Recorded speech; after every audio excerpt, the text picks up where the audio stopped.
Abel 28, Tom Banton 18, James Hilbert number 28, number 11 Steve Davies, 24 Lewis Gregory, and 7 Craig Overton, 38 Josh Robbie, 17 Jack Dash, and finally Jack Brooks for his Somerset. For Warwickshire, John Sutton 45, 17 Robbie Yates, Will Rhodes 35, Sam Hayne 16, Matt Lamb is number 7, Michael Burgess 61, Danny Briggs 14, Nathan McAndrew wearing number 0, Ollie Holly Dolby 20, Craig Miles 18, and finally number 71, Alex Davies.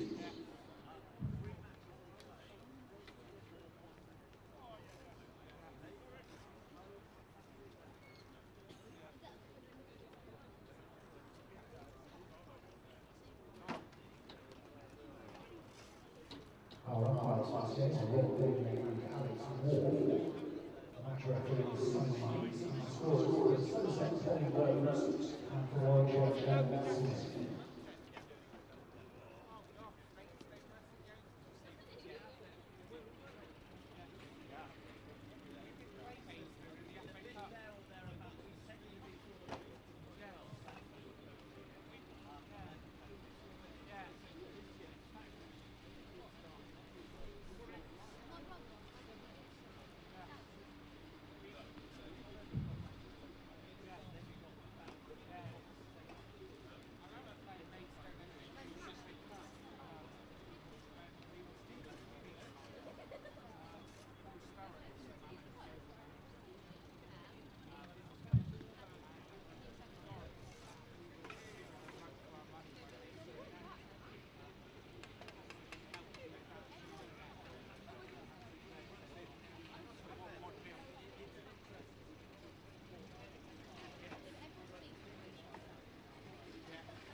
We are using to see where the work of NHS during this match.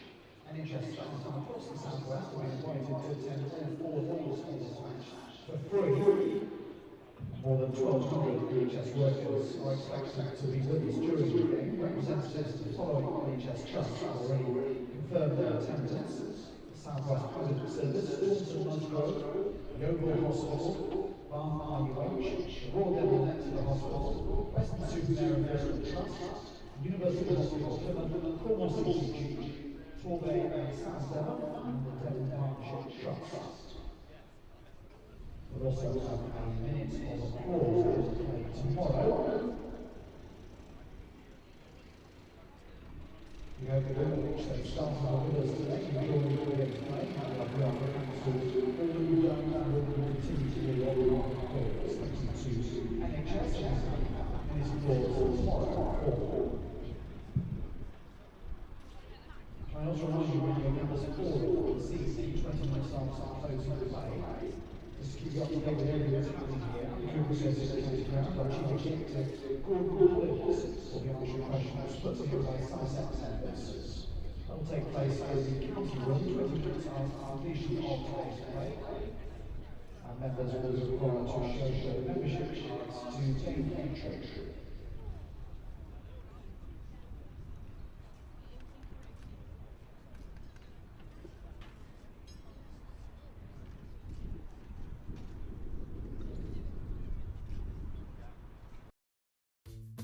Renshaw 100 puts Somerset on top. The start to the season hasn't been kind to Somerset. 3 defeats from their 3 opening games, albeit with some missed opportunities, especially last week against Surrey. And the tests come thick and fast in Division 1. The visitors to the Cooper Associates County Ground, Warwickshire, the reigning LV County Championship champions. And after struggling with the bats, that's how Somerset started, put in by their visitors, but off to a great start thanks to Renshaw and Lammonby, quickly building their way through the early stages of the innings to bring up the 50 after little more than an hour. This was the tonic Somerset needed. Renshaw up to 50 runs off 80 balls, with a drop-and-go single off McAndrew. And they put 100 runs on the board together, up to the mark when Renshaw batted Briggs to the boundary for 4. Lammonby followed his partner to 50 before lunch. He reached the mark with a boundary off McAndrew, and both were still there at the break. A great session for Somerset, 130 runs on the board without the loss of a wicket at lunch. But after lunch, the champions had the wicket they'd been probing all morning for. Lammonby out well caught off the bowling of Hannon Dalby by Hayne at second slip. Last week, Tom Abel had shone with the bat, and the Somerset skipper strode out to join Renshaw at the crease, watching on as the Aussie took the score to 150 with a boundary off Miles. While Abel popped up with a crucial century at the Kia Oval last time out, this time it was Renshaw's turn to celebrate 100, up to the mark of 158 balls when he whipped McAndrew to the offside boundary. They didn't look back, the partnership soon worth 50, and showing no signs of being prized apart. Briggs took a bit of tap from Renshaw, clearing the ropes to take them a shot away from 200, a mark he carried them to with 2 runs off the Warwickshire spinner. It wasn't long before the second wicket duo had added 100 runs in their partnership thanks to an able boundary off Renshaw. That took him to the cusp of 50, a mark he reached with a single off Hannon Dalby, Somerset sailing their way towards tea. But on the cusp of the break, Renshaw had to go, caught behind for 129, but Somerset was still smiling. They wandered off at 249 for 2. Banton emerged alongside Abel, a confidence-boosting 50 at the Kia Oval in his back pocket, and watched on as his captain took his side to 250, the single symptomatic of a slower start to the evening session. It was a nervy start from Banton too, but he got his innings going with a forceful drive down the ground from the bowling of Rhodes. The skipper made it as far as 70, the score now pushing 300 when he was caught down the leg side off Yates. Hildreth joined Banton in the middle and watched as the young man at the other end got enough on Miles' short ball to take the hosts to 300. Hildreth, though, wasn't long for the middle. He fired a catch to Mills off the bowling of Hannon Dalby to depart for 23. In Davies, Banton found a partner who would stick with him. The last act of the number 4 before the close was to tick the score past 350. He'll be looking for a 50 when he returns to the middle on Friday, finishing the day 47 not out. That would make him the 4th of the top 4 to make his way past 50. Somerset's top order clicking into top gear for the first time this season, 400 in their sights, and the champions on the back foot heading into the second day of play at the Cooper Associates County Ground.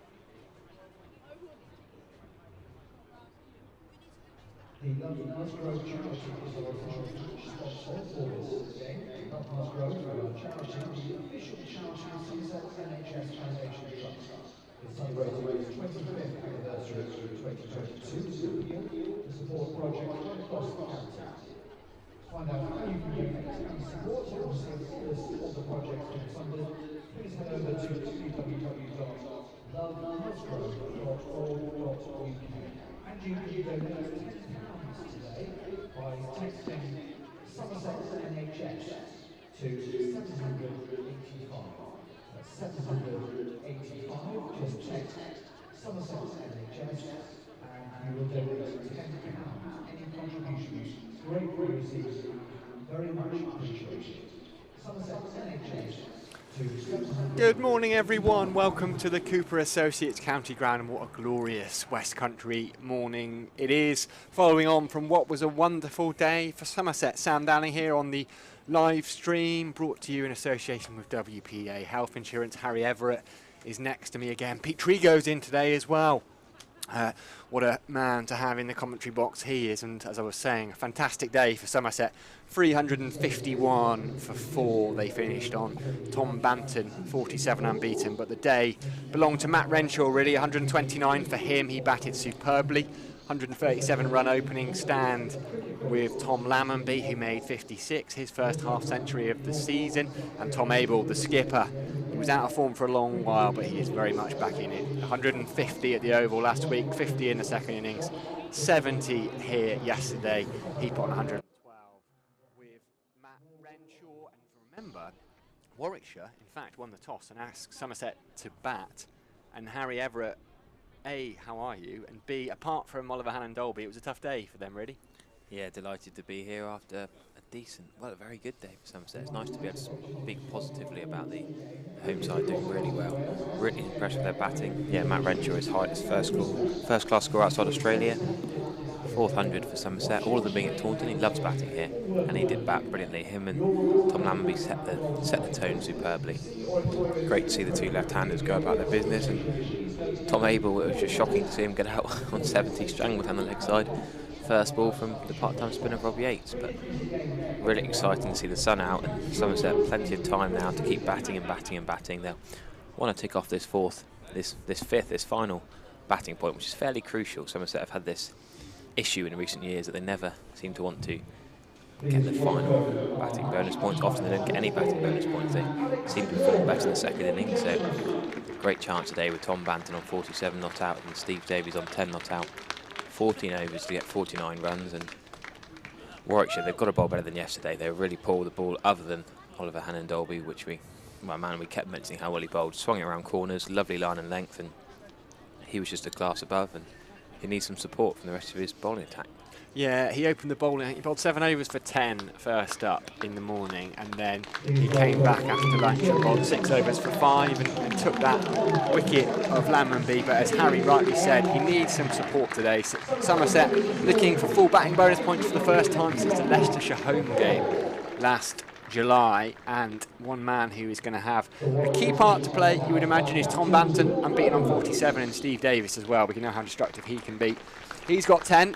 They're on their way to the middle. They're following closely behind the umpires Rob Bailey and Alex Wharf. The Warwickshire players are just coming into shot now. Will Rhodes, the skipper, leading them. There's a healthy crowd in here already. It's a little bit nippy, but much more sunshine today. I suspect a few will have been buoyed by the score yesterday and decided to make their way down to the Cooper Associates County Ground. And why wouldn't you? Well, yeah, I've got a great stat for you on that. Dan Cooper's been telling me that of all the county grounds in this round of fixtures, Somerset have the highest percentage of the capacity seats being used, for want of a better way of wording it. So that there may not be more here than other grounds, but for the size of the ground, high percentage of fans in watching Somerset, which is great to hear. I was speaking to some of the Warwickshire fans yesterday who were impressed at how many Somerset get for a county championship game. Of course, there's been a couple of years of empty seats, and Warwickshire fans haven't been here for a couple of years, so they're delighted to, and they're so impressed to see such a strong showing and fans loving their county cricket in these parts. Yeah, absolutely. And I was looking at my diary this morning, actually, just trying to sort out my rotas, where I'm going to be, and I noticed it's exactly 1 month until Somerset's first Vitality Blast game. Yeah, Vitality Blast T20 game here against Essex on a Sunday afternoon. So I'll tell you what, if you haven't already, I would urge you to go and get your tickets, because all of those games are selling out very quickly. Somerset beaten finalists last year, but attention back on today, and it's no surprises really to see Oliver Hannon-Dolby with the ball in hand. The ball relatively new, just 16 overs old. He's going to bowl from the Marcus Roscoffit Pavilion end at Steve Davies. Couple of slips in and a gully. They're down the other end to us, but I would imagine, based on yesterday, you'd have Rob Yates in at gully there. Dom Sibley and Sam Hain, perhaps? Let's slip there. It's 25. Sam Hain took a great catch, didn't he? We should mention that the catch off Hannon Dolby off Lamp to get Tom Lamby and to be their first wicket for Warwickshire. And sometimes when there's a big long partnership, it's easy to fall asleep as a slipper. So I was impressed by Sam Hain's catch, ready to take it. Will Rhodes it is, the skipper at first slip. There weren't many. There was one chance went down. Lammonby was dropped on 28. Dom Sibley dropped a chance. It was up to his left, wasn't it? It was motoring. He was a bit disappointed with it. But that side, Renshaw had a very weird one where he tried to play a pull shot, and it just, I think he was way too early through it, and it just, I think it hit the back of his back. The back of his back? The back of his back. That would hurt if it's the back of his back.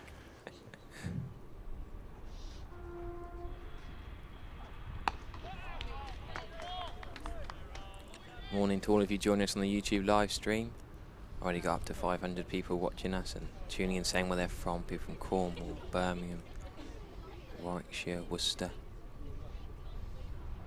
Yeah, welcome to all the Warwickshire fans. It's great to have you with us. We had Aaron Viles here, co-host of the County Cricket podcast yesterday. He's a huge Warwickshire fan.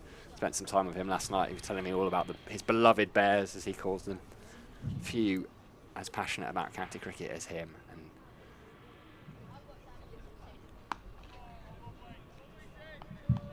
it was just lovely to hear from him yesterday. An enthusiastic man. He loves an away day too. Good away day camper. Brings all his food with him. Is he camping? Backpack. No, not quite camping. He's staying at mine. Got up at Edgbaston. Edgbaston. He's up at Lancashire next week. Efficient man, though. I like it. Someone has thought about it. He said he had a good night's sleep last night. Not so good the night before because he was so excited to get down and watch Warwickshire play. Like Christmas Eve, wasn't it?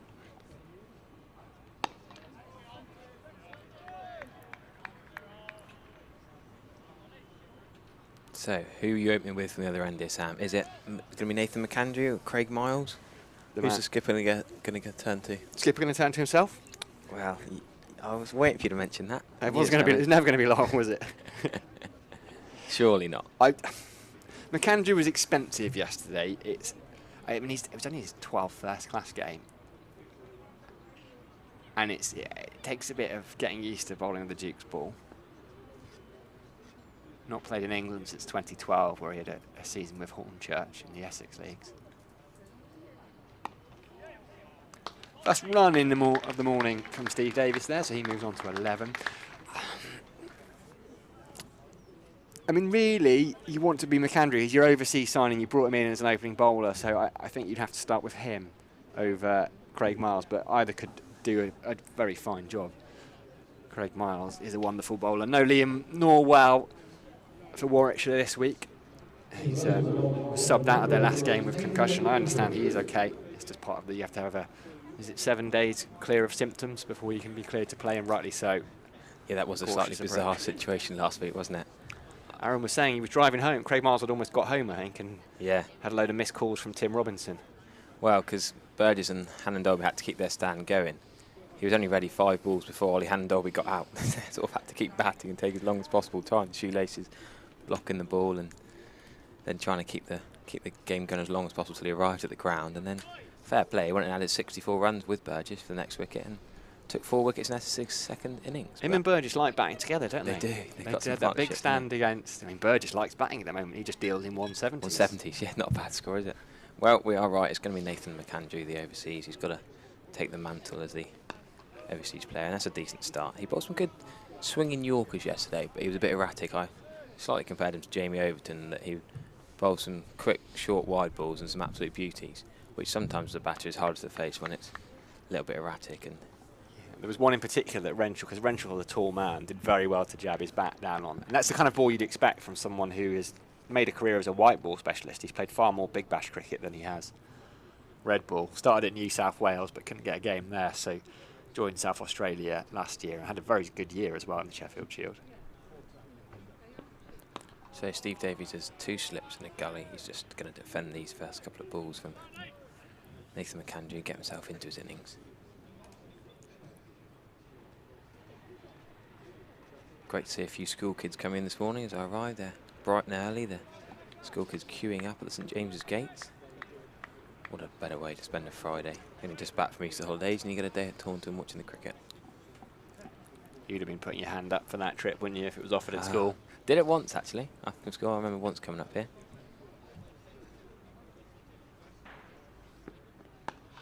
Shot, Steve Davies, off the mark this morning. He goes on to 15. That vintage, and your face straight away screams exactly what Sam wants to say next. The Steve Davies V, that cut shot, the sort of the point area.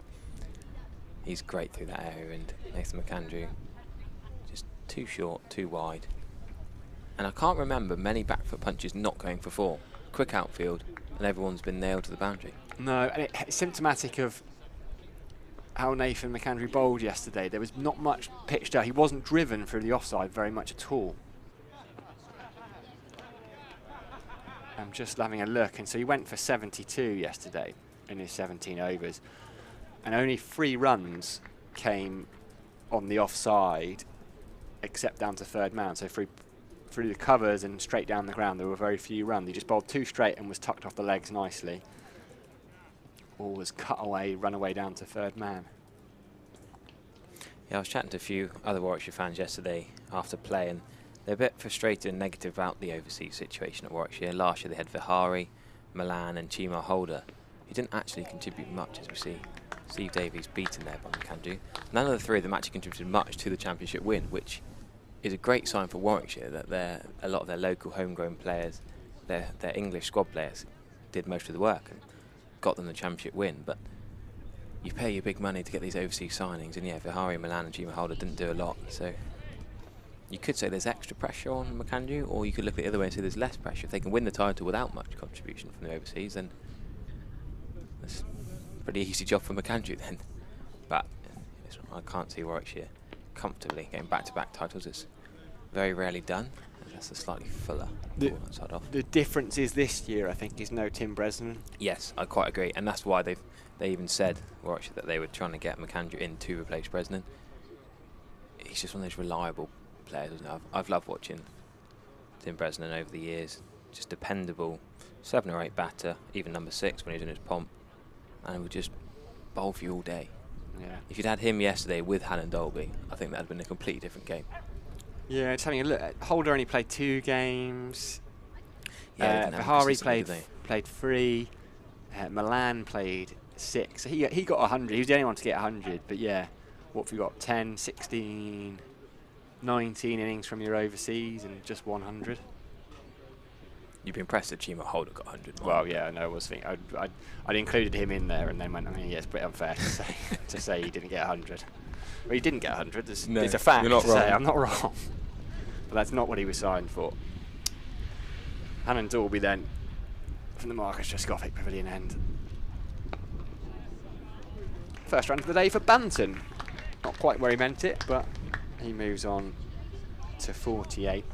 Good to see him coming in at 4, actually, because that's, you have to go back, is it 2019? He had quite a good year. It was his best year in the championship. I think he got 4 half-centuries, largely batting at 4. Was it 19 or was it 18 he had that year? All blur into one, we'll have to I think it was 19. check the stats, but yeah, James Hildreth has been 4 for so many years. It seems wrong for me to see James Hildreth not number 4, but I guess the day had to come. He's well into his late 30s, the classy right-hander. And Hannon Dolby on the money as he was yesterday. You've got to give Banton a chance, because he really wants to be a red ball cricketer, which is admirable, and he has the ability to. But the experiment with him opening didn't quite work, and then if he just comes in at 6 or 7, he doesn't necessarily have the chance to build an innings. You're thinking, oh, Banton go in and try and smash runs at the end of the innings, and so by giving him that go at 4, which he's had some success, you're giving him the best possible chance of succeeding, that responsibility. Yeah, he worked really hard at his game over the winter. I was speaking to Andy Hurry and Jason Kerr at the Somerset Open Day just over a month ago now.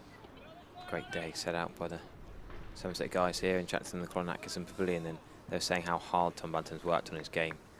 You watched him in the nets, and for months over the winter he chose not to spend so long in the franchise tournaments overseas, a bit of extra time, back home with his brother, with his family, and working hard on his game on the bowling machines and trying to make himself a red ball batter and not be pigeonholed into this modern, you just play white ball stuff.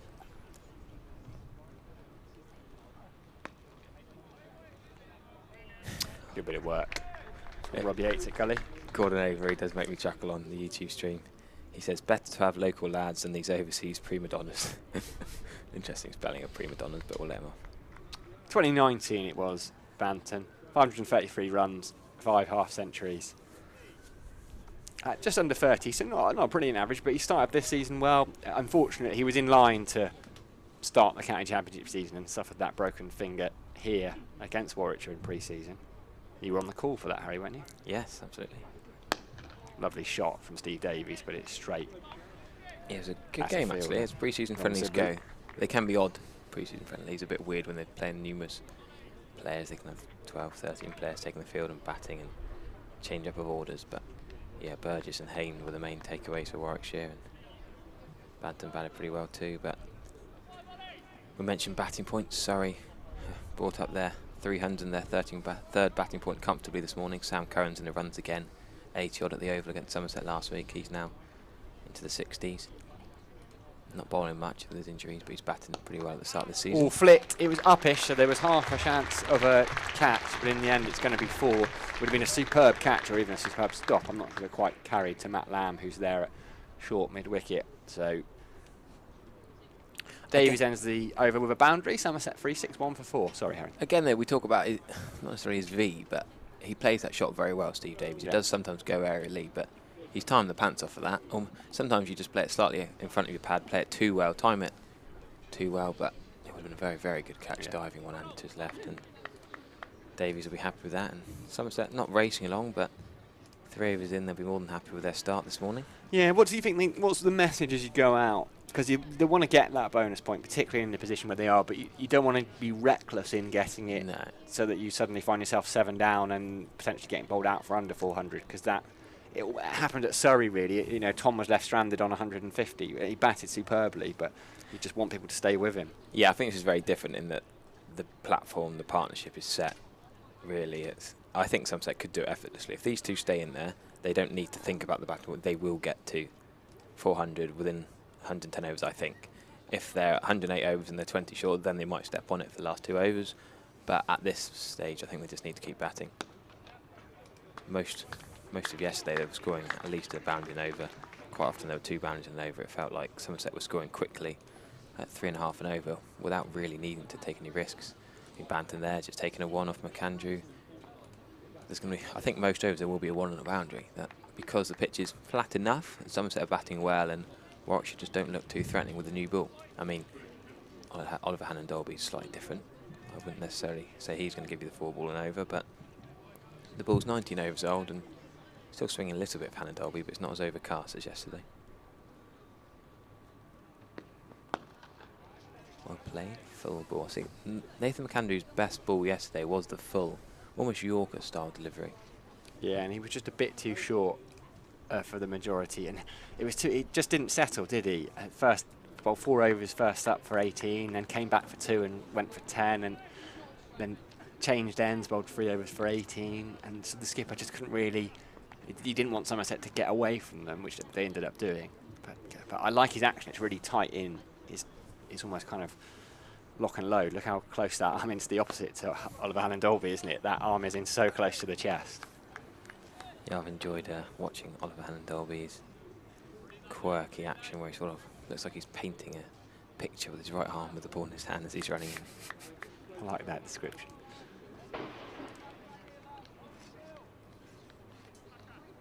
And yes, Tom on YouTube has beaten us to it. We were going to mention it. Matt Renshaw being named in the Australian A side. Yeah, we saw that this morning, didn't we?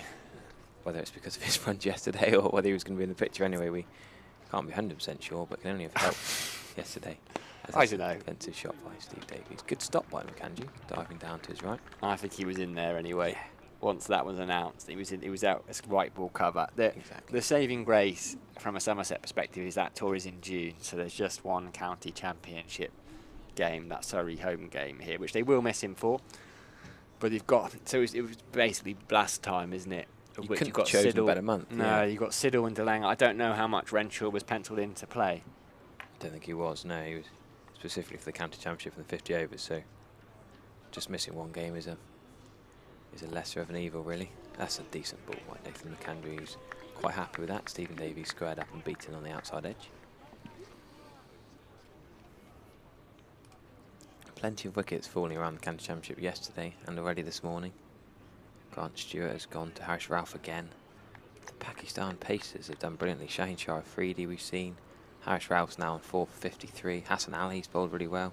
Another 5 for. It's great to see the overseas of such a high calibre coming in, and great practice for young English batters having to take on test bowlers. Good bit of fielding by Alex Davies at cover. No run to Steve Davies. That's a better over by McAndrew. Getting his line and length a bit more accurate, a bit better settled in. And Banton's 1 away from his 50. Still 10 overs to go for Somerset to get this. 38 runs we're banging on about. They are crucial batting bonus points. Somerset really had an issue with them in recent years. Seemingly always performing better in the second innings, but big chance here. I wonder who else. I'm just having a look at. I can have a look at that squad. I wonder which other counties, because there are a lot of Australians playing county cricket right now. So Marcus Harris misses the Test squad. I don't know if he's in the A squad though. And then Dolby's going to continue. Just the one slip in to Banton. Doesn't surprise me that Harris misses the Test squad. Now, will they put him in the A squad though? Because for someone like him, does he need to play A cricket, or is he better continuing to play Division 1 county cricket? I don't know. I was listening to Jimmy Anderson on an interview that they actually saying about how great it is seeing the likes of Marcus Harris playing, and how he's quite impressive how Gloucestershire are this year. Lancashire played Gloucestershire last week, of course. So strong, another West Country side playing Surrey today. Well, all week, all 4 days. Flicked into the leg side, but there is a man at mid-wicket. So Harris is in the A squad. Peter Hanscom's in the A squad too, so he's just come over. He's only just arrived, really, as Middlesex. Now, interesting, Josh Felipe's in it. Now, wasn't he down to play for Sussex in the Blast? So that's potentially going to cause Sussex. Well, they've had some interesting signings, haven't they, Sussex? They did have Travis Head, whose wife's pregnant, and he's had a lot of action with the Australian Test side recently. He's also in the A squad. So he's now, yes. and Rizwan Pujara. Sussex with a really serious crop of overseas this year. But that's where it's brilliant for a club like Sussex, who are full of youngsters. They've released so many players the last few years. Yes, they brought Stephen Finn in, but Chris Jordan going and Phil Salt going up to Lancashire. Released, perhaps, is not quite the... No, but the other one, they've also released Aaron Thomason and some of the other sort of fringer Ben Brown as players. well. Yeah, Ben Brown to Hampshire was a big loss that I think it's almost gone under the carpet. They sort of, I think they'll miss some of them more than... Oh, massively. Realise. Hugely so. And Dolby just pulls out of his run up there. He had a problem with spikes yesterday. I was chuckling for a good while that he was fielding at fine leg with only one. Oh, he's got a fly in his eye. Yeah, he was fielding with one boot yesterday. Runs into bowl this morning. He's got a fly in his eye, and the umpire's going to try and help him out. I'm going to reach for my binoculars to try and work out what insect it is in his eye. Not that that will be able to. Trying to have a look, see if Michael Neese is in a squad at all. Poor old Oliver Hannon Dolby is having a big issue here. Trying to get the umpire to help him. He's trying to get his teammate. Danny Briggs can't get. Yeah, Michael Neese misses out on selection completely, so he's not on the A side. Ben McDermott as well got an international 100 in the 50 over series with Pakistan. He will still be playing for Hampshire as Hannon Dolby. Tries again. Short and punched away off the back foot from Tom Banton, and that's 50 for him. He moves on to 53. Lovely shot, crisply played. 53 off 104 balls for Tom Banton. He's batted well, his first couple of boundaries weren't there. The first two of his first 3 or 4 balls both were out. One was a leading edge for 4, one was an outside edge for 4, but since then he's batted absolutely beautifully, and he follows up his half century at the Oval with a half century here. Yeah, they went through a phase of having a third man and a fine leg, because Halland Derby was bowling well and Banton was edging a couple, but he got through that and he's batted well since. Bit of extra bounce there from Halland Derby. You do wonder, there's a lot of value in third man. I mean, I'm just having a look at the number of runs scored down there, and that's just Banton. So he had 9 boundaries, of which 4 of them went through third man. And yeah, Stephen and I were saying, without looking at the wagon wheel, we were saying you've got to use a third man because so many runs could be saved through there. Let's have a look.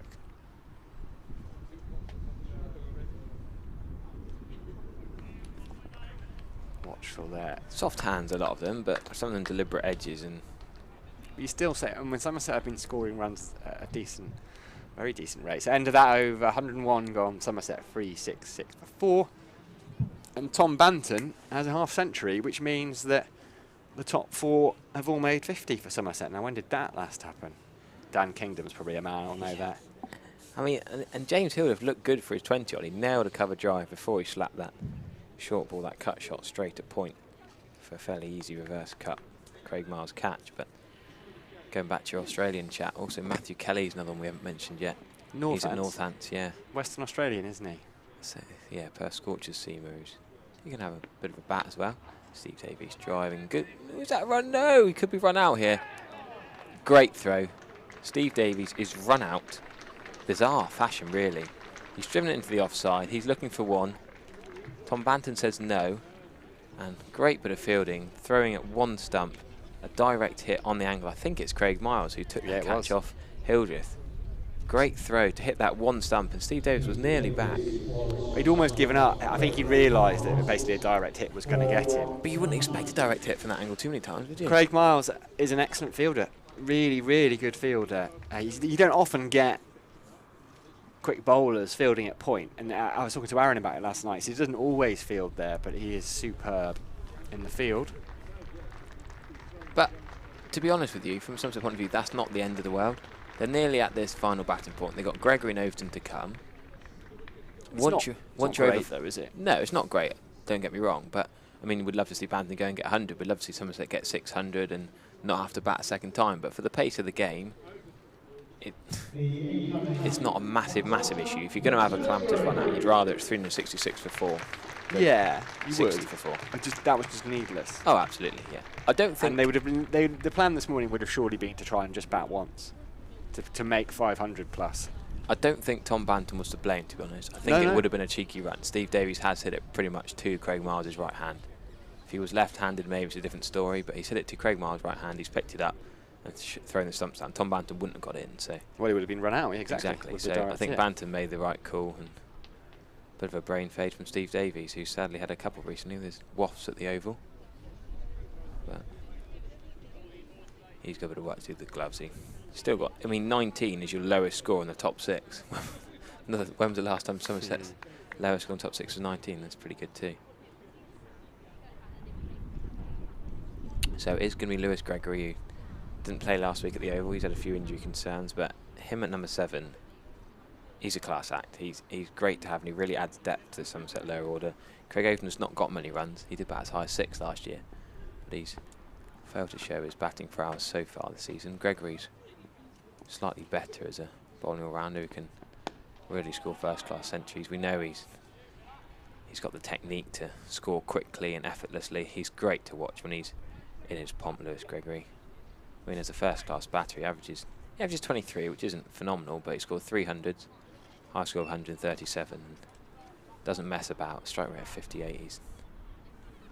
Well, he always said, everyone always said for a long time that he was a batter who bowls. And when he first came into the Devon age group, yeah. When he came to the Somerset side, they were saying this guy's going to bat probably in the top 5.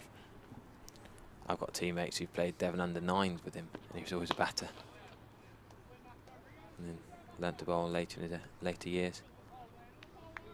Plymouth man, of course. And yes, we should mention it's his 100th first-class game. He's, well, a century of sorts.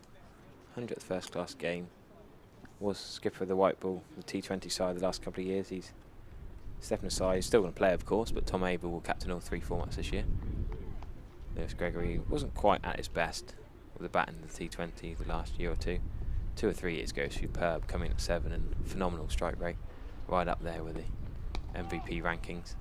And he's off the mark with a nicely tucked single into the leg side. It was good to see him make contributions in England. He's played a bit of England cricket before, but he kind of came into his own a couple of times last season, made that 77. Yes, with that game when John Simpson was keeping and Craig Overton was playing, when Ben Stokes was captaining the almost second string, wasn't it, against Pakistan. Phenomenal win against a full-strength Pakistan side, with the COVID bubbles around, of course. I just remember him on the pull shot. Just Lewis Gregory's pull shot is something to watch. Oh, that's a flirt outside off stump, a play and miss, a bit of a dangling of the bat from Tom Banton. Probably the worst shot he's played this morning, but he's got away with it, and that happens on a county championship morning, particularly when the cloud cover is over and you've got an overseas quick bowling at you. There will be some poor shots, but Banton can ride his luck and keep going and push on for this final batting point. Bowling well, McAndrew here. Yeah, much better than he bowled yesterday. Much better. This is what they signed him for.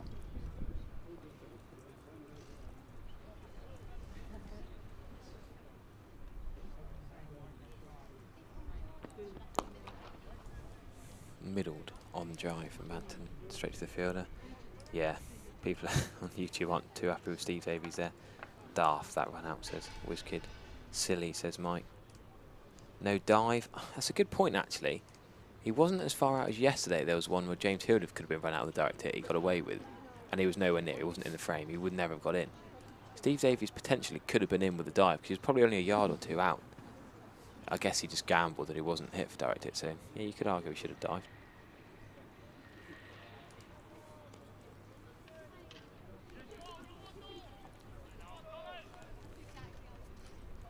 So it's going to be Hannon Dolby to Gregory, who's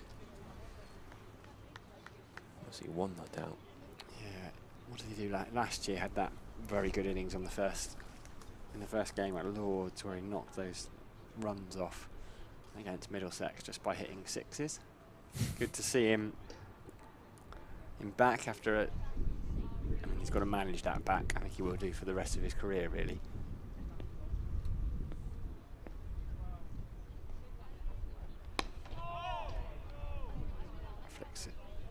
The leg side, where there will be no run. Alex Davies is there.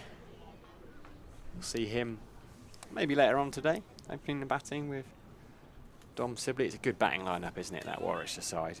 Sibley, Davies, Yates feel a bit unlucky to be down at 3. That's exactly what I was going to ask you. What's your thoughts on that? Robbie Yates, who batted so well in the county championship winning side. Did he get 500s last year? Yeah, to get demoted.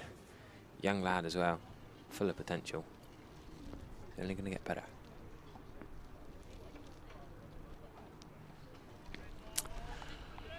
Yeah, I can see why they've done it though. I mean, Sibley's going to open.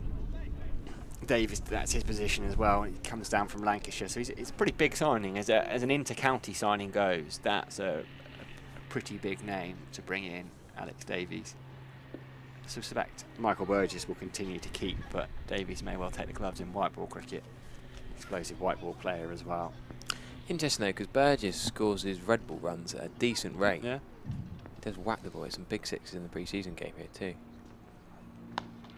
Gets right in behind that, Gregory. Yeah, but it's brilliant to see Burgess doing well, because he'd almost given up on the county game, and you know, he went to Loughborough Uni and played a bit from Leicestershire, and they didn't offer him a contract, and he went off and started doing some teaching. I think he slept on Graham Napier's couch for a week, as he was teaching at the school where Napier was master of cricket, and then got a call from Sussex to see if he fancied doing a bit of twos, and he gave it a go.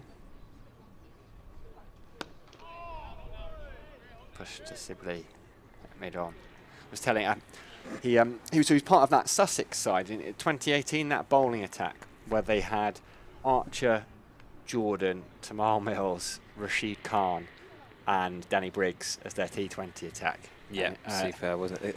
And he said, they got to finals day, didn't they? And he was there. I heard him talking about keeping to Rashid Khan, and he said, in the day, fine, you could do it. You could pick him, but under lights with the white ball tucked away off his legs, Gregory, so he moves on to 2.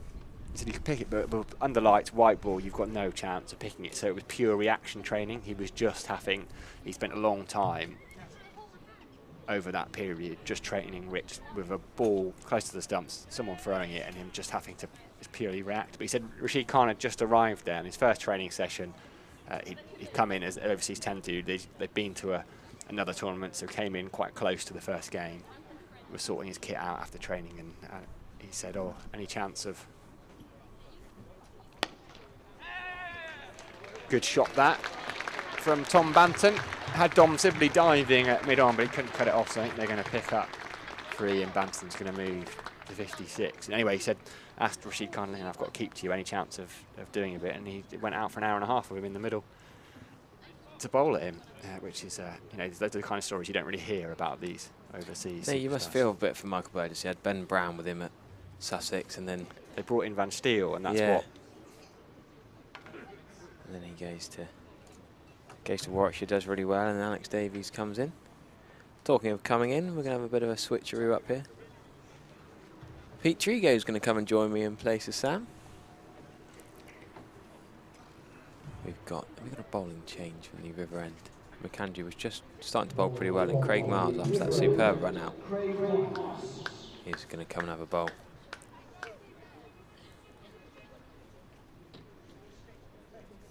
So, Pete, what was your thoughts on the run out? Where was your view? Good morning, everyone. Good morning, listeners. My view was at the very back of the box, completely obstructed by Spencer Bishop, so I didn't see it, unfortunately. Talk me through it. Wow, as Craig Miles is just left outside of stump by Tom Banton. Yeah, so Davies sort of punched it into the offside, looked to be straight to Craig Miles, his right hand at cover point, picked it up one-handed, threw down the stumps. Decent angles, probably only aiming for 1.5 stumps, really. I think Bantam sent him back. Looked like Steve Davies wanted a run. There probably was never a run there.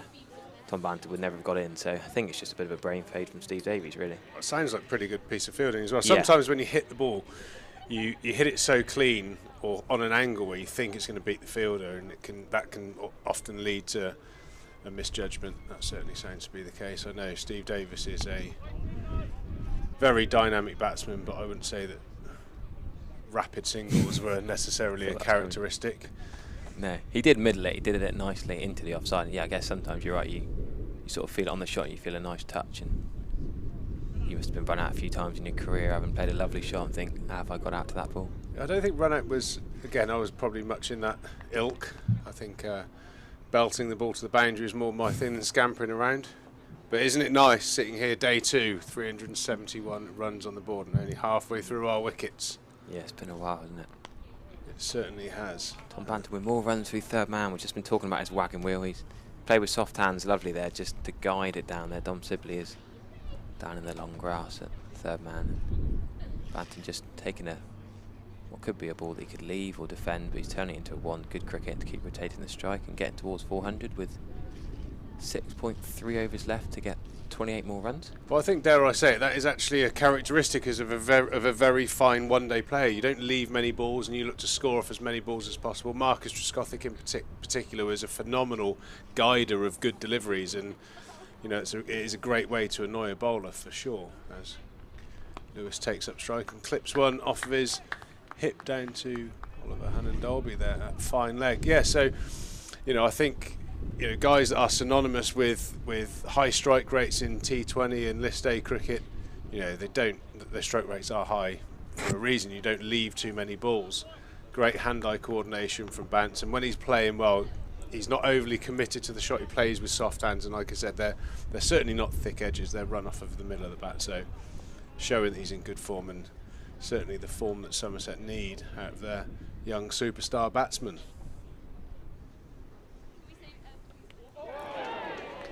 And right on cue, Tom Banton does decide to leave a delivery that nips back and clips the top of off stump. So if only we could replay that last few minutes, and I can get into Tom Banton's ear and say, please stop leaving the ball and keep running it down to third man. It's extraordinary how the curse of the commentator seems to be alive and well. If you keep coming on, you're going to overtake me on the leaderboard behind us. My 8 for 28 spell against Knox in an hour last season was quite awful from a Somerset point of view, and you've come in and seen the back of Tom Banton straight away. And what did you get last week? A little 5 against Essex, wasn't it? Well, I think there was a positive, Somerset performance by myself, but that's a real shame. It's, it's a great sight to see inflow Tom Banton. He was playing beautifully, but again, that's slight misjudgment of the line there. It's just nipped back onto off stump. I'd be interested to see the replay if we have it, to see if there was any movement back in or it was just a misjudgment. But another nice knock and a good sign that Bance is certainly recovered from his broken finger and feeling in good touch. 57 from him. The Somerset move on to 373 for 6. And England man Craig Overton strides to the crease, but 3 or 4 strides to make it all the way into the pitch for the size of Craig Overton. I was saying earlier, Craig Overton's not quite performed the bat so far this year. Do you think there's anything into that struggling in the West Indies with the Test side? I mean, he batted at 6 last year, ahead of Lewis Gregory a couple of times. He's now down at 8. I mean, do you think he's a genuine number 6 or 7, or do you think 8's more his spot? I think at the moment he's a very good 8. I think 6 and 7 positions. I think I can speak from relative authority because they're the positions I played the majority of my career at. I think you've got to be a regular 50 and 100 scorer in the 6-7 position, 6 certainly. And I think it's one of the sort of dark arts, I think, of being a top quality all-rounder. When you've got a very high bowling workload, you need that downtime. He works so hard with the ball for Somerset. The legs get a little bit sluggish sometimes. It's really hard to, get yourself out there early in the morning to hit your throwdowns, do your batting practice, because you do need rest as well. So it's really hard to balance the bat-ball ratios of practice as Craig O gets ready to face his first ball. And another ball nips back straight through the gate and takes middle stump out of the ground. And as I say, the balance of bat ball is a challenge, and it's certainly not been Craig Overton's year so far. Massive disappointment for him. He looks absolutely gutted. He's got a big stride in there, but in fairness to the bowler, that looks like it's nipped back sharply. A ball that's an absolute nightmare to face first up, and it's seen the back of Craig Overton. Is there anything technical you've noticed in Craig Overton's technique changing this year? Anything he's doing differently? Well, I always felt that, we have had conversations. I always felt that he planted his front foot a little bit too soon. And that's quite synonymous with someone who does a lot of bowling machine work because of the predictability of where the ball's going to go. But I don't think Craig hits too many balls on the bowling machine. So, occasionally I think for such a big man, if you plant that front foot early, you don't really have anywhere to go. That looks to be the case there. But, I think sometimes you've got to credit the bowler. That's, I think if you had to draw a picture of the worst delivery to face first ball, it would be one pitching outside off stump, nipping back and hitting the top and middle. That was a brute of a delivery to get first up. So we won't go too much into the technique, but, I think that is, a massive thing for Craig to work on. He's got a heap of ability with the bat. Same with Lewis, but averaging in the low 20s isn't an all-rounder's statistics. And even though they're fine players and they win games of cricket for Somerset, sporadically with the bat, you'd still need, that consistency of performance to be really into the all-round or genuine all-rounder bracket. Averaging 20 doesn't put you into the brackets of being an all-rounder, unfortunately. No, absolutely. And we've now got Josh Davey, who was formerly a Middlesex opening bat. He's come into bat number 9 for Somerset. We love watching Josh Davey bat. He's scored some crucial runs for Somerset over the years, but sadly that Steve Davies run out has perhaps triggered a bit of a collapse, though. As we say, Craig Miles has really got his tail up. He got the run out, he got the catch of field yesterday, and 2 beauties to get 2 more wickets this morning. Yeah, one promising sign for the Somerset faithful and us up here in the commentary box. I spoke to Matt Renshaw this morning, had a good chat with him. Really nice to see him back at the ground. Every time I'm around, he comes running down and gives me a big hug. He's a great lad, great energy to have around. And he did say that even though he's peeled off a beautiful 100 yesterday, he said the wicket was doing a fair bit, but the Warwickshire bowlers didn't bowl very well and bowled a lot of bad balls. So gives us great hope for however long we can maintain our innings. That looks to be subsiding quite substantially there as another ball nips back and cleans up middle stump. Lewis Gregory looking for a big drive down the ground. Oliver Hannon-Dolby nips one back through the gate, and Somerset are now 373 for 8. They've lost 3 wickets without scoring a run. Bowled Oliver Hannon-Dolby. Shall I go?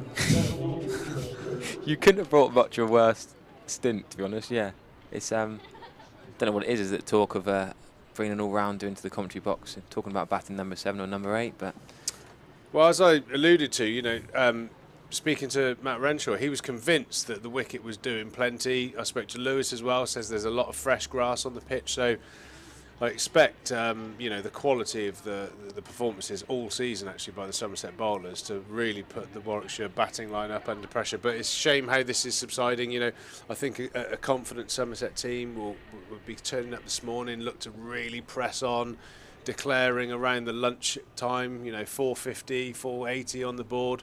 But at the moment it just looks like a scrap for that extra batting point, which obviously would be massively beneficial because the batting points haven't been coming thick and fast this season, or in fact for the last couple of seasons. But it's a bit of a challenge, and I think Leachy's probably been suffered that cricketer's recurring dream nightmare when 3 wickets fall very quickly, and he was probably in the bathroom with just his pants on about 10 minutes ago, and now he's striding out fully kitted up. The recurring dream of any batsman where you get timed out, and I think he's probably flirting with that at the moment. That's never happened to you, is it? The dream has happened to me many times. It's the worst thing. You wake up in literally a cold sweat and I used to get it where I put the left pad on, put the right pad on. I'd have all my teammates shouting at me, quick trees, you got to get out there. And then when you've done the right pad up, you look round and the left pad has just fallen off to the floor, and you just repeat this process. It's terrifying for any cricketer, but Jack Leach has made it inside the 90 seconds or 2 minutes or however. Have you ever seen a game you've been playing in someone be timed out? Never. I think that you could have quite legitimately appealed for that one because Leach has taken a while, but the bowlers would rather have the wicket themselves, wouldn't they? They certainly would. You couldn't possibly time out the scorer of the greatest single in the history of cricket. No. Saying to Polly this morning, I was getting frustrated on 5 Live. They kept saying about Jack Leach's 99. I said, no, it's 92. Always remember that 92 against Ireland at Lords as well. That superb innings, those 2 innings that will go down in cricket folklore. Hannon-Dolby into Leach. Leach stays back, defends watchfully to point. You can certainly see the body language of the Warwickshire team pick up those 3 wickets for next to nothing, or actually nothing. Have really picked up the feel in the dressing room, apart from Dom Sibley, who always has that kind of lethargic-y look. He does, yeah.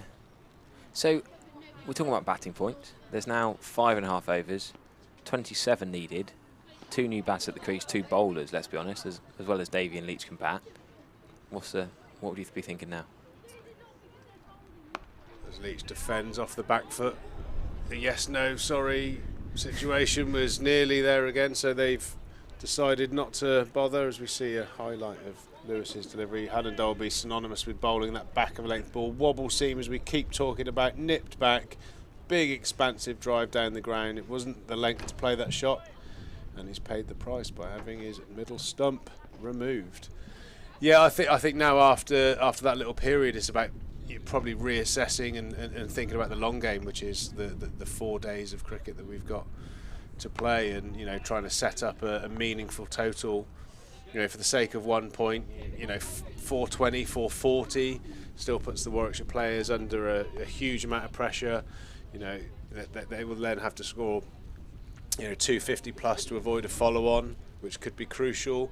So I think now, this morning, the chat would have definitely been get that last batting point and then look to push on for a declaration. Now it's about just probably bunkering down for a little bit and playing the long game.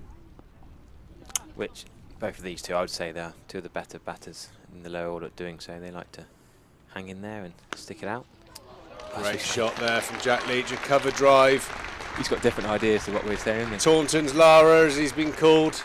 Jack Hussey, as he's been referred to in the past. Beautiful shot maker. And yeah, Josh Davies, he's a beautiful technician. Looks stunning in the nets, but often, in my latter part of my career at Somerset, he'd look amazing, but not really score any runs. But it's nice to see him getting the rewards for his work. He's really sort of settled in as a cricketer here. He's one of the mainstays of the bowling attack. He's a brilliant bowler. And like I said, with that consistency of selection, it's definitely improving his batting as well. And he's certainly going to have to put in a performance today if Somerset want to see a total in excess of 400. That innings against Worcestershire in the pre-season, I was commentating, and he scored an elegant 50 of proper top-order batter's class and was shimming down the wicket and depositing it over long off for 6. And this is a man who's batted anywhere from 9, 10, 11 more regularly for Somerset. Always been a massive fan of Josh Davies' batting. As you say, crucial job for him to do here.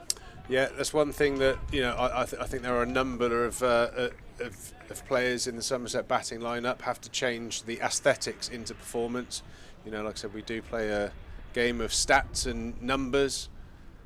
Averaging 20 in first-class cricket doesn't qualify as a good standard of batting or high enough. So certainly Josh Davey has the ability to be a 30 averager and above, which would be a massive contribution over the course of a season. So I'm sure that's what he'll be aspiring to do, as some of the others will also. But it's really nice to see a decent total on the board. There was some progression with the batting last week. I was at the Oval watching the guys, and that first innings was fantastic. Obviously the game fell away, but I think there were signs that the form was starting to turn round as Davey faces Mills, just clips one off of his leg and gets that most all-important best run of the day, the one that gets you off the dreaded duck. Almost in a similar position to Leach off Pat Cummins. That I got a T-shirt with Leach's one, his wagon wheel, the Pat Cummins tuck into the 45 angle on the leg side. Davey doing similar. Yeah, that was engrossing stuff. I can remember, I think I was out and about in the garden or dotting around the house. It was on in the background, and you just got, the whole family just got drawn in to just on the edge of our seats, all in the lounge watching that, and it was amazing. I was, Ben Stokes obviously played one of the great knocks of all time, but Leachy, what a man. What a scrapper. I was at a North Moulton 6-a-side tournament, and we stopped the whole tournament for everyone to get in the bar and watch the 45 minutes of Leach and Stokes together. Yeah, phenomenal memories, always remember. And then a few months later, I was walking up Comstock Beacon, and there's Jack Leach with his dog, just a normal bloke, isn't he? Yeah, he's a top man. Doesn't change in any way, shape or form. But yeah, he's a great performer, great scrapper. He's really come on leaps and bounds. First time I really saw Jack he was on the staff here, but playing for Cardiff Uni. He bowled against us in a few pre-season games, and I think he might have started with first-class figures of 0 for 171. How times have changed. He's now the premier spinner in English cricket, which is great. A testament to his hard work, actually. He's worked really hard on his all-round game, and I think he shows that every time he bats. As we see a replay of the Taunton Lara, I mean, that is technically about as perfect as you get. A little bit crabby, Leachy. You could stand up a little bit more, a la Trescothick, but we'll certainly take that. And what a way to get off the mark. Yeah, you make a great point about his work ethic. I remember it was a week before Christmas in 2012. I was at Richard Shearish College training with Keith Parsons in the Shearish Academy, and I was the only one in the hall, the only one netting, everyone else on the Christmas break. And Leachy comes in, and fair play to him, just bowled on his own. Wasn't bowling at anyone, at any target or anything, just bowled and bowled and bowled. This is, freezing cold December, everyone else on the Christmas break, and he was just bowling. I thought, that's a proper work. At this point, he was probably playing Taunton Dean, sort of Somerset fringe, and just desperate to keep hitting those areas. And that's how he's become, as you say, England's #1 test spinner, because he just hits that area again and again and again. And of course, his batting's become more than useful. Certainly have. I think it was a big feather in the cap for Jack Leach, as Sam has just tweeted me about the the techniques of the two batters out there. I wouldn't say technically the best, but I mean Leachy, I think Mark Butcher described him as the best technical batsman in the England lineup Should be opening the batting. a while back, which is quite a feather in the cap for Leachy. Yeah, I think technique's quite a subjective thing, isn't it? Yeah. Because many people would break down, for instance, James Hildreth's technique, and they would say, well, he doesn't move his feet a great deal, and he's a bit loose outside off stump, or whatever a technical expert would say. But then you have a look at his record. So technique is subjective, and I think technique is one thing, but I think there's game plan, and I've never really fully got to the bottom of which is the most important, because you think of Shiv Chanderpaul, for instance, would you ever coach that to anyone? But how many runs did the bloke score? I mean, it was just phenomenal. He had an amazing awareness and game plan of how he played. There's no one rule fits all, as the boys scamper. A quick 2 there.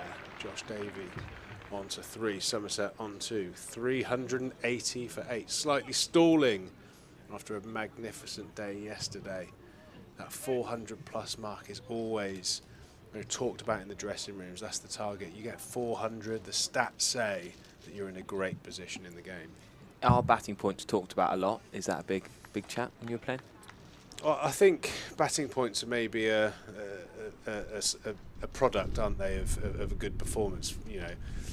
I think that the numbers 400 is that's the goal. I think every first innings you talk about getting those 400s. I know in certain teams that I played with here under certain coaches, we used to sort of have a whiteboard where we'd get a sort of tick in the box if there was 100 partnership and 450 partnerships. And I think the stats say that if you achieve those goals, you get to your 400. It's so important. I think the stats of losing games if you score 400 are so minuscule that it really sets up the 4 days for a potential win.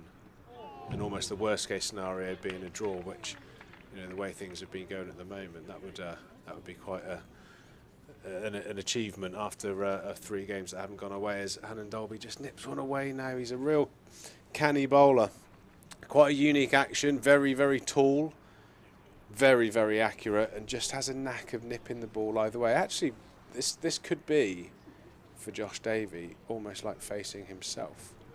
Very, very similar bowlers, but maybe Oliver's slightly Bit taller, yeah, a bit more bounce, I guess. Would his weird sort of hovering right arm put you off when you're facing him?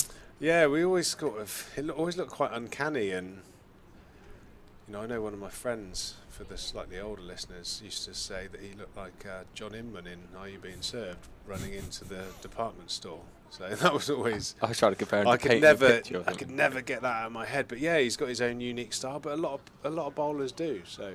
Well, you mentioned that. One of my fondest memories of you playing, dare I mention, is that Mornay Morkel. I'm sure you remember it vividly. That 6-4s in the over. Talking of a bowler with a unique style, that weird sort of circle run up he does at the top of his mark. You probably still dream about that now, don't you? Well, no, that was facing Mornay Morkel was more thing of nightmares. To be fair, I don't know quite how that happened. I mean, that was one of the best and more disappointing, games of my career. I think I was at the time harbouring hopes of getting into the England team, and the #1 bowling Test team in the world, Dale Steyn, Mornay Morkel, Vernon Philander, Imran Tahir, Jacques Callis. I got 100 off 54 balls, but because of the unfortunate injury to Mark Boucher, I don't think I even made a headline in the press, which was a bit of a shame. Yeah, that's right. I forgot actually. Yeah, I remember Boucher. Was that the same day? It might well have been actually. I just can remember my wife saying, "That's typical. You have one of the best days of your career, and you're not even in the printed columns." But there we go. Somerset batting today is far more important than that. 380 for 8 after 107 overs. I think it's fair to say that the last batting point is a bridge too far, with only 3 overs remaining. As we look at the scorecard now, Matt Renshaw, the standout performer, 129, a decent lick as he always gets his runs. Tom Abel, 70, Lammers, 56. A good contribution by Tom Banton, who's recovered from injury well, getting 57. subdued 57 for Bants, which shows he's really adapting to 4-day cricket this season, which is great news. What are your thoughts on him batting 4 and Hildreth 5? Your old mate Hildreth, of course, so many games you played together. Well, I think it makes sense. I know Hildy would love batting 5. I think that would really suit him. I mean, can you pick an out-and-out batter not batting, in the top 5? I think that Bantam batting 6-7 was a bit of a strange one. So if he's going to play, yeah, absolutely has to bat in the top 4. Short leg come in for Craig Miles. He's he's not massively close at short leg. I suppose for the pop up, the short ball, Craig Miles might attempt to Jack Leach. Yeah, it's interesting. Obviously, I'm assuming the Warwickshire players would have watched him face Pat Cummins, one of the fastest bowlers in world cricket, and they had a similar field to no avail. So they're obviously thinking that they were onto something, the Aussies. But Leachy's a gutsy performer, and hopefully will weather this storm. As he gloriously cover drives through straight point again. Craig Miles maybe double bluffing with the short leg fielder. Leachy is far too wise for that and strides dominantly onto the front foot and belts him through square cover. That short leg fielder's just been given a box. He forgot his box. Yeah, I'm not sure. What would you protect more, your head or your? Yeah, I know I'd be wearing both straight away. Other important no doubt areas. in it. Yeah, well, get a chest pad on as well. Why not? To be honest, there was not enough tea in China to get me to field at short leg. Never happened? I think it did once, and it didn't end well for me. It was actually horrendous what happened. So, being a frontline bowler as well, I don't know if the viewers are aware, but if you're a very heavy lander as a right-arm bowler, you cut the toe out of your bowling boot to take a bit of pressure off of the nail of your big toe. And I always used to do that. So I fielded at short leg, and whoever was batting swept one, and it hit me flush on the toe that had no shoe around it and ripped the nail clean off. It was probably one of the more painful things I ever experienced on the cricket field. Who was the sweeper? Who swept it? I can't remember. I can remember what I called him. I'm sure you can. Did you ever think about, well, I suppose you probably never fielded short leg again. Did you ever think, when I'm going to potentially bowl, I'll wear my bowling boots, and then I'm going to wear my batting boots when I'm at short leg? Well, it was just, it was a no-go. I think maybe a set of Dr. Martens boots, steel toe would have been the way forward, but that's the problem with going to the shoe doctor down the road, isn't it? If you get your trainers turned into spikes on the bottom, you've got no support, whereas at least cricket spikes have a bit more support until you cut the corner off. I reckon they might have a go at this final bat point, That cover drive was quite a positive option from Jack Lee. Yeah, I think it would be, I wouldn't say an accident, but I don't think, if they get a couple off the hip that go for 4, I think if it's inside of 10 for the last over, they might have a go at it. But let's face it, the way the season's gone so far, the win points are what we require. 1 point, is it going to make that much of a difference in the predicament Somerset are in at the moment? I'm not sure. We'll write that down just in case it comes down to 1 point at the end of the season. But I might agree with this. As Craig Miles jams one in, Leachy in behind it, sways a la Robin Smith, and it goes through to the wicket keeper. It's a fine piece of bowling, but Leachy again shown a lot of good technical prowess and certainly a lot of character there as we see that replay again. What a beautiful cover drive that was from Jack Leach, pinging off the middle of that bat for 4. He doesn't really pull, does he, Jack Leach? He plays that and rides up well, doesn't he, with high hands, and softly plays it down into the ground. So yeah, he knows his game really well, Leachy. Yeah. I think the pull is maybe above his pay grade. He knows what he's about. He's gritty. He likes to drive, clip off his pads, flick off his hip. Steve Waugh, for instance, is one of the best players, in world cricket. Really limited his game to 2 or 3 shots. It's not a bad way to go. As Hannon Dolby comes in to bowl to Davey, striding forward and defending that with some authority, looking technically good, as you mentioned earlier. So did you play with and against Davey as a top order batter towards the start of his career? Do you remember those days? Um, Middlesex mainly. No, I don't remember him as a batter. And I think I don't know how he went at the top and why he's now at number 9, 10. I'm assuming he didn't hang around too long at the top, but no, he's always showed a lot of ability.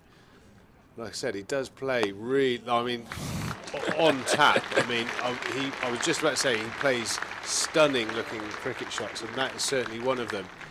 Looked like a ball on around the middle and off sort of line, which he is unbelievably just whipped through mid-wicket.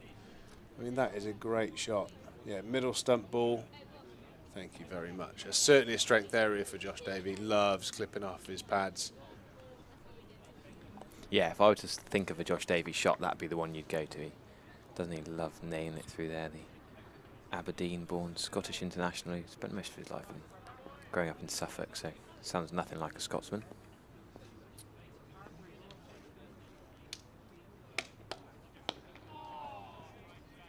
Yeah, I had a haggis dinner once. I think I'm about as Scottish as Josh Davey, to be fair.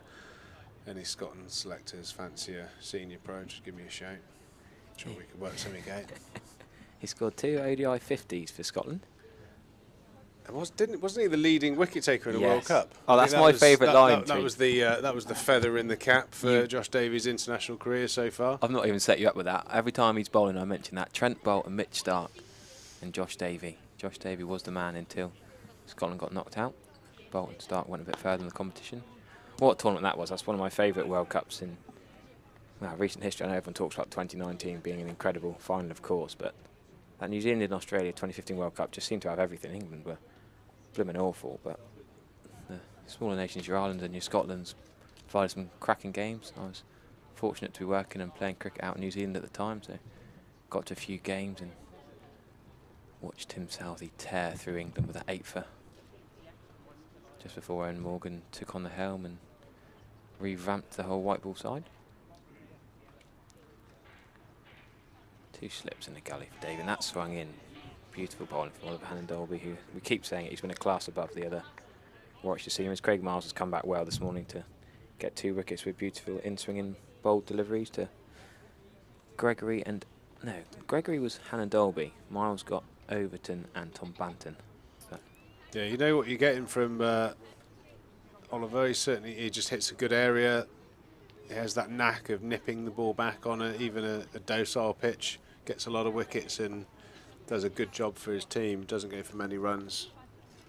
I know that I often had to resort to trying to run at him and whack him back over his legs. He doesn't really give you much to drive, and patience wasn't part of my armoury, unfortunately, as Josh Davey blocks that one out to square leg, completes the over. 388 for 8. 1 over to go, 12 runs needed. Yeah, I'm not sure the fifth batting point is a high priority at the moment. Like I've said a couple of times, I think the long game, getting Somerset up to that 420, 440, 450 area will be massive to give Warwickshire a real big first innings total to need to avoid the follow-on. Say the first 2 get squared for 4. There. What, 396? Do you then have a go at the next 3 or 4 balls? I don't think it's part of the game plan at the moment. Okay. I think they'll just be playing because I think losing a wicket would be more catastrophic to the 4 days play rather than that extra point. Like I said, it's 24 points Somerset really want out of this game, or 23 if they miss out on this batting point. You take that over the batting point. So. Especially in 4-day cricket, you have the licence of being able to bowl the 2 bouncers. You can throw one down the leg side. It does get very difficult to score these runs unless you have wickets to burn, which Somerset don't, unfortunately, anymore. After that little burst of wickets we had. Interesting field position. We got Dom Sibley sort of on the 45, which is right there. Sort of a bit bizarre. In the last half an hour, every time we mention something, it seems to happen next ball. Tom Sibley picks that up. It's almost the Pat Cummins 1 position, isn't it?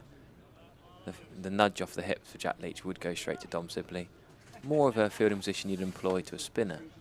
But, as we say, Jack Leach does like to clip off his hips. And there's also the deep fine legs. So they've got a short leg, a 45, backward square, whatever you want to call him, and Oliver Hannon-Dolby down below us at fine leg.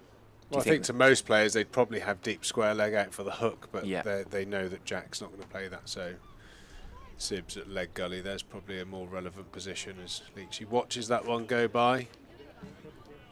Really impressive, actually. You got a lot of time for Leachy's batting. I mean, I know he will probably struggle to get up the order, I suppose, because of the style in which he plays, but he really does show a lot of character and super technique. He's really worked on it over the last few years.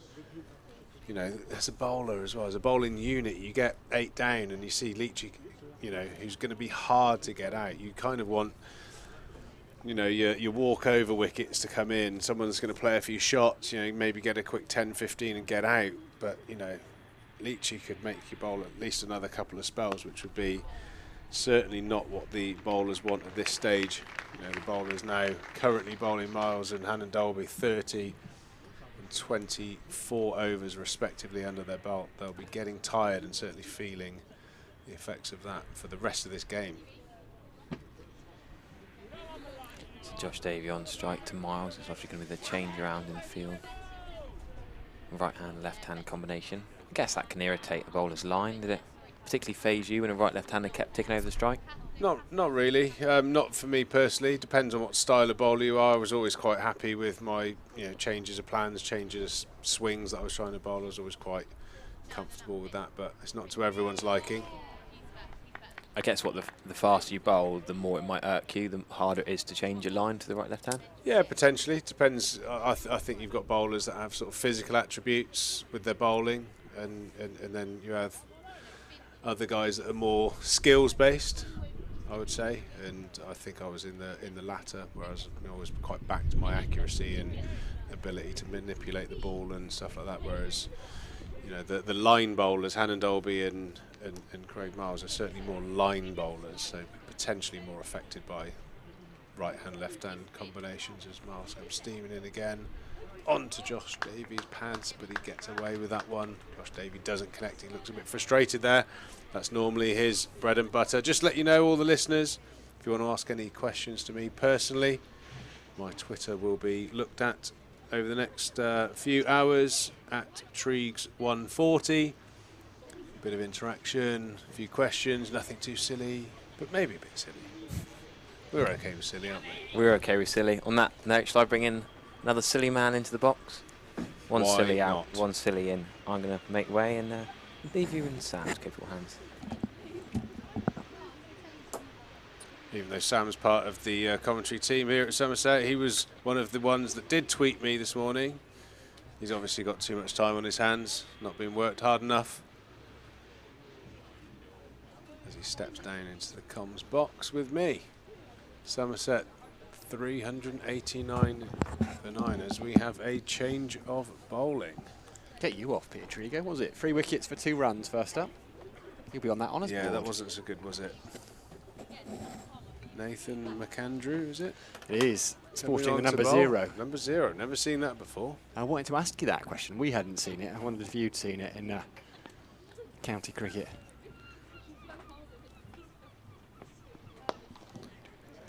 Leachy punching that through the offside. McAndrew's first ball a little bit floaty. Certainly in the bracket of loosener. Leachy does not miss out, punches that through extra cover for a couple of runs. He had a difficult day, Nathan McAndrew, yesterday. The slightly delayed debut, visa issues and getting over from Australia. Has bowled better this morning. He bowled both ends yesterday and just couldn't find any kind of line of length. He bowled a couple of brilliant Yorkers though. Matt Renshaw's a tall man. Had to get down a long way to dig them out in swinging Yorkers. The kind of white ball deliveries, really. I would say that he's probably got his length wrong. Accidental Yorkers are definitely a thing in cricket. Certainly, reckon? I don't think there'd be things you go for in 4-day cricket on a first day. Well, I didn't, but because this is only his 12th first-class game. He's played 40-odd games in the Big Bash, and I wasn't sure if he just couldn't get his length right. He was clipped away off his legs and cut down to third man a fair bit. He was not driven through the covers at all. The more you keep talking, Sam, the more I'm thinking definitely an accidental couple of Yorkers. But all the better for Somerset. Nice to have someone going for a few runs, because everyone that's turned up so far this season has bowled absolutely phenomenally well. Both sides, actually. So nice to see bat dominate ball for once. Yeah, I mean, what are we, a couple of pitches over from that Essex game? But it's played very differently. I mean, it's yesterday, it was the word road was used by some people back to the frosty days. Yeah, well, like I said, I had feedback from Matt Renshaw, who was, can speak with good authority on batting on the pitch. He said it was actually doing a bit. There's live grass on the pitch. He just said the Warwickshire bowlers bowled poorly, so that gives us hope for the next few days. Andrew swings that one down the leg side. Definitely looks like there's a radar issue going on. His shoulders are slightly slumped. Obviously, coming over from Australia, making your debut, you want to make an impact. 0 for 80 is not what you want to return on your first game, but there's something to be said, isn't it? You can some clubs go different ways with overseas. Some clubs will get people in for big names in for short stints. They'll have 3 or 4 guys that might play 3 or 4 championship games each. Warwickshire have gone the other way and tried to get Nathan McAndrew in for almost the whole summer. Leachy punches down the ground. What a beautiful shot there. He'll pick up another couple of runs. Yeah, it's an interesting way to go, but I always think, a few years back, would Jeetan Patel have been a massive, big name in cricket, and look what he did in county cricket, how phenomenal he was? Would Simon Harmer have been known around the circuit? There's so many good quality cricketers out there. Lots of Somerset players that went over to play Australia. Would they be household names in Australia? Probably not, but they're certainly no Big Bash favourites. So yeah, it's about talent identification. Everything's on TV now and on live stream, so the talent doesn't go amiss for too long if you've got attributes that a county are after in particular. It's the analysis as well, the amount of numbers that are available. I've got the scorer's scorecard up, and it just breaks down everything. And there are people that are employed to look at that, which maybe there wasn't perhaps in the mid-2000s. You didn't have this breakdown of every single number possible. Yeah, it's maps. Crazy. Yeah, I mean, when towards the back end of my career, our statistician at Nottinghamshire, Cunnill, would come up with stats on my game that I had no idea about. Do you know that you strike at 100 or 220 against off spin in the power play in June? And it's just literally remarkable the level of detail that the statisticians go into now. Craig Miles then to continue from the river end, a couple of slips in. Josh Davey gets right in behind that. So what would you do with that kind of information? Is it something, would you be like, okay, tell me more, or does it matter to you that you strike? You're going to change your game if you're striking that well against off spinners in June that have been born on a Saturday? Well, I didn't say that intentionally to go into the story, because I didn't know you were going to ask this question, but that particular stat came out when we were playing Yorkshire, and we knew that Yorkshire were going to bowl Don Bess in the opening over, so I went from batting 3 or 4 to opening because they knew he was going to bowl the first over. Davey gets right in behind that with his Josh Davey, the batter, as he would tell you if you asked him. Very keen to be a top order player. Yeah, they all are. They all are. They all are. But can they do it? Which Jack Brooks enjoys telling them all he's got a first class 100. Yeah, that's quite a remarkable achievement that from Brooksy. Bowled a few times at Brooksy, and he's got an interesting technique. He can be awkward to bowl at, but a few moons aligned, I think, for that 100 to happen. Fair play to Brooksy. Jupiter's got a few moons, I think. Radar from Miles there. Burgess, who's been tidy behind the stumps, takes that well. And dare I ask, Nottinghamshire versus Yorkshire. Pete Trigo's gone off the order. Don Bess bowls in the power play. What happened? We chased 78 in about 3.5 overs. It went well. It does sound like it went quite well. There was some agricultural hacking from myself and Alex Hales, and it was job done. And yeah, so there is merit to these. They call them matchups, don't they? Who's the matchup that you want to try and initiate? Flicked away off his legs there, Josh Davey. Hannon Dalby will keep it to 1. You can see here, I think, from my experience of playing these scenario games, that you had that purple patch from Warwickshire, and now there's a 25-run partnership here from Leach and Davey, and you can really see the energy sapped. The bowlers are starting to stray. Like I said, Oliver Hannon Dalby had bowled 30 overs. McAndrew 21 under the belt, 25 for Miles. That really is quite a drain on anyone's physicalities. You know, there's some serious kilometres being clocked up by the fast bowlers, and the longer you can stay in the game, the more tired, the more bad balls you're going to get, and that certainly seems to be starting to happen over the last 20 minutes or so. Comes around the wicket to Leach. Miles or beats him on the outside. That was a lovely looking delivery. Leach does well not to get a nick on that, really. Yeah, holds his line there. He's been beaten by a good ball, but Leachy's played the line, committed to the line, and hasn't followed it. So played and missed and didn't nick it. Crucially, 394 for 8. What's the message after a tough day in the field, like the one Warwickshire experienced yesterday? Because it must be very easy for heads to drop, and particularly when high scores were very common here at Taunton. Well, I think it's tough because, you know, 4 down for 300. You're really staring down the barrel of another half a day in the field. You know, so bowlers are going to be clocking up in excess of 30 overs apiece, which I think I'm right in saying that to bowl sort of 20 overs, 30 overs in an innings, you're going to be covering around about 20 kilometres of sprinting and the effort. It takes a lot out your body. So you pretty much, if you're staring down that barrel, you're pretty much after day 1.5 in an impossible situation. You're at best going to draw the game. So that's quite taxing. That's where Somerset now need to be smart. If they can bat, keep them out there, grind them down. Every one of these batters out here, the legs are getting heavier. The eyes will be getting tired, which will give Somerset an advantage when they bowl. So really crucial that Somerset just eke out as many runs as they can, and not just the runs. Time on feet for the Warwickshire players is going to be a massive asset for your Lewis Gregorys and your Craig Overtons and your Josh Davies to then attack when the time comes.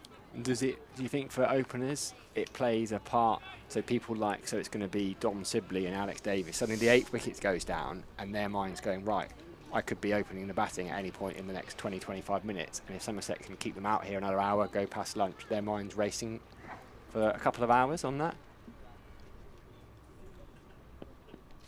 Andrew Innes seems to be a bit more comfortable bowling to the right-hander. But yeah, exactly right. So if I had to, you know, get into the mind of Dom Sibley, dare I say it, I think he might be off the field for the moment. But, you know, you kind of go through this weird period of kind of, you know, cricket is all about concentrating, turning your concentration levels on and off, on and off. They'll be sort of starting to switch on, but the longer that you can drag out that process, it really will wear him down for when the actual time comes. I could only really refer it to playing 50 over cricket when I knew I was opening the bat. In that last sort of 5 overs of a 50 over competition, I knew that I was strapping the pads onto him, and you know, that on-off switch, when do you turn it on?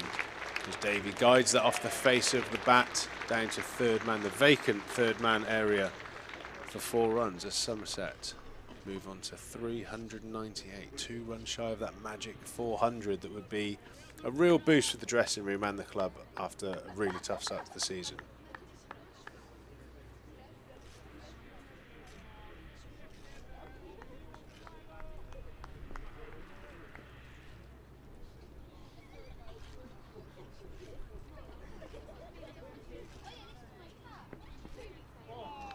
Andrew bowls an absolute beauty there.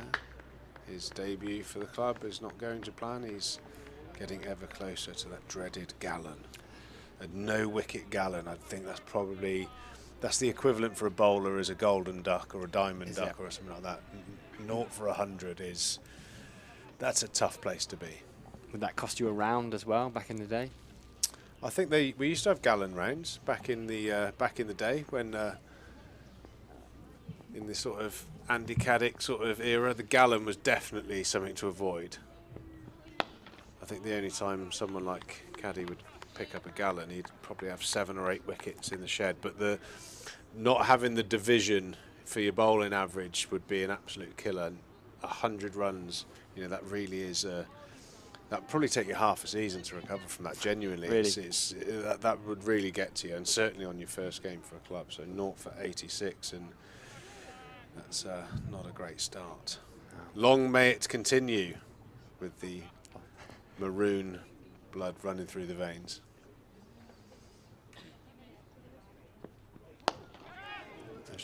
Davey punches it straight back over his head, even more demoralising for the bowler. Back in the day, that would have been shattering the advertising boards, but on this nice new Taunton lush outfield, pulls up, and Davey gets 2. Somerset move on to 400 for 8. It's been a long time coming, that 400. A season and a half, I think, but we've got there now. Yes. Maybe this is the catalyst for Somerset's cricket in 4-day cricket to turn around. I think what was so pleasing about yesterday was in the last couple of games, that Essex game and that Surrey game that you were at for a bit as well, Somerset put together good sessions and then sometimes a couple of back-to-back good sessions. But to put the full day, I mean, there was the first day against Surrey, but they were 6 down. But to put together a full day must have been so pleasing for them. For the bowlers just to be able to sit there with their feet up and relax. Jack Brooks enjoyed doing his crossword for a good hour or 2 down on the bench. For him to be able to do that, it must be very pleasing as Miles continues around the wicket to Leach. Yeah, definitely. I mean, that's something to not underestimate. Not just the mental sort of fatigue for the batters that are struggling. The bowlers always, you know, when your team seem incapable of batting for a day, the bowlers, that means they're bowling every single day of the season, which again has that accumulative fatigue. You know, it's great for the bowlers just to pop the feet up, do the ice baths, the massage, and all the things they do in modern day cricket now, and get pampered, because the bowlers put in a lot of work throughout a county season, and they need a bit of TLC and an oil change from time to time. Yeah, they do. Leach just pushes that out towards mid-on, and Craig Overton and Jack Brooks were enjoying the view below us on the balcony yesterday for a bit. He was telling me about, it's quite a gruesome sounding toe injury Craig Overton's got that just popped. It's an old cut, and apparently he said it just popped underneath in the Surrey game, and he could barely put any weight on it in that last innings. Still bowled as you'd expect from him. Well, the word gruesome is covered over when you just say Craig Overton's feet. I changed next to those things for about 5 or 6 years, and they are some heinous plates of meat, cut or uncut. Nobody needs to be around those things. I will take your word for it. I think Pete Trago won't try and seek them out. But certainly he's put some miles through those over the last few years and will enjoy putting them up, hopefully with socks and sandals on rather than just a pure sandals look then, by the sounds of it. Yeah, well, there's some. I'm not going to say anything about dodgy or interesting footwear or dress sense. We all like to fly around ship, and yeah, Crago's got some interesting styles himself. Leach just looks to push it in the offside, gets an inside edge onto his pads, and they don't take a run. Miles into his 26th over. Had a good morning, Craig Miles. Started the, I suppose you could call it the chaos after the relative serenity of yesterday with that run out. Yeah, it certainly didn't go our way for that sort of 20 past 11 to 40 minutes past 11 period, but these two have certainly steadied the ship, and very appropriate that we were talking about good techniques, because they've shown a real strong character and technique over the last half an hour, and have taken a little bit of wind out of the Warwickshire team in the field. There was a lot of bounce, a lot of noise. All of a sudden it's a bit quieter, and the Somerset scoreboard is starting to tick along. Like I said, that fatigue that the bowlers in the legs will feel in the legs, you know, that will produce poor deliveries to score off. Stray onto Josh Davies' pads, you're going to get flicked for 4, slightly full outside off stump, and Taunton's Lara is going to belt you through the covers. So lots of runs to be scored. That 450 is certainly in sight now, if these two can continue for the next hour or so. He's always taken his batting seriously, Jack Leach. As does Josh Davey, who gets in behind that one to end the over. I mean, I know it's club cricket, but I'm pretty sure I saw him batting at 4 for Taunton Dean here in the Baker Cup final as a youngster. So he's always. I know I'd heard you and Harry talking about how hard he's worked, and I think he's probably a bit frustrated that his one not out is more famous than his Test match 92. I think what he did that day was, you'd be very proud of that, irrespective of the score. But one thing, you know, with Jack, I mean, you get different types of people. You know, someone like myself, confident but with a load of bravado and all that kind of stuff. So you think, oh, he's one of those kind of guys. Whereas Leachy, I think he's got that, but he's a little bit more insular. He's confident, but in his own way. He's very confident with the batting. I know in the dressing room, in our lunchroom, everyone's got their own picture up on the wall of them performing for Somerset, and I know Leachy's one is scoring a second team 100 here.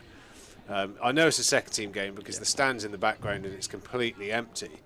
But, he's very proud of that and certainly does take his batting seriously, as he should do. Test match 92, as you say, at Lord's.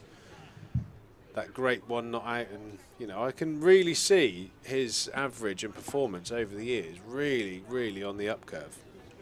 Daniel Palmer on the YouTube says, I have faith in Jack Leach. He is better than Rory Burns and Zach Crawley, in my opinion, which everyone has an opinion and is entitled to one. Well, I think I could see why you'd say that. Rory Burns, technically, they're great run scorers. They're really good players, but they do look quite uncanny. I do get why you'd think that, but I think if you had to open with Leach or Rory Burns over the course of the season, I'm pretty sure Rory Burns will score a lot more runs. He's a good lad, and as England fans as well, we wish him a turnaround of form. Yeah, and there's a man will be batting, hopefully not for another hour or two at least, who may well find himself back in the Test side. He'll certainly be looking to score heavily. Dom Sibley, I'm looking forward to seeing him back because people have talked quite a lot about it. It's a brave decision to not go on the Lions tour over the winter and opt to stay at home and work on his technique, and apparently he's changed it a little bit, lost a few of those idiosyncrasies, and is feeling in quite good touch. Yeah, a good cricketer, Dom. It's a shame to see him move away from Somerset, but he's doing very well. I don't think the wickets column has been quite as full as it was when he was bowling at Hyderabad. But he's a very, very multi-dimensional cricketer. Very good player. Mr. Sibley, the Dom I was on about. Oh, sorry. What am I on about? But I agree with you about Dom Bess. There we go. You heard it here first. Jack Leach and Dom Bess then to open up for England.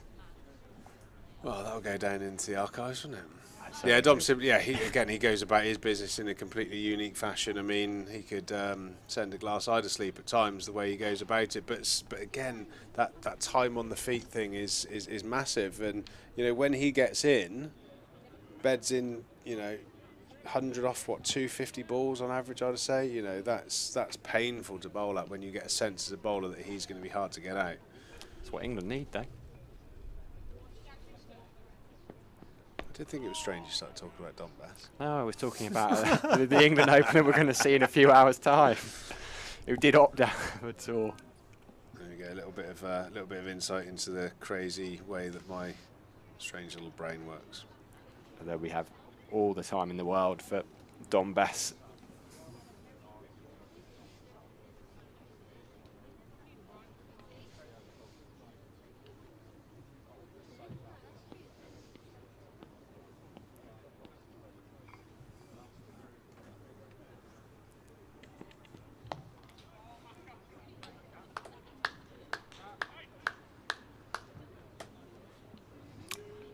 End of the over then.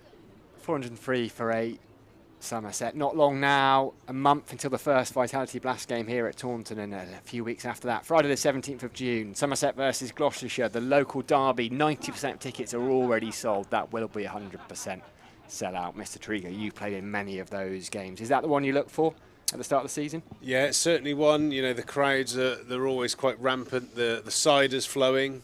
Whether you're playing it here at Taunton or at Bristol. I can remember playing at Bristol, getting an absolute torrid time. I think I might have got Michael Klinger out early, so I was particularly hated by the Gloucester faithful. And I can remember a number of objects being thrown at me onto the pitch, and I can remember looking down and someone's house key landed next to me, which I thought was quite a peculiar thing to choose.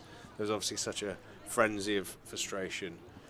He picked up whatever he could get hold of. Yeah, someone's house key landed next to me. That was interesting. I can remember driving out of Neville. I was living in Weston-super-Mare. I used to drive to Neville Road. And I was used to loathe driving out after the game, after a T20 match. It used to take me ages. And if anyone spotted it was me in my car, oh my word, that drive down the road was painful. Danny Briggs comes into the attack. A nice looping left arm spinner to start. Josh Davey might use his feet here. Danny Briggs isn't an enormous spinner of the ball. Nice to see a few positive options taken here. Well, I think that is why, I mean, Briggs' figures were quite expensive yesterday, and Matt Renshaw was really positive against him. I think he scored 40 runs off 22 balls against him, and straight away you know he doesn't spin the ball that much, Briggs, so you can trust it's not going to beat the outside edge. Right on cue, Josh Davey takes a couple of steps down the wicket. The ball slides into the pads of Josh Davey, lofts him over wide mid-wicket for 4. As predicted, yeah, a little bit of a positive option there. Really shows that Josh Davey is in good touch. Yeah, Danny Briggs, he's more of a sort of a flight and pace bowler. He sort of tries to encourage you to cut and skid one through. Not an enormous spin of the ball. Quality performer, don't get me wrong, but certainly one that's not going to be ripping edges off the bat. So be interesting to see if Josh Davey and Jack Leach continue with this positive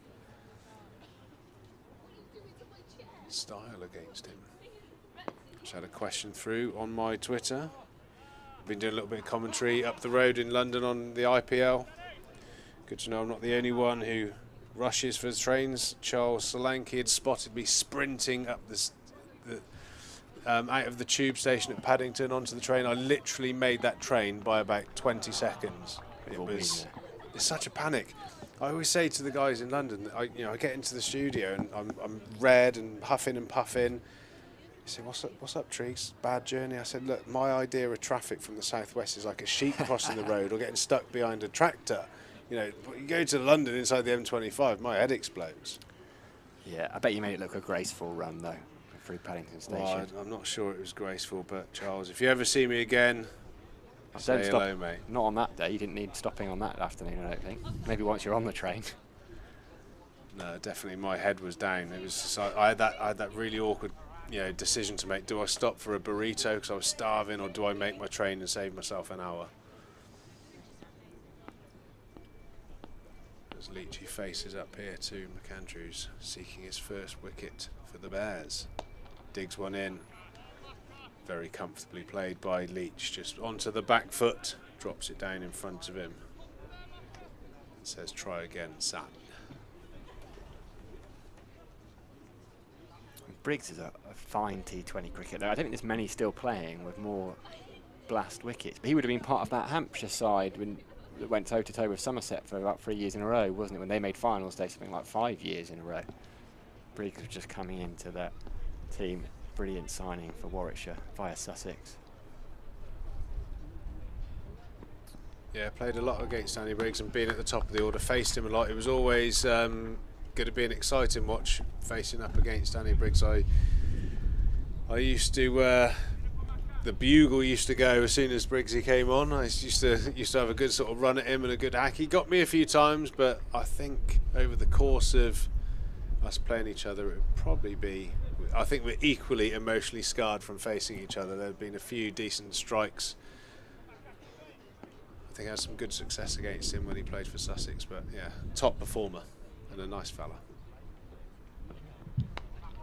Opens the face there, Leach, but I think it might be at Gully. No, it's not, is it? Robbie Yates at Gully does the fielding. He was part of that, I was saying to Harry earlier, that ridiculous Sussex side when they had him, Rashid Khan, Tamal Mills, Jofra Archer and Chris Jordan as their T20 bowling attack. Yeah, that was all.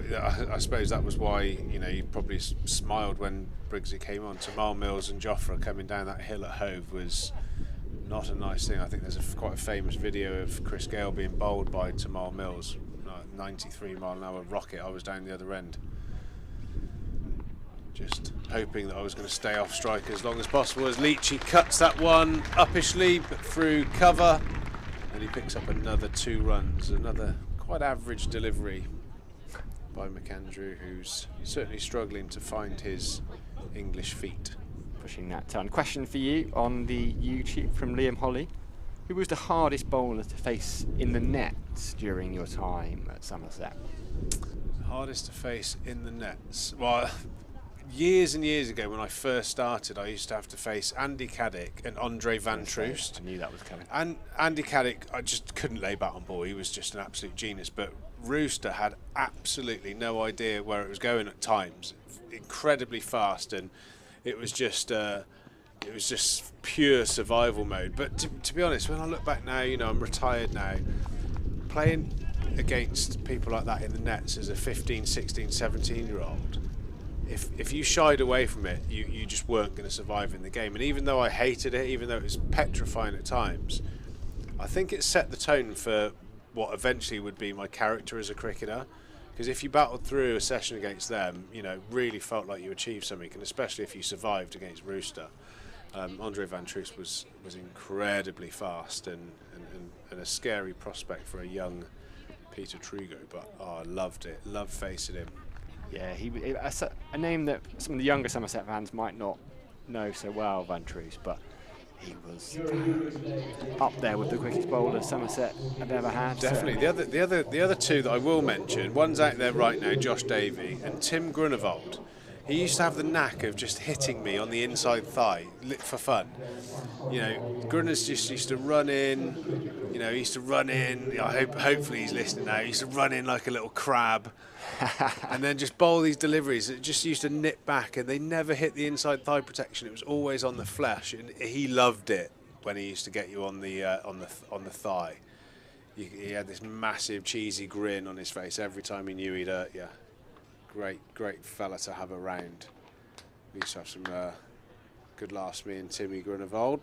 Retired recently, didn't he? Long-standing injury. Is he over the road now with Cooper Associates? Yeah, he's one of the next Cooper Associates financial advisors. He's doing really well. He's joining Charles Willoughby, Carl Gazzard. So their indoor six-a-side team isn't bad for the office leagues, is it? Yeah, Jack and Lee weren't bad cricketers. I'm not sure how effective a reluctant ex-Somerset cricketer would be in an indoor game. James Regan as well is over there. Kev Parsons, brother of the Somerset legend Kevin. So yeah, they would have a pretty steady team. And Lee Cooper, the director, was a pretty handy cricketer back in the day. Played a lot of Somerset on the first second ever 11. I think it was him and people like Chris Gange and Carl Gazzard. Hunkin, was that it? Chris Hunkin? Chris Hunkin, yeah. Tom Webley. Cornishman. Yeah, Webbers was slightly after those guys. Joe Tucker. Yeah, he was a quick bowler, wasn't he? Yeah, he was very quick back in the day, and unfortunately had a few issues with his back. But yeah, Lee Cooper, the main man, was a good player. I always remember him. He used to wield a Gray Nichols Ultimate. He always had pristine kit, always looked the part. Scored a lot of runs actually. He was probably unlucky not to get a little contract at some stage, but it's not for everyone, I guess. But we had some good times, and nice to see Cooper Associates doing well, sponsoring the ground here at Taunton, and supporting the boys post-career. I know it's quite a challenging time when you finish your career, as I'm finding at the moment. In some ways, you spend a life institutionalised, being told where to go, what to wear, how to play, and all those things, and then all of a sudden you're in the real world and all that kind of stuff. So running my own ship. Nobody told you what to wear, Peter Trigo. Well, they tried. I was going to say the other stuff I can let you get away with, but the what to wear, I can't imagine Brian Rose is dictating Peter Trigo's outfit. I paid many a £10 fine for breaking code of conduct in the club attire, that's for sure. Worth every penny. Although these days you'd be quite happy. Those suits they've got now. Stylish, aren't they? Lovely, aren't they? Sonny Baker was up here yesterday, in fact, in his.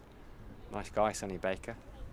Good to see him back in action soon. Exciting young quick bowler. Yeah, the boys have got some style now. It's certainly changing what it is to be a cricketer. The car parks full of nice shiny vehicles. I can remember the first club car I drove was a Nissan Primera with bold tyres. That was quite an experience, as Joe Tucker will allude to, as he rolled it down the embankment on the M5 going to Nottingham one day. That was quite an experience. Yeah, times have changed in being a professional cricketer from the late 90s. Much of it for the better, but I'm sure some of it for the worse too. Definitely, yeah. I'm not sure any of the youngsters will be will be driving to Nottingham in an MOT failure vehicle to get to a second 11 game these days. But how times have changed. I'm not sure it's all for the good. We used to have some great times back in the day.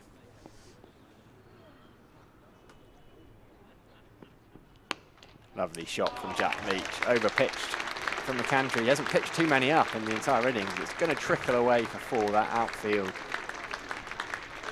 Holding the ball up a little bit, but Jack Leach moves into the 20s. Somerset move on to 413 for 8. And this partnership is just ticking along nicely for Somerset here. 40 runs. As McAndrew creeps ever closer to a century, but the wrong kind. Yeah, it's not been his day and a half yet. Plenty of quality. Second highest Sheffield Shield wicket taker last year. It was his first season in pro cricket. Played 3 games in New Zealand actually before that, slightly strangely. Same result from Leach, even fuller. Lovely shot from Leach, opens the face. He goes wide again, searching for something. I'm not sure what he's searching for out there, but Leachy has capitalised on that. Kind of back cut it over gully. 2 or 3 bounces away to the Colin Atkinson pavilion.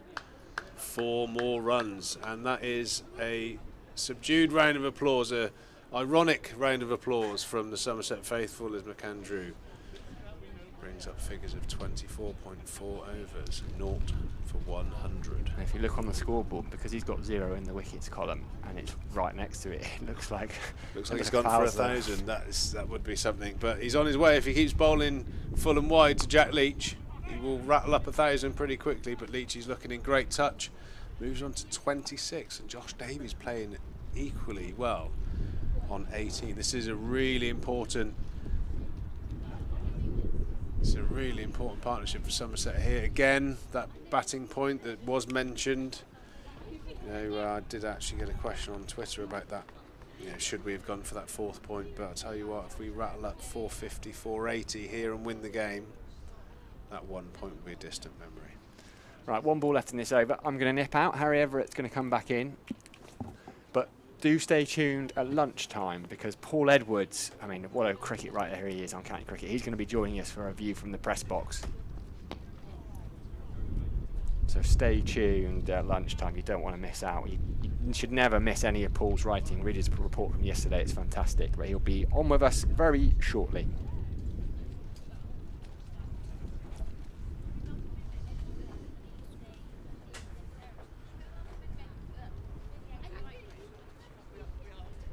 There we see our fantastic team here at Somerset bringing up footage of that ball I was describing to Mal Mills.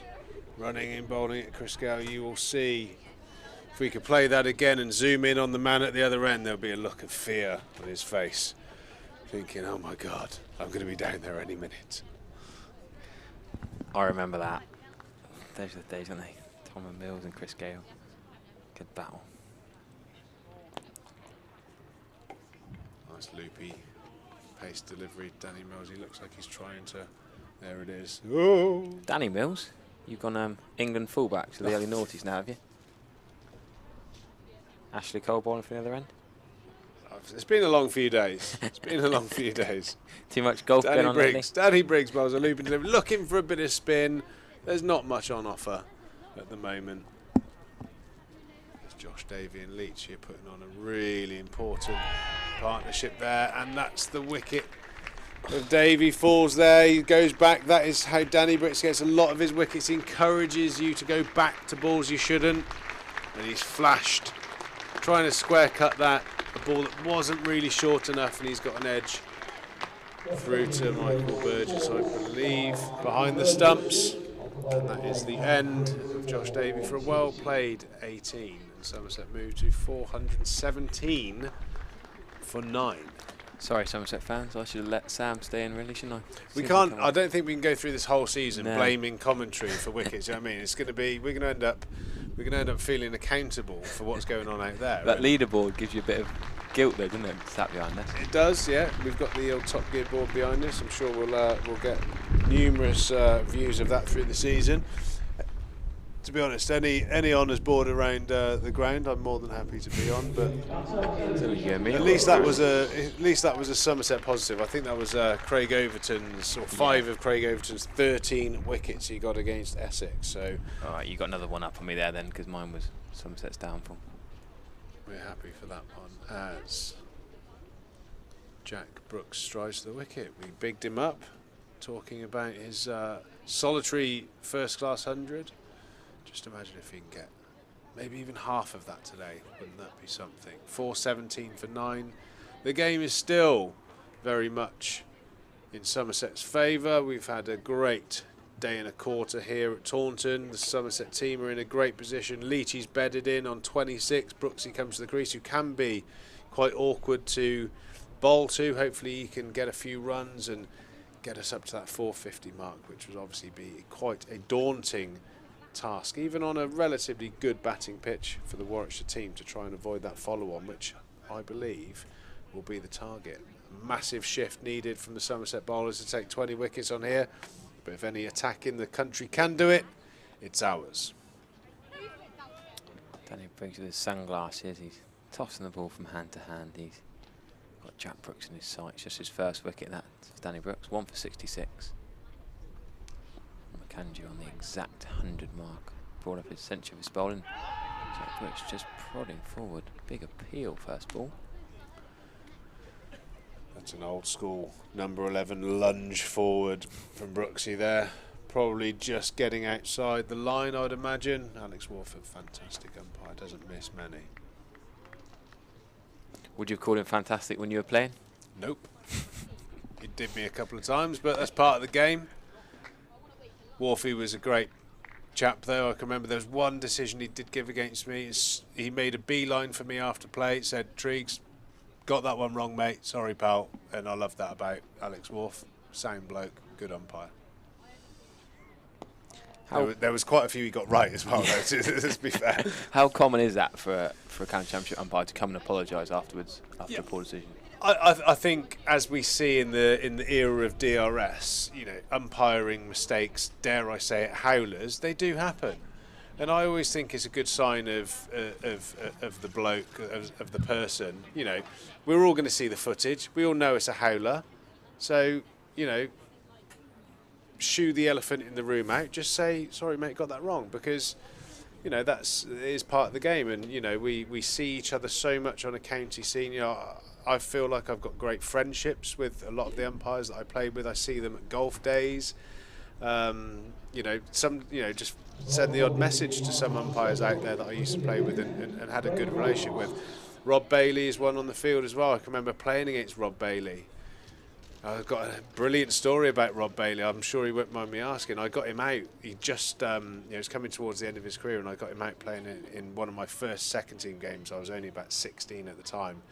And I nicked him off, and being a bit excitable, I gave the senior pro a few words of advice when he was walking off the field. At the lunchtime, he pinned me up against the wall, genuinely pinned me up against the wall, said, "Don't you dare talk to me like that, youngster." But, you know, great friends now, you know, 25 years on. So he was at Northants at the time, was he? He was at Northants at the time, yeah. So it was. We still laugh about that. Do you remember that? 1997, I had you up against that wall tree game. I said, "Yeah, well, try it now, Bales." You went, "No chance, son, no chance. You're bigger now."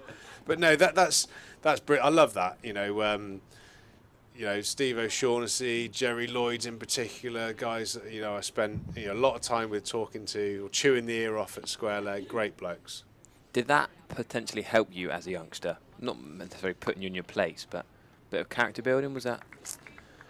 Well, I think, you know, things are different now. You know, things, you know, maybe happened that wouldn't necessarily be the norm now. There's a little bit more, dare I say it, sort of alpha male-y sort of vibes, you know, where, you know, you would have these off-field encounters with opposition during a game. It was all very much, you know, we'll share a drink or whatever after the game, but played against some fierce commentators, fierce competitors, sorry.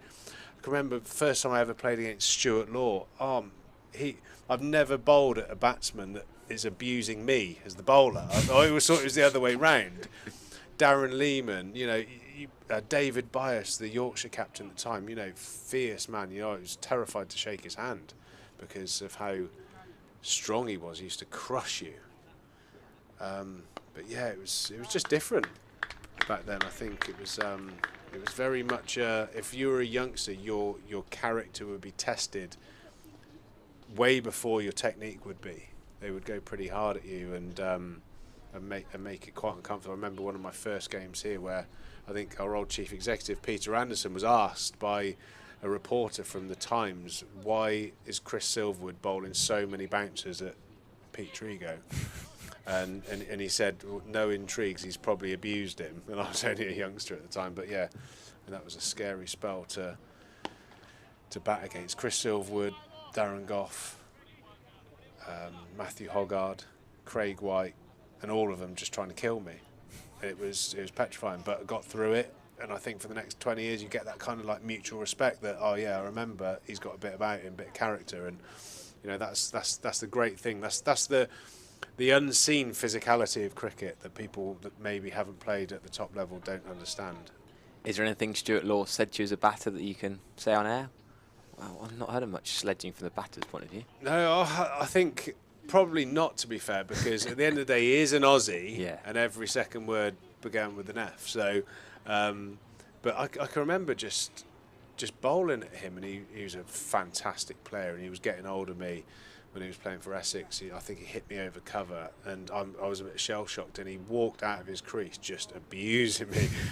Like, keep serving him up, youngster, and all this, with a few expletives thrown in, and I was just like, what's going on? This is not the way it should be. Does anyone else chip in then? Does the captain or the umpire have a chat, or just leave him to it, really? He was such a good player. I think everyone just sort of buried their head in the sand and let me sort of fight my own battle.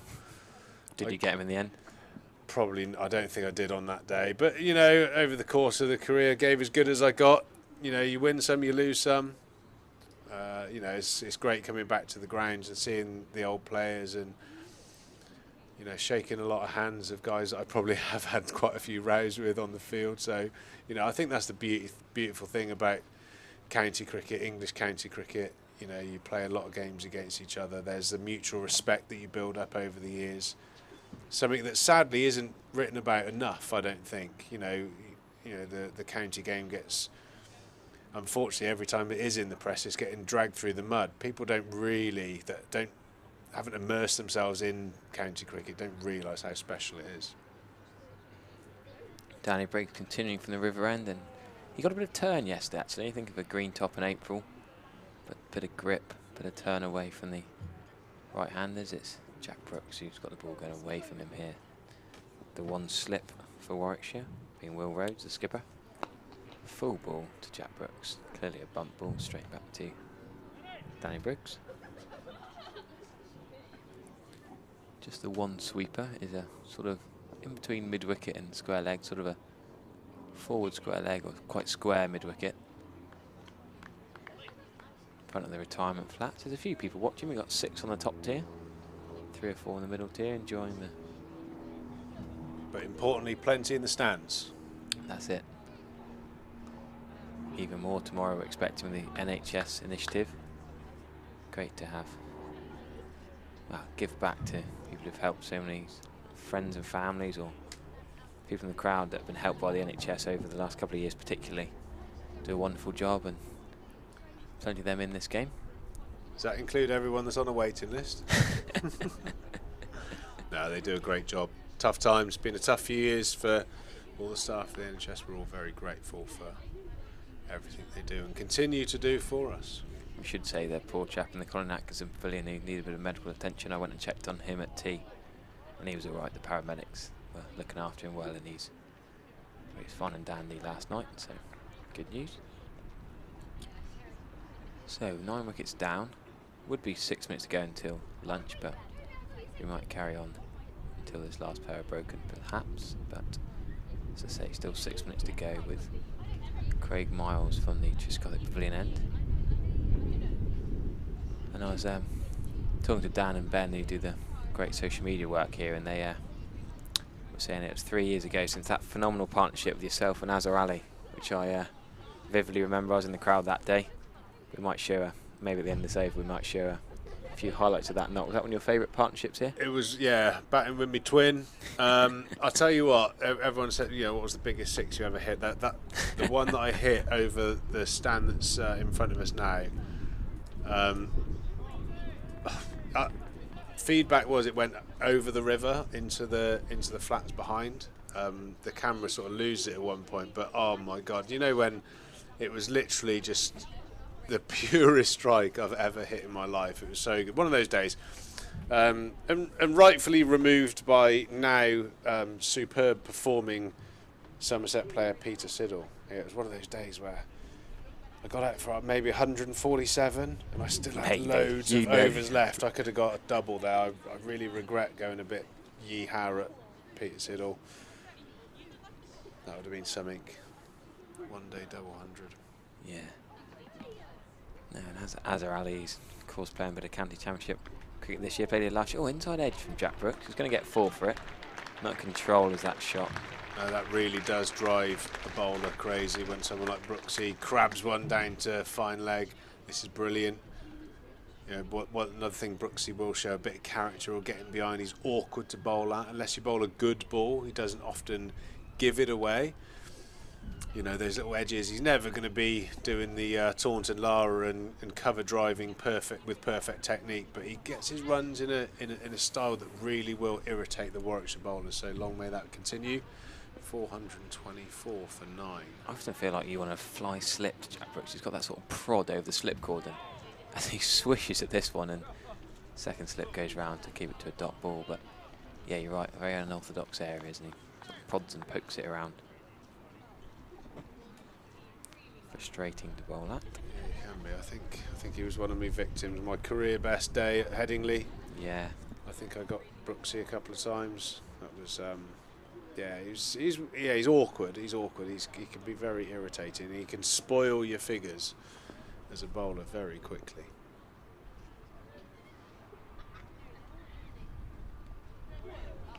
He avoids that. Very well directed bouncer. That's the kind of ball there you see him lifting over the slips, and you just practiced it afterwards. He's not going to get his head in behind it and pull it for 4, but he's quite able to lift it over the slip corner. And the third man's very wide, so any edge for Brooks, you think it's probably still going to be 4. He's got to beat 2 slips in the keeper. Yeah, I think Brooksy, for me, he can leave the ramp in the closet. Thanks, mate. just grind it out and bat for the Taunton Lara down the other end. Leachy's looking in great touch, eyeing up a 50. There are always different characters that you'd bat with. I can remember batting towards the end of an innings on a few runs, and Charles Willoughby used to stroll in, and I used to meet him out in the middle, and before any conversation was had, he'd sort of meet me in the middle and say, "Sorry, Brew," before we'd had any sort of conversation. 80, 90 or whatever. I can remember getting through to a couple of hundreds with Charles down the other ends. It was like an absolute panic because you knew he wasn't going to last too many balls. I feel like there's a bit of Stuart Broad in Jack Brooks' batting. We saw him swipe 45 in quick time for Notts earlier today. Good to see him batting for Nottinghamshire. He ran out of partners as we see Jack Brooks with an elegant off drive. We're just talking about his unorthodox areas. The cover drive unfurled. Maybe he's heard me sort of saying that he didn't have a cover drive in the locker. He's just pulled off an absolute beauty there. Rasping drive through the covers. Somerset move on to 428 for 9, a real formidable total being put on here by Somerset, which will stand them in great stead for the next 2.5 days here at the Cooper Associates County Ground. Yeah. Here's the Netflix equivalent, the Behind the Wyvern, the Somerset series. We're really enjoying this. Ollie Sale with the camera, getting an inside look into the Somerset dressing room. Get on the YouTube channel and you can watch some of the old ones on there. New series, great stuff coming up. Max Waller, is he the star of the show, is he? He always manages to get on something, doesn't he? Whether it's tennis or golf or... I saw enough of Max Waller during the pandemic when he was throwing tea bags into cups. He was taking up far too much of my social media feed. I think Max Waller needs to come into the studio. I need to have a good chat with him for a half an hour at least. Come on, Max. Where are you? Let's be having you. Do you still catch up with him very often? As much as possible, yeah. It's difficult now because he's him and Katie have had a little one, so their times are taken up a little bit more. Yeah, but me and Max will be playing a bit of golf together, no doubt, this summer. Be good to see him soon. Like I said, he can pop in any time and have a chat with us on the live feed. He's always good value. How good's his golf? He's very, very tidy golfer, is Max. Yeah, it's a very good ball. He's a scratch level golfer, very dangerous. He's a scratch level golfer, but if he goes to a golf day where the prize table is decent, he plays off 9 normally. With his El Dorado style Mexican bandit hat. Is it? Great stuff. I can't see him hitting a particularly massive ball. Is he just consistent? He's well, I think he does it. He hits a lovely little low draw shape, so he does actually hit the ball quite a long way, to be fair. A lot further than it's a cricket ball. Oh, interesting. Okay. Yeah, it's comparing someone's cricket technique to their golfing technique is always tricky to imagine. Yeah, don't do that now. Max is sneaky long, to be fair. He's hard and low. The banter's always good, and his handwriting is fantastic. Last time, well, I think one of the last times I played with Max, I got a hole in one. I made him write out the scorecard for me. He's got beautiful handwriting. He's a really good artist as well. He does. Yeah, great drawings in lockdown. Isn't he? He does doggy portraits and all sorts of things. Very talented lad. Right, enough being nice to Max. It doesn't feel natural. No, okay. Come in, Max, so I can be mean. Well, talking of being nice to Max, we might have a little video of being nice to yourself here, apparently. We'll see a little clip of the Azhar Ali Pete Trigo partnership. Here we go. These highlights. We're going to see that 6 over the river. That's the one, isn't it? No, that's not the one. That was it. I only got half of that one. You know exactly the shot coming up, didn't you? Oh, we're going to have time for it between the overs. Not that one either. Only got half of that one. Harmer being taken to the cleaners. I can remember Charlie Dagnall just saying Trigo's just having fun now. That was certainly was. Is that the most you ever enjoyed batting? Well, it's probably out there, isn't it? No, there's a couple. Yeah, there's a few good days like that. But you have probably a day a year where you sort of just feel like you're in this sort of touch. I got a big 100 against Glamorgan years ago where I hit it even better. But that day was ruined because Joss Butler came in. To the glory. I got 100. I think I got 147 there as well. I got 147 against Glamorgan off of 89 balls. And then Joss got 90 off 30, and I felt like I just held up the innings. Stopped him getting 100. Yeah. He was something else when he first started. So, well, he is something Still else. Is, yeah. It's just from ball one that he faced in a Somerset shirt, he's just been absolutely remarkable. Might you be doing some IPL commentary on him? Yeah, well, the games I have covered, I haven't been doing a Rajasthan game, which is a shame, really, because I'd love to commentate and blow smoke up his bottom for a couple of hours, as I'm sure I would. Yeah, great lad, and one of the world's best now. 300s in a row. I mean, who would have thought that? Yeah, it's ridiculous, isn't it? So, quite. I remember batting on the bowling machine in the indoor school, facing 60-mile-an-hour, blocking it, and he was in the net next door, facing 90 and ramping and scooping and whacking. I was scared. You know the big netting in between your nets. I was scared he was going to whack it through and hit me. He hits it so hard, doesn't he? He certainly ridiculous does. talent. So Jack Leach still going past 1 o'clock here. Off Craig Miles, lovely one into the leg side, just full of control is Jack Leach so far. Just needs Brooks to hang around for him here. Mentioned Stuart Broad. He's got Mark Stoneman out. Middlesex, of course, the Middlesex opener. He formerly played for England. Broad got your old mate Azhar Ali out as well. I'll have to have a message to Azhar, tell him to sort himself out. Shouldn't have signed for Worcester. No, I did think that. Did that upset you? Is the nature of modern day cricket now, isn't it? People move around and change teams and where the opportunities are. Because obviously, if we had Azhar, we wouldn't have Renshaw. So you must have mates all over the country, from former teammates and overseas you played with. Do you tend to stay in touch with most of them? Look at that shot from Jack Brooks. Beauty there for Craig Miles. Obviously had a great purple patch this morning, but has met the full face of Brooksy's bat. Smashed for 4. Yeah, it's great actually. Yeah, could go to most places in the country and phone someone for a lunch or a dinner. So yeah, that's nice. What about Chris Gale? We haven't mentioned him yet. So much you and your golf stuff with Chris Gale, and you take him to the driving range, didn't you? Yeah, he did actually. Unsurprisingly, when he did catch it, it went quite a long way.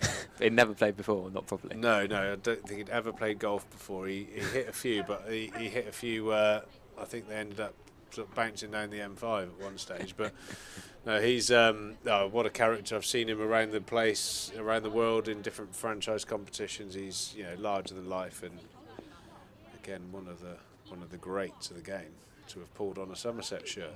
Enjoyed a rum and coke and Mambo, didn't he? Apparently so, yeah. I think he's quite well known for enjoying the party lifestyle, and I suppose being a T20 specialist allows you plenty of time off to enjoy yourself. Too right.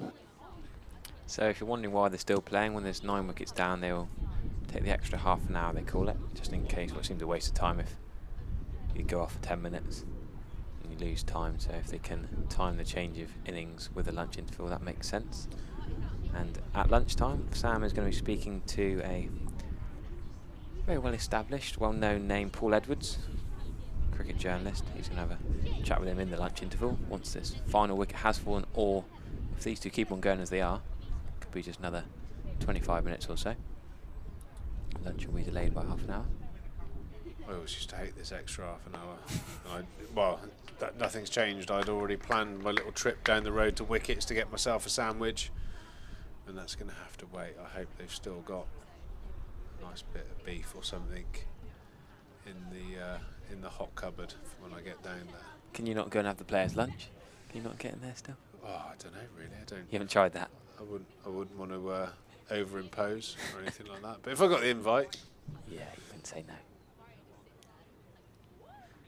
Mid on and mid off.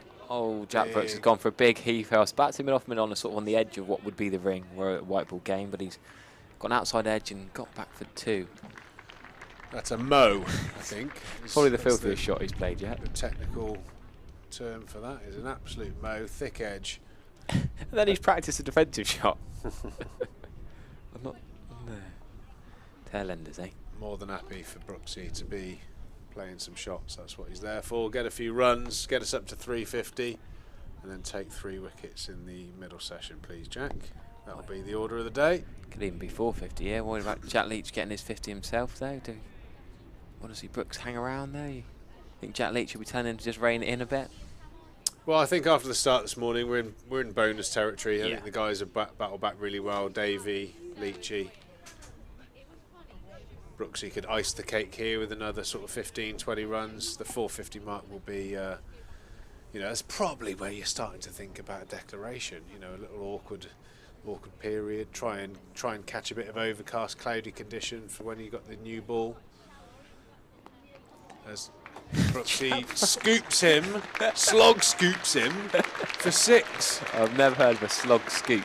It was definitely not a slog sweep, it was a slog scoop. Yeah, I like that. Definitely didn't quite look right, but nothing Jack Brooks does with the bat looks quite right, but he's dispatched him all the way over backward square leg for 6. Wasn't that a massive swing, was it? I like your use of the word scoop, because, yeah, he's got underneath it, A little bit Rashid Khan about Yeah. that, wasn't there? Very, very small back lift. And Oh, don't let him hear that comparison. He'll be... That is a bit Rashid Khan-esque as well, the way he slashed that backward point for 4. brilliant Open batting. the wrists. Using a bit of experience there, Jack Brooks. Danny Briggs has gone quicker. He's read the play, stepped back, tried to play the shot that led to Josh Davies' downfall, but executed it much better. Through backward point for 4. And Oliver Hannon-Dolby is coming into the bowling crease now. Looks like a reluctant warm-up, but when you got a 4-fer and you got the last man in, sniffing a little 5-fer, but after having 29, 30 overs under the belt, I'm not sure he wanted this spell, but he's going to get it. Yeah, we felt he was a little bit over-bowled yesterday. Wolverhampton had to keep turning to him when no one else could stem the flow of Somerset runs, and Hannon-Dolby kept charging in. Looked knackered come the close of play, but kept swinging the ball, kept challenging the Somerset batters. 4 for 86, a chance for a 5-fer at Taunton, which is always a great effort if any bowler ever makes it to that landmark. Would you talk about your fifers? Would you say, oh, I got it there, and that's a harder place to bowl? Is that a big... No, I didn't get enough to worry about it. It was a fight, you know. For me, I was a batter that bowled, and you know, any fifer was absolute class. I was more 2s and 3s, chip in here and there. Leach, good running. Dom Sibley's a little bit slow on that short extra cover. Jack Brooks is through, and Leach is happy to give Jack Brooks a strike. Again, there, as me and Sam spoke about with Dom Sibley, not Dom Bess, that I started talking about randomly. Dom Sibley there, look, you're right, slow off the mark there, but you can see maybe his mind's ticked over. You know, he's in batting mode. You know, he's trying to coast through this little period, wasn't fully engaged in the game there, and Leachy scampered through for that single. You always enjoyed fielding, didn't you? Yeah, I think everyone has a shelf life with how long you can enjoy fielding for. Once you get into the 127th over, your enthusiasm dwindles very, very quickly. Is that an exact figure? Can you tell? You can remember your? Well, that's what the Warwickshire boys have done today. Can you remember a game when you were in the 180th or something daft like that? Yeah, I think I've done a 220. 220. Probably here at Taunton as well, and it is in the heat. It's painful. It gets to the stage where you're just waiting for the declaration, and no matter how much you want to perform, want to win, some days, you know, when a team 600 for 4, you just know that you're just at the mercy of the captain's whistle and clap and wave for you to come in, and you're just begging for them to declare. You wouldn't have enjoyed Rawalpindi for the first Test match in Pakistan with Australia then? That wouldn't have tickled your fancy when they were out in the dirt for day after day. No, I find them abysmal games of cricket as well. Yeah. You know, I think there's, you know, I think a curator of a pitch has got to find that balance. You know, that is the art, I suppose, of a pitch that has something on offer for the bowler, rewards good cricket. I mean, these slow featherbeds are mind-numbing to watch and play on.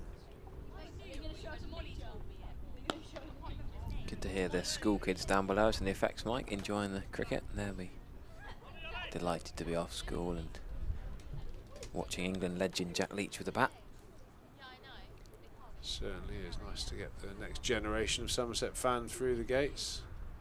Hopefully not talking about Call of Duty or FIFA points or anything like that. Hopefully immersed in the spectacle that is in front of us, which is Jack Leach and the rather uncanny Jack Brooks wielding the willow.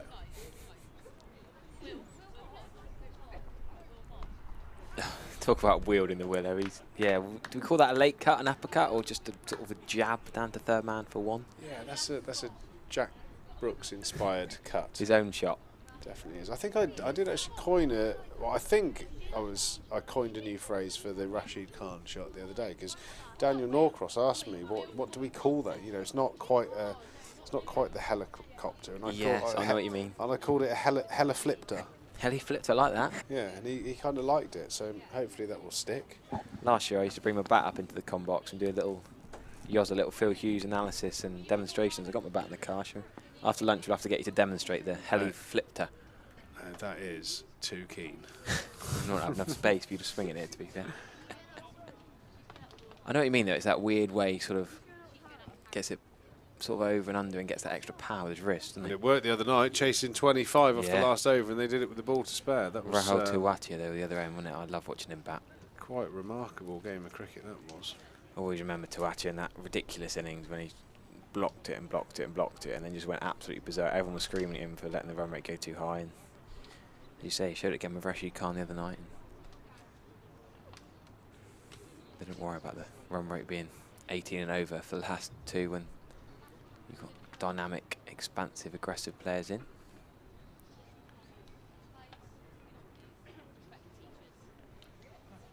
Let's leave the dynamic and expansive to Jack Brooks. Leachy, you stay in there, sunshine, 33 and 22 respectively. Leachy eyeing up a 50.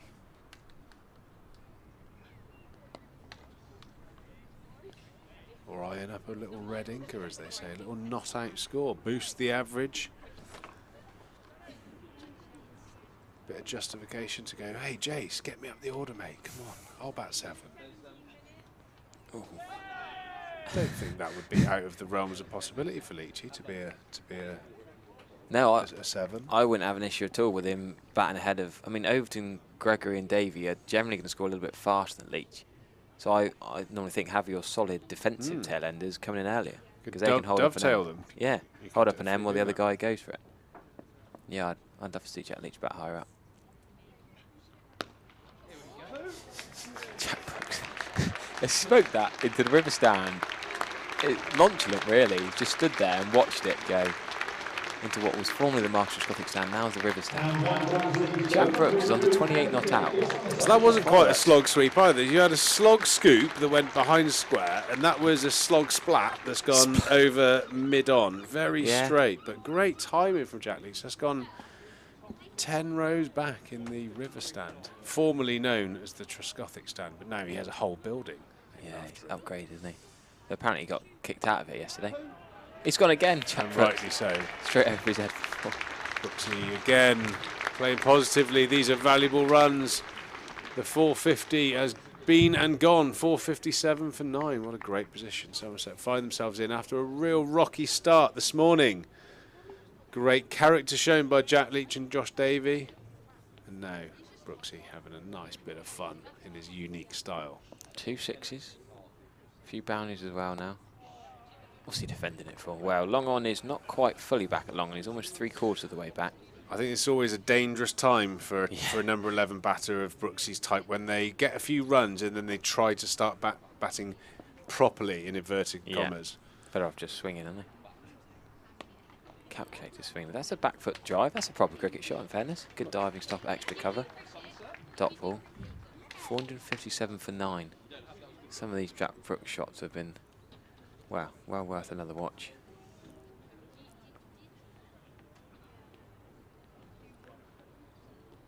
Here's Brooksy's slog scoop. You see how he's flicked the wrist there to sort of scoop it backward a square where there's no fielder. The deep square fielder had just been moved about 3 balls before that, nice and straight. So pretty smart thinking there from a bowler.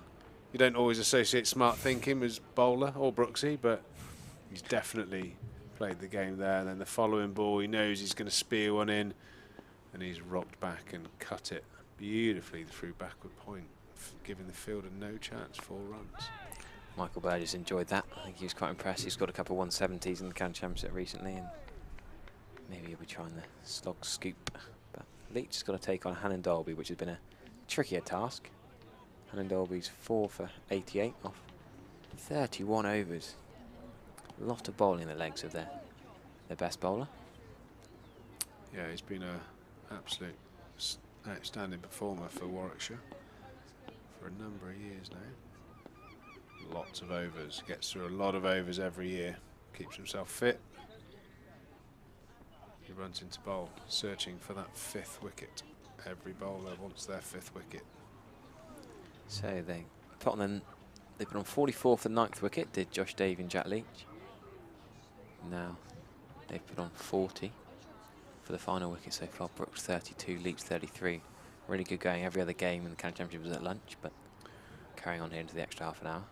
Yeah, it's important not to underestimate the work that Josh Davey did there. I think these two are, you know, bearing the fruits of a lot of hard work from Josh Davey, so well played to him, played beautifully for his 18.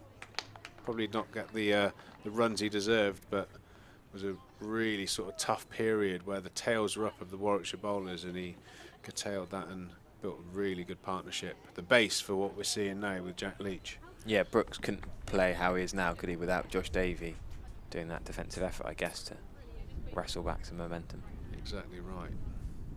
We'd like to check in on some of the other scores at lunch. Nathan Gilchrist, formerly of these parts, is playing for Kent these days. He's had a bit of a shock with a bat. He's a tail ender, but he's had 5 ducks in 5 championship innings, which equals the record set by former Kent wicketkeeper Isaac Ingram in 1878. Well, he's now gone and got a wicket. Oh, talking of a wicket, I shouldn't have mentioned a wicket. Jack Brooks slapped that one straight to point. Good catch. We talked about Dom Sibley. He's at point. He's been at gully a lot of the time. But it's a good catch diving forward, and he will now have to don the pads in 14 minutes' time to open the batting for Warwickshire. Jack Brooks has played a blinder, really, a gem of an innings at the end. 32 to complement Leach's stoic 34. And 458 for 9 is, well, Somerset's best score of the season by a mile. Yeah, great performance by the lads. They've done well there. Like I said, a wobble. Great day yesterday, led by Matt Renshaw. A wobble this morning.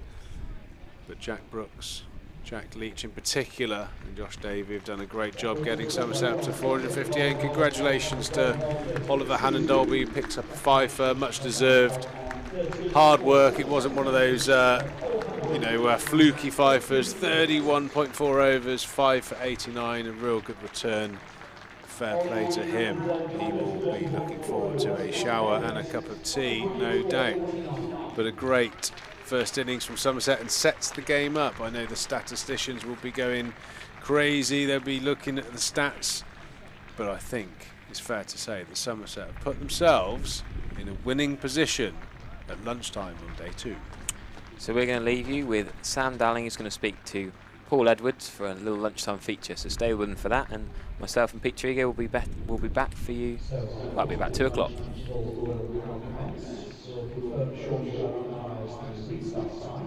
just remind you that you're going to Overton by a signed copy of his brand new logo. Then please head over to the Somerset shop. Is waiting for you. Use 210 to make his signing, so please head over there. Nice. Confirmation then of the bowling figures from that innings. Nathan, 125 overs, no Davies, no.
Well, what a morning of cricket that was. Somerset 458 all out. Some tail end, well, it's a bit unfair, isn't it? Some lower order runs. Jack Brooks 32, Jack Leach 34 runs for Davey as well. At a point where Somerset were looking like faltering. 4 wickets in 20 balls gave Warwickshire some hope. They still have hope. We'll see how they bat after lunch now. You're with me, Sam Dowling, on the Somerset County Cricket Club live stream, brought to you courtesy of WPA Health Insurance. I'm delighted to be joined this lunchtime by a man who's just scuttled across from his spot in the press box next door. He's finished what was no doubt a delicious lunch. You will know him from the Times, from Cricinfo. If you read anything about county cricket, you will have read his stuff. It is naturally Paul Edwards. Hello, Paul. How are you? Hi Sam, lovely to be here. Absolute delight to be back at Taunton, and particularly really to be perched up here at the top of the Marcus Trescothick Pavilion. Last time I was here, we were in a tent, and we were all gradually recovering from COVID and its attached effects. But it is lovely to be back here, and you never tire of this view.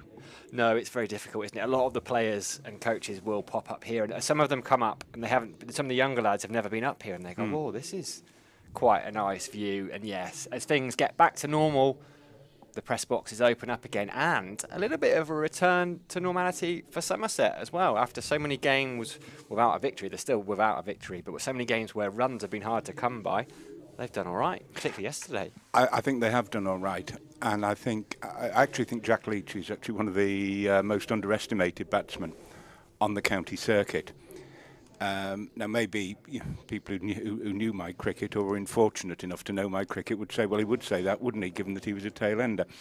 But I think that those runs that Brooks and Davey and Leach managed to get in the last, hour and a quarter, hour and a half, have hoisted Somerset's total to something that's pretty formidable on a wicket with a little bit of pace, and we'll have to see how, as Jack Brooks reminded me this morning, you won't know how good a wicket is until both sides are bowled on it.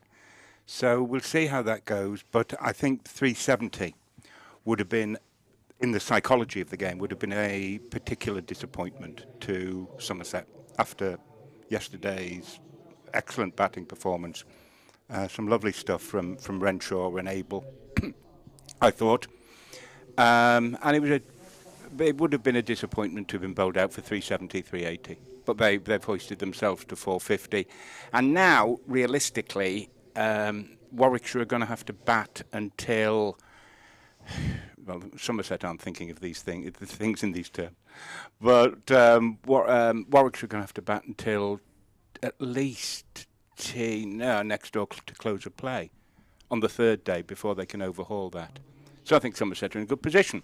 Very strong position. So you mentioned one of them, Matt Renshaw. We saw he was fantastic yesterday, 129. He's in the Australia A squad for a tour in June, and deservedly so. But I wanted to ask you a little bit about Taunton's triptych of Toms. Lammonby, Abel and Banton all scoring half centuries. Yep. Banton, well known for his white ball cricket, but really keen to push on his red ball cricket. Abel, after that horrible run, 150 not out, 50 in the second innings at Surrey, and then 70 here. You barely missed a round of Championship cricket in 5 years. What do you think of Tom Abel? Well, Tom and I have history in that I saw him make his first class century here when Marcus Trescothick described himself as a warm-up act for one of those great occasions that county cricket throws up, but places of such enormous intimacy as Taunton are particularly thrown up. The cricketers here very much come from this environment. Tom particularly, who's a Taunton boy, but they come from this environment. They come from the county, and this is something that county cricket can take a great deal of pride out of. I thought take a great deal of pride from. I think. As for Tom Banton, I thought it is interesting how many limited overs cricketers. I still refer to them as limited overs. You can call them white ball. You can call them what the heck you like. But it is interesting when you speak to them how many of them. I was talking to Phil Salt only last week Sunday actually, at Old Trafford, and you say to them, "Oh, your ambitions are mainly in the white ball game," and they said, "Well, actually, no, we're just as much red ball cricketers as white ball." I thought the innings. I don't think I've seen Tom Banton play as responsibly as he played last evening, but then I've not seen him play very much red ball cricket. And I thought that was an important innings, and actually I thought it was a significant innings, the last 8 overs, in the last 8 overs of the day, when James Hildreth was out, that Steve Davies and Tom Banton didn't leak any more wickets to the new ball. And of course it set up an absolutely perfect platform for this morning's collapse. It did, but you're right though, isn't it? Suddenly 350 for 4 becomes 350 for 6, and it's not as emphatically Somerset's day as it might have been. And interesting, I think a good move to see him batting at 4, because there was an experiment where he opened the batting, which didn't go so well. And often these kind of wicketkeeper white ball specialists come into the Championship side and they bat him at 6 or 7, and the think is, oh, we'll let them smash a bit with the tail. But actually, if they want to play red ball cricket and harbour ambitions, which Tom Banton does, it's good to see him getting that responsibility at 4. Well, absolutely. He's a frontline batsman. He's not some sort of. Well, he's not an all-rounder in any sense. He's a frontline batsman in red ball cricket, and he needs to be given time. The one point that I would make about that just reminded me, you were talking about Tom Abel. The one point I'd make about Tom Abel is that I've seen one of the best hundreds I saw last season was Tom Abel's 100 at Bristol, which was actually 3 innings, because on that first day we only got about 45 minutes play. and the ball was going all ways, and Tom just basically was a case of surviving and playing for the next day. Well, actually, it wasn't a case of playing for the next day because that was wiped out as well. So it was a case of playing for the third day, and on the third day, he played himself in again, and then got out all the shots and got to 100, and it was a lovely, lovely 100. And all the most impressive centuries that I saw last year in county cricket had curiously all the 2 or 3 sections to them, 2 or 3, a point at which a batsman was very much playing himself in difficult conditions, and then a stage in which they gradually were able to develop and build on that platform, and then the moment when they took over and played their shots. They were played by Alex Lees and Josh Bohannon. I was going to put you on the spot there and ask you for those, but actually you've led me in perfectly, because you mentioned Phil Salt, who moved from Sussex up to Lancashire, and you took in Lancashire's game at Old Trafford the other week. I mean, there's a couple of things there. It's almost a test side with that attack. It's wonderful to see that in county cricket, and also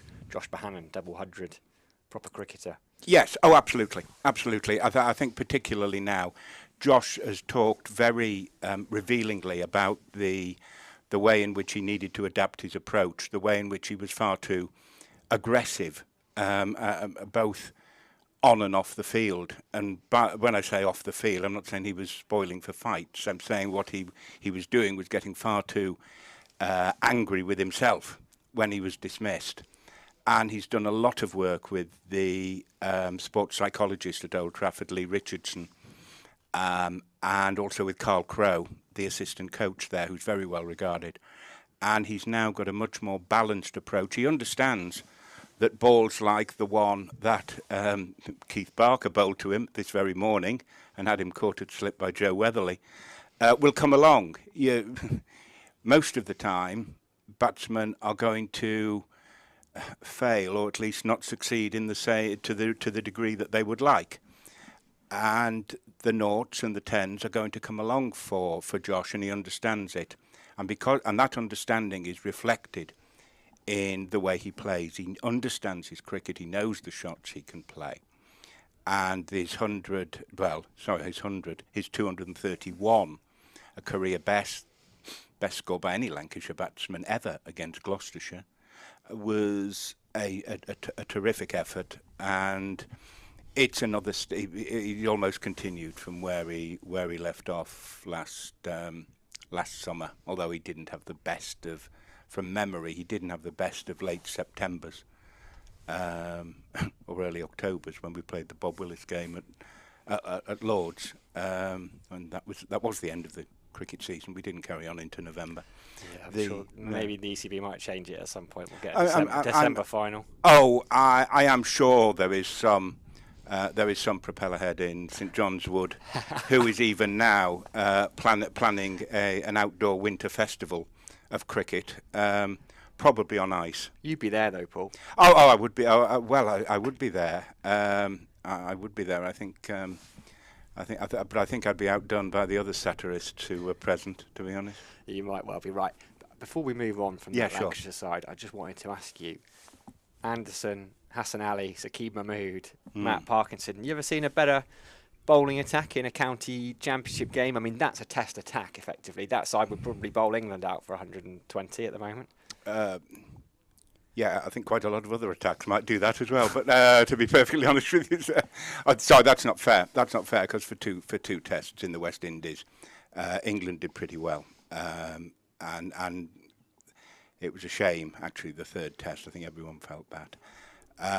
But have I seen a better attack? I'm not sure I can. I'm not sure I can remember an attack that was so unequivocally world class as that was. And that's what Graham Van Buren said at the end after, and it should be pointed out, yes, that attack was world class. And Gloucestershire came within 4 overs of getting a draw out of that game, and there should be enormous respect. And I know there is actually very considerable respect between Somerset and Gloucestershire. There's rivalry as well, in the West Country, and that's rightly so. But there is also great respect between the two counties. And Gloucestershire's effort on that last day was astonishing. Well, it was admirable, put it that way. But yeah, I've not seen a better attack than that, I don't think. I'm glad you said that, because I've got a lot of time for Gloucestershire, and that side they've got at the moment, it flies under the radar. I mean, a top three of Dent, who probably will never get a Lions or an England call, but for the last 5 or 6 years he's scored runs for fun. Marcus Harris maybe might not quite make it as a frontline Test player, but will score runs. And James Bracey is a cricketer who I felt was, and he might feel was quite harshly dealt with when he went into the England side, but I've seen him make 100 here at Taunton last year. It's the best charity championship knock I've seen, and I just wondered if you've seen much of Mr. Bracey. I saw him make 80 odd against Sussex at Cheltenham. I try never to miss Cheltenham. It's one of if I were a Catholic, it would be a days of obligation to go to the college ground. I saw him make 80 and I think nearly win the game against Sussex, and he was caught on the boundary. There were 9 wickets, obviously 9 wickets down, and he was trying to hit them to victory and get 40 or 50 runs. And that was a game where Jofra Archer played, actually, and took a heap of wickets just at the end of one day. I do think Bracey is a very good player. I think he's a proper red ball cricketer. I think he was roughly treated. I think his treatment was unfortunate by England. But he seems to be rebuilding his career and has already picked up a couple of hundreds. But then, quite a lot of people have. I was doing a little bit of research on that.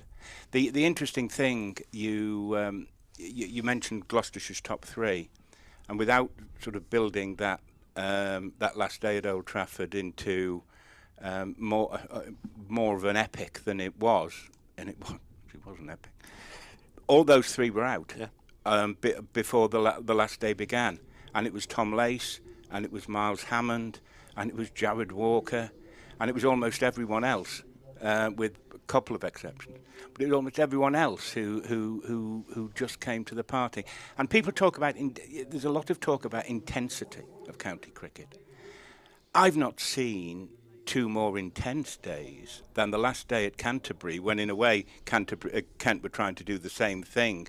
And Ben Compton was batting away and taking it into 20 hours of batting in a season or something. It was that. But sorry, you want to? I was going to say, this is brilliant. You're doing my segues for me. That's brilliant, because I was going to ask you were down at that game, and Ben Compton is an example these days. It's almost the players burst onto the scene as youngsters. It's not the trodden path is not MCCU for 3 or 4 years and maybe play in the first team at 24, 25. The players burst through at 18 and are white ball stars. But actually, someone like Ben Compton, who's 28 now, he's only played 13 first-class games, moved from Notts, where he wasn't going to get a game in that top order, down to Kent. He went and played some cricket in Zimbabwe as well over the winter. So he played 5 games over there and scored 479 runs at 79.83 with a couple of hundreds. And he came in and started the season 129 on debut, on admittedly what was a fairly flat one at Chelmsford. But then the game you were at Canterbury, 104 not out, 115. What was it? 20 hours you said he batted for? Yeah. Well, at the end of that match, after his 300s, he batted for 20 hours 35 minutes, and I was as players do, they mixed with journalists, and it's one of the nice and gentle and warming things about my job. And I was talking to Stephen Croft, who'd made 155 in the first innings of that game, and I said, well batted Crofty. I said, but did you know Ben Compton's batted 20 hours 35 minutes this season? And he said something that I won't repeat on the radio, and then he said, or the live stream, and he said, well, actually, he said, there are seasons when I would have been quite happy to bat 20 hours 35 minutes in the whole campaign. But that, terrific application. He got a lot of runs for Nottinghamshire twos, and Kent knew what they were getting because he'd played for their second team. And counties now do a lot of due diligence, quite rightly, on the players they're thinking of recruiting. So Paul Downton and Matt Walker knew the sort of bloke that they were getting. They needed a bit of They needed a bit of solidity. And what they actually got was Loctite super glue. Other adhesives are available. But the interest. Can I just make one couple of quite quick points? People talk about not playing cricket in April.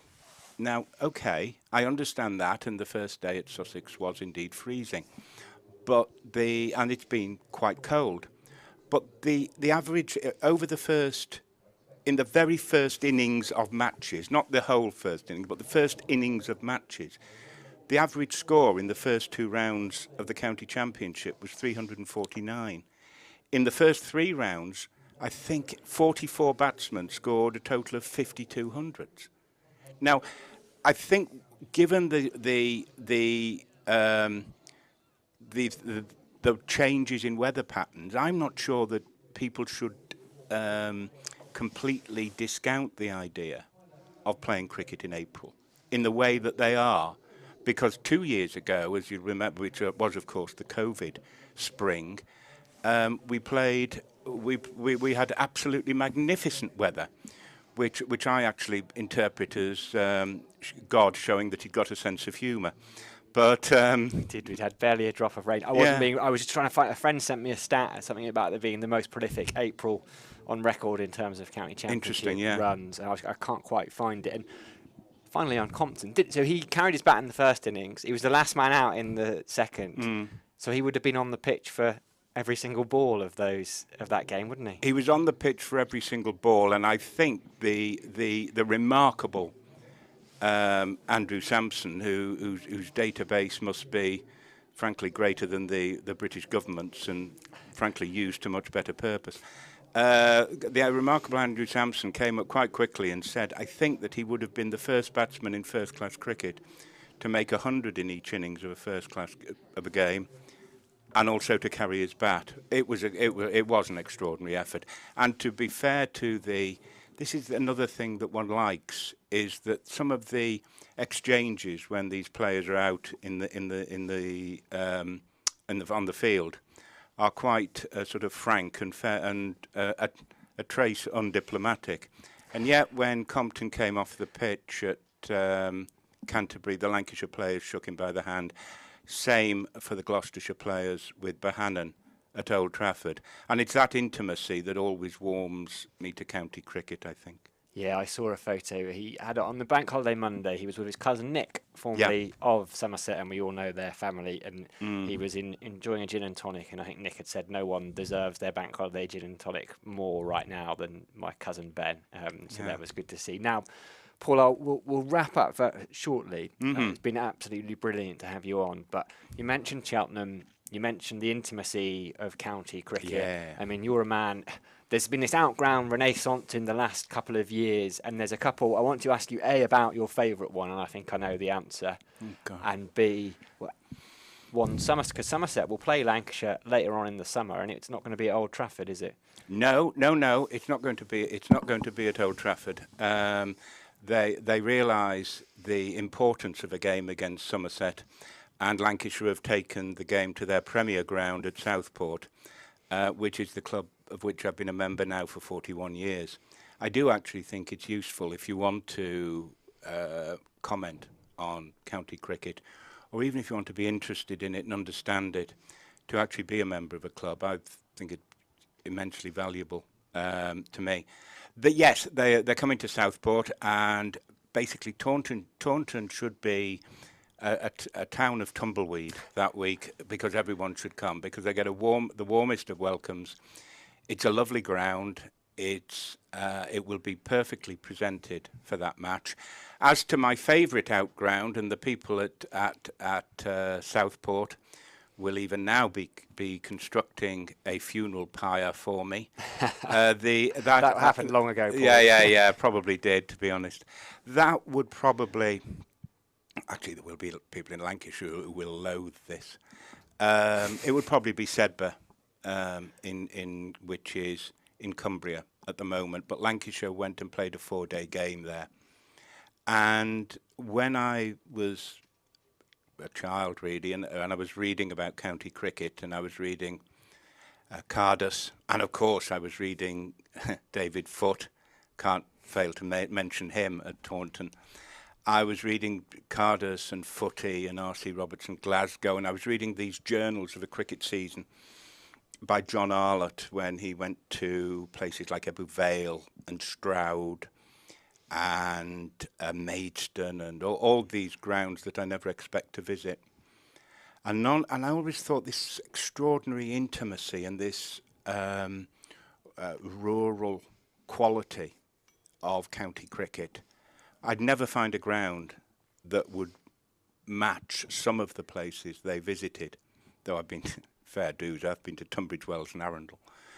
And I went to Sedbergh, and I just thought, this is perfect. I mean, Scott Reed of BBC Radio and I shared a house that was, I mean, literally a Tom Banton forward defensive away from the ground. And on that Saturday evening, we just leant on the wall, the wonderful stone wall outside Sedbergh's ground, and we just thought, oh my God, we're going to be paid for covering this for the next 4 days. And it was particularly valuable because I saw international cricketers there, because Jimmy Anderson actually went in the calf on the second day, I think. Jimmy Anderson was bowling to Cameron Bancroft, and it was an Ashes summer and it was a World Cup summer, but it was also a Sedbergh summer. And the people at Sedbergh did everything they possibly could to make us welcome. And a lot of the Lancashire supporters really appreciated it. It's not the easiest place to get to. It's not the easiest place to find accommodation, but I've managed it on 2 occasions, and I'll be there for when Lancashire play in the Royal London Cup in August. Well, you know, but yeah, it is a wonderful ground. It is the most spectacular ground. People compare it to Arundel, but that's, as I've said, that's like to compare Arundel to Sedbergh is like comparing the poetry of John Betjeman to that of Ted Hughes. Each is marvellous in its own way, but Sedbergh is a starker. It's fell country. Last year when we were there, the temperature was in the 90s. And by God, when it rained there, it does so pretty seriously. And you had the Sussex under-19s had up there and ran Lancashire pretty close in the Royal London Cup last year? Yeah, absolutely. I think there were two of that Sussex team. You're quite right. 2 of that Sussex team were not making their List A debuts. And it was only when Tom Bailey and Danny Lamb, I think it broke a List A record for Lancashire for the 9th wicket, something like that. And Sussex beat them Sussex lost by 2 wickets. And the Sussex players were so utterly devastated by this defeat because they thought they had a great win. Archie Lenham, I think, took 3 or 4 wickets, probably 4. Daniel Ibrahim got Dane Villas out. And they worked so hard, and it was a wonderful 50-over game. But Sedbergh did it again. At some point, we'll go to Sedbergh and it'll rain. At some point, people will come to Southport and it will rain. But that's the risk we take. It's not a risk which threatens us on this wonderful Friday afternoon in Somerset with the Quantocks in haze and beautiful still, and I haven't seen them for 3 years, and it's lovely. It is glorious, isn't it? And look, if you're a Somerset fan, if you're a Warwickshire fan, or if you're just a general cricket fan, you've got a spare few days in August. Lancashire play Essex up at Sedbergh School on the 2nd of August, and then if you want to make it a little double, 2 days later, head across to York Cricket Club because Yorkshire are playing Lancashire. So that's a nice little spell away if you fancy a little break, and if you want to join. No doubt Paul Evans will be there at Southport, his home club. Monday the 11th of July, Lancashire versus Somerset. So 2 trips to the northwest to get in the diary, I would say. Absolutely. Oh, absolutely. I'm thinking of going across, and there's a place I sort of rent and I think I'll be renting it with Scott again if he's listening. The place I rent nearby to the ground at Sedbergh, and I think we're going across to York, which is, you see, I was at the Cheltenham Festival about 3 years ago, and someone said to me, it's often the simpler questions that are the best. He said, "What is it about outground? What is it about outground cricket?" And I said, "Well," and I sort of gave a pretty inadequate answer, but the question stayed with me. The truth is that every outground is different. Every outground has its own character. You can go to, truthfully, well, not that I spend any time there at all, but you only need to look at them from the outside, to be honest. You can go to plenty of Premier League football grounds, and you might be anywhere. You go to an outground cricket, an outground match, and you couldn't be anywhere else. But Southport, but Cheltenham, but Tunbridge Wells, and I still, for I can say it here, I still think Somerset should go to Bath. Yeah, the Bath Festival was a wonderful occasion. They used to play up at Weston-super-Mare, but it's just brilliant to see. Just before the year before COVID, wasn't it? Glamorgan are making a really big push to become Wales's county once more, aren't they? They've been playing at a few outgrounds. Glamorgan it's a matter of pride to the Glamorgan people. They are their scorer and archivist and author Andrew Hignell said, "We are the first-class county of Wales. We take that responsibility enormously seriously." They didn't go to Colwyn Bay. I think there were one or two financial things that needed to be sorted out, but that's just the aftermath of COVID. But there is a clear wish to go back to Penryn Avenue, and that's a lovely ground as well.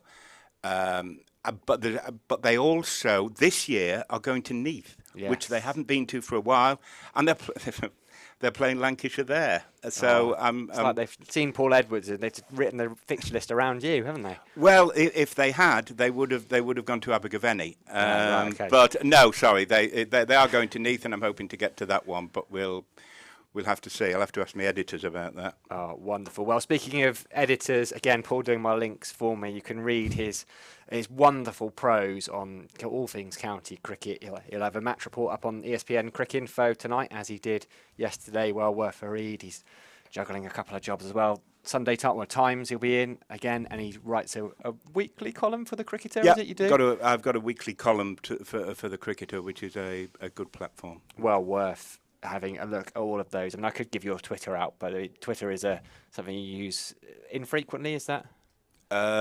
Infrequently is quite kind. Okay. I'll tell people when it's there, but social media. I'm sure I'm not very skilled at social media. I know I'm content with what I do at the moment. Thanks, mate. Indeed. Well, so if you need recommendations as to where to say in Sedbergh and Southport, tweet Paul Edwards and he will ignore you completely. Paul, thank you so much for joining us on your lunch hour. I'm sure everyone will agree, and there was nearly 1,000 people listening in on the live stream. I mean, that's the power of cricket and the live streams. Every county has theirs now. I'm sure everyone will agree that was absolutely magnificent to hear from you. Join us again in about 10 minutes time. The Somerset players have been out going through their warm-ups, and Warwickshire will be batting, having bowled Somerset out on the stroke of lunch. The second innings will begin. Somerset 4-5-8. Let's see what Warwickshire have got.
welcome the Warwickshire openers, number 45, Dom Sibley, and number 71, Alex Davies.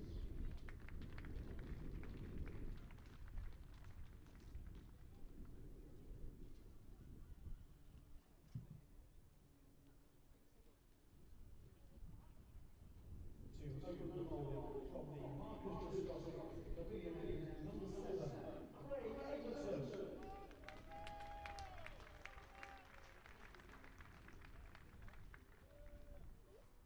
And facing the first delivery, number 71, Alex Davies.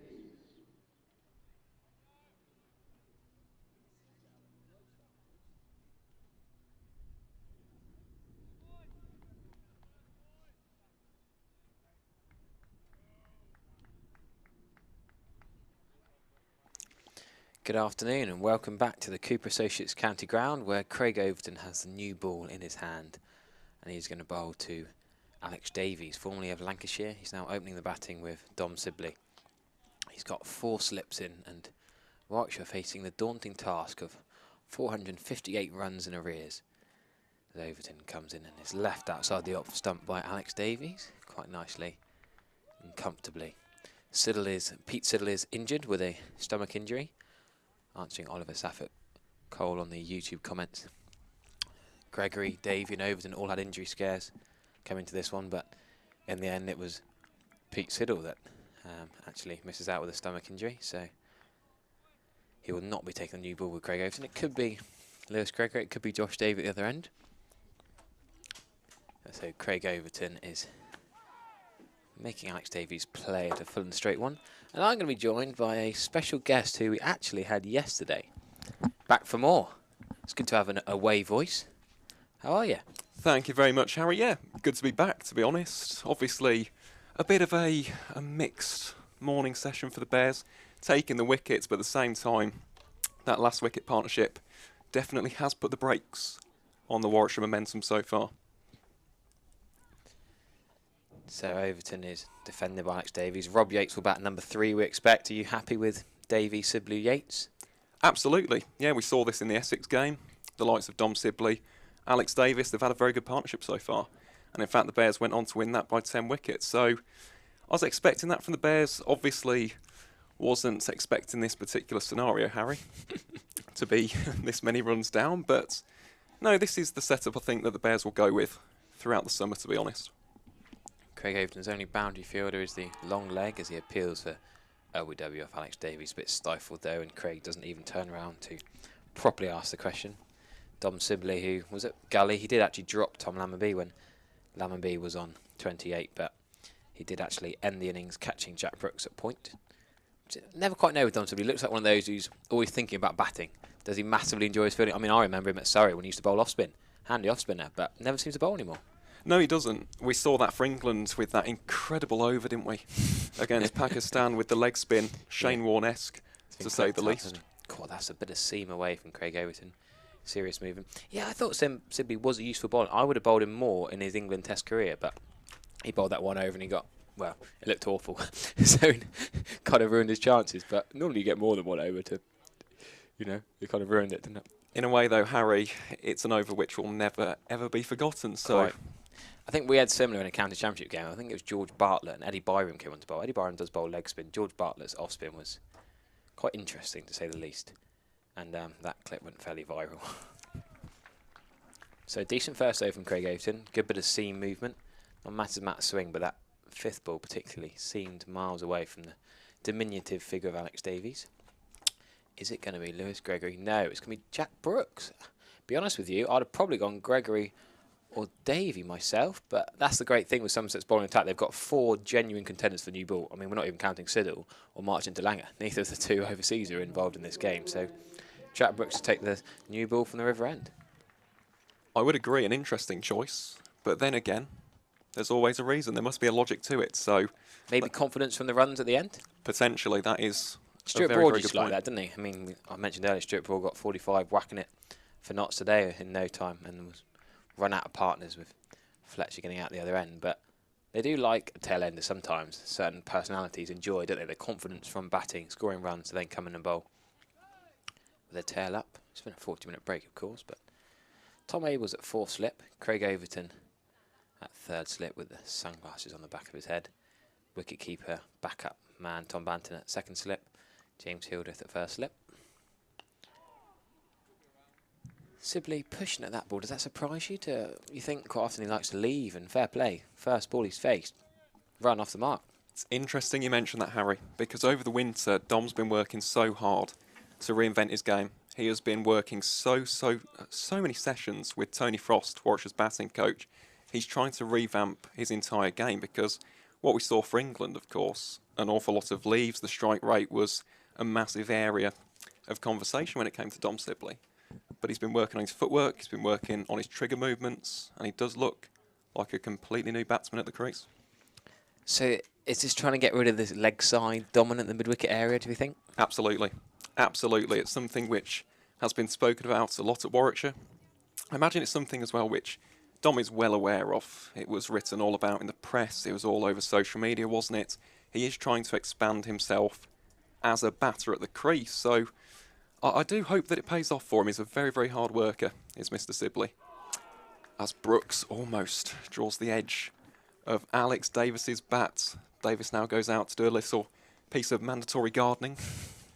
Yeah, there's not much movement in that pitch. I don't think gardening will do much, to be honest. It's pretty hard, pretty flat. As well, I mean, Somerset scoring 450 runs. It's got to be as flat as the M5, isn't it? No, the ball's still doing a little bit, to be fair. Somerset did bat particularly well against form in recent times.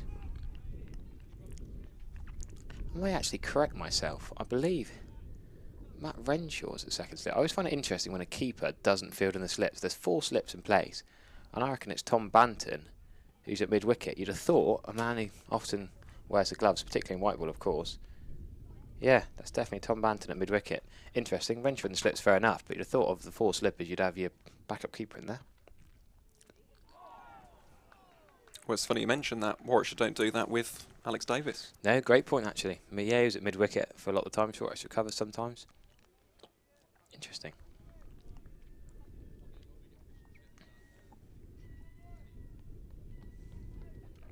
Just looking at this field, Harry, you're happy with it? Very conventional, of course, lots of slips. But to someone like Alex Davis, who does like to go through the covers, do you think you could put the extra man in? Oh, as we see, as we mentioned of changing field, we see the worst ball of the morning. Well, worst ball of the afternoon so far. Jack Brooks, short of a length, emphatically pulled away by Alex Davies before. I wouldn't say of the 4 seamers, I would say Jack Brooks is the least consistent.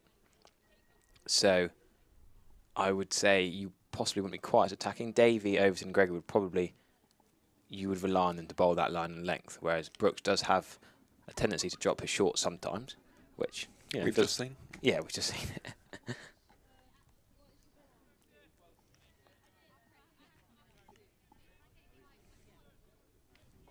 And this is the real battle here, isn't it? Dom Sibley versus Craig Overton, 2 international quality cricketers. Obviously, Craig with his tail up, they've got the momentum. Have Somerset in this game. This is going to be such a pivotal matchup in this game. Yeah, you make a good point about the field. It's almost identical, isn't it? 4 slips, point. Sort of the short extra cover Tom Lammerby is doing the mid-off job. Mid-on's further back in Josh Davey. And that sort of mid-wicket and the fine leg. It's almost an identical field for both batters and both bowlers, which is rare to see, isn't it? Normally you see a bit of tinkering dependent upon the game. But as you're saying, Sibley's changed his technique. So the days when you'd have 3 short mid-wickets in for Dom Sibley, have they gone? Hopefully. I sincerely hope that they have gone. I'm also going to be looking at Dom Sibley's footwork for these next few overs. Just going to see if he's going to come out the crease. That's something which Dom has been trying to do. He did against Essex, against the likes of Shane Snater, Sam Cook. He does like to get on the front foot, close down those angles of attack, reduce the chance of getting out LBW, as he did against Mo Abbas in the Pakistan series. Well, it's funny you've mentioned some of the bowling, probably the 3 best county attacks. Shane Snater, Sam Cook, Essex et al. Are superb. Somerset's bowling attack, Overton and Davey, when on form, have been superb in recent years. And then you mentioned Abbas. I know you're saying about Pakistan, but Abbas and Abbott for Hampshire, probably 3 of the best county attacks in recent years he's got to face this year, and he's got to be bang on with his technique to get through those opening spells, isn't he? Absolutely, and in fact we saw on that last delivery, he is standing outside of the crease. Only a tiny bit, though, isn't it? Yeah, he hasn't gone too far out just yet. You think that's a Probably confidence just a thing, step. maybe? Potentially. But again, it's something which can be utilised. I mentioned this point yesterday with Michael Burgess and Warwickshire. It's something which Somerset may have to toy with in this game, bringing the keeper up to the stumps. Yeah, he's getting himself outside the line of off stump as well, which I guess he knows. And if the ball hits him in the pad, he's coming at the stumps. He can't be bowled. Trying to get the impact outside the line of off stump to nullify or reduce the chance of a given out LBW. You never know. They were chatting to Pete Trigo earlier about some terrible umpiring decisions he's had over the years. Always a good character to talk to, Trigo, and talk through his stories.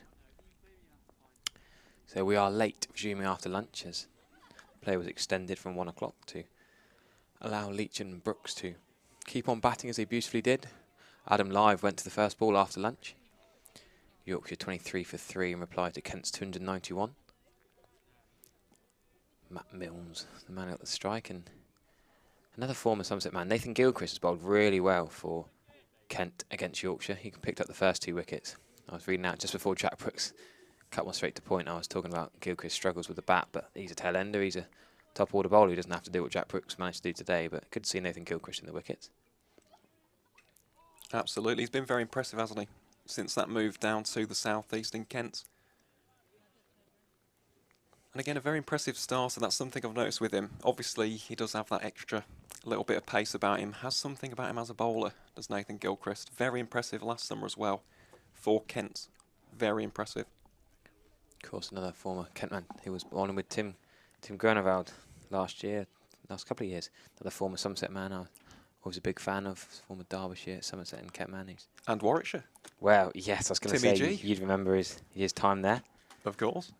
Bit of a county journeyman. I was always a big fan of Timmy Groenewald. And Alex Davies is a bit pokey there. Gets away with that through, what do you say, that's backward point, I guess. Leach is at orthodox point.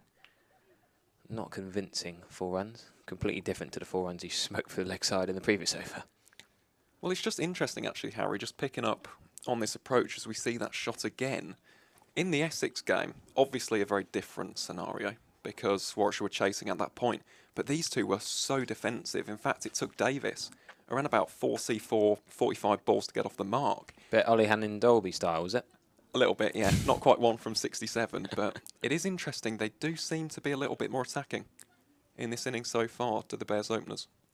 Headband Warrior comes in, and that's a better ball. Squaring up Alex Davies, who's in behind that, and tries to defend it solidly down the wicket. Still got the builders working on Gimlet's Hill down below us, right down to our left. It's going to be a bit different now.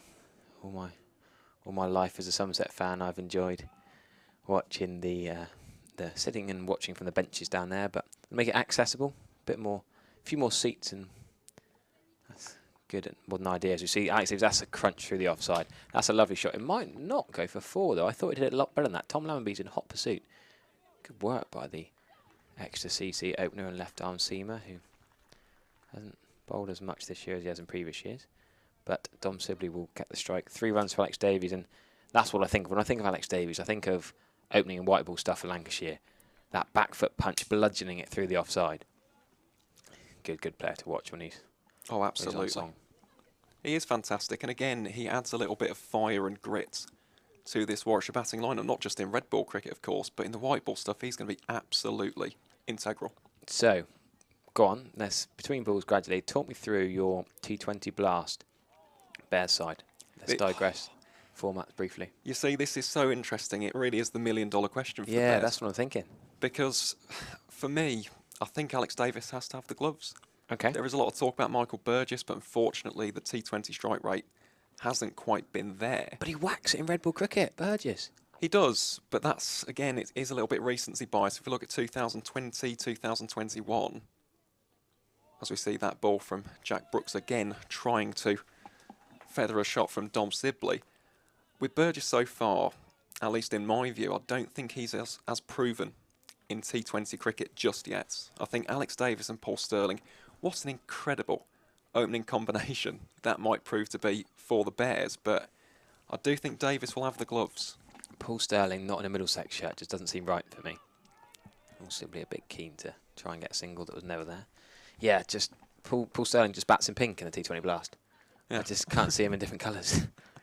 He plays at Lords, and that's what he's done for years and years and years. But great signing. It's a bit like Alex Davies with Lancashire, though, isn't Yeah, it? fair point. He bats in red, doesn't he? Yeah. Yeah. No, it will be the T20 Blast only a month away now. Do try and get your tickets if you want to come and watch Somerset here. The Gloucester game is over 90% sold out now. The Friday nights will be absolutely bouncing. Pretty much every Friday night in June there's a game here. I'm commentating on Sri Lanka. Development 11 who are playing here. Very excited for that one. Myself and Charlie Taylor will be talking through that one. That's almost the precursor for the T20 Blast starting after then. Greg Overton with his red boots at the back of his spikes, facing us as he's running into Davies, and slight height difference between Alex Davies and Craig Overton. Ever so slightly. Same with Dom Sibley and Alex Davies. It is quite the image watching those two conversing in the middle. I keep wanting to say Alex Davison, the cracking photographer who's born and bred Blagdon Hill area near here, and he's now living in London and works for Getty, takes some brilliant pictures. I think Alex Davies and Alex Davison, he'll like that comparison, I'm sure. He's a big fan as well, but we're going to have to get him on as a guest at some point. He's going to join us on the airwaves. Plenty of guests today, though. You've enjoyed your spell yesterday and today. We might have Annie Chave and Vic Marks lurking around. They might be coming on shortly. Also, well, Pete Tree goes around and about. It was great speaking to him before lunch. He's one of our regular commentators actually this year, when he's not playing golf, of course. It's great to have different voices to speak to, and I'm afraid you're the only the away commentator for this game, aren't you? Bit outnumbered. Yeah, feeling the pressure, to be honest, from all of this Somerset bias, but keep us in check. Exactly. You allow Somerset one day out in the sun. That's a great shot from Alex Davies. Now again, though, that should be 4, but Josh Davies again in hot pursuit. Has the outfield slowed a bit, or is Davies just not quite done? There's 2 shots I thought he'd nailed before, and they haven't gone. It's a great point, Harry. 2 threes, which I thought were 4s. I'm not sure that's all down to timing, though. He looked to have timed those quite impeccably. There he is, Alex Davison. He's probably just texting me saying, "Oh, stop talking about me." He should be concentrating on his photography job, but to be fair, he's probably looking through his photos. He's in front of the retirement flats. We got hashtag flat watch, hashtag Josh Davey watch. Josh Davey not quite into the attack yet, as Overton is full to Sibbers. He looked a little bit off balance, if I'm going to be overly critical. Rather than getting really far forward and just defending it under his eyes, he did look to be a little bit on the walk, which isn't ideal for an opening batter against a swinging, seaming delivery. Not that I'm... It's funny you mention that, Harry. It's funny you mention that, because with this revamp of technique, that is something which he has been a little bit more prone to, actually.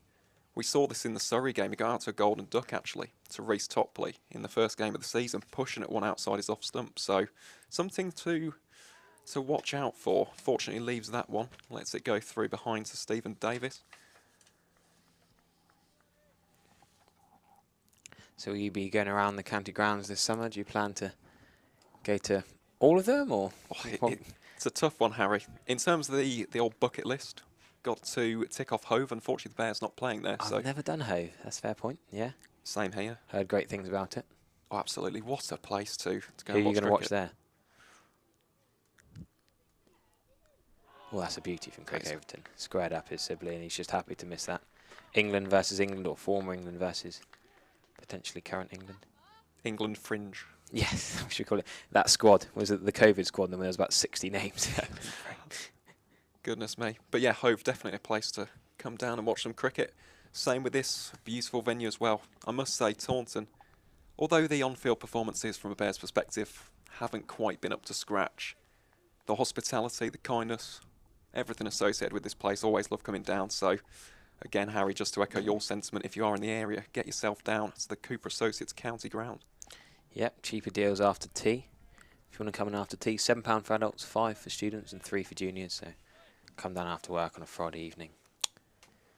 No place I'd rather be. Tom Abel's come out of 4th slip. He's gone to cover.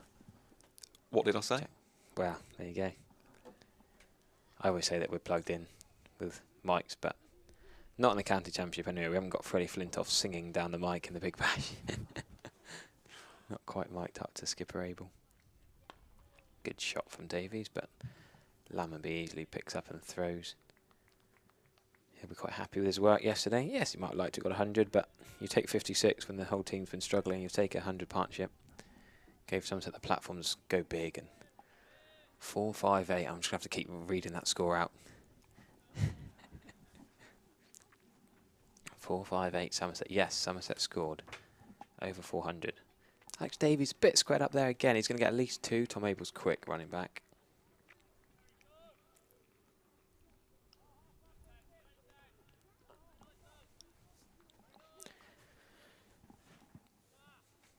Intriguing situation at Lancashire.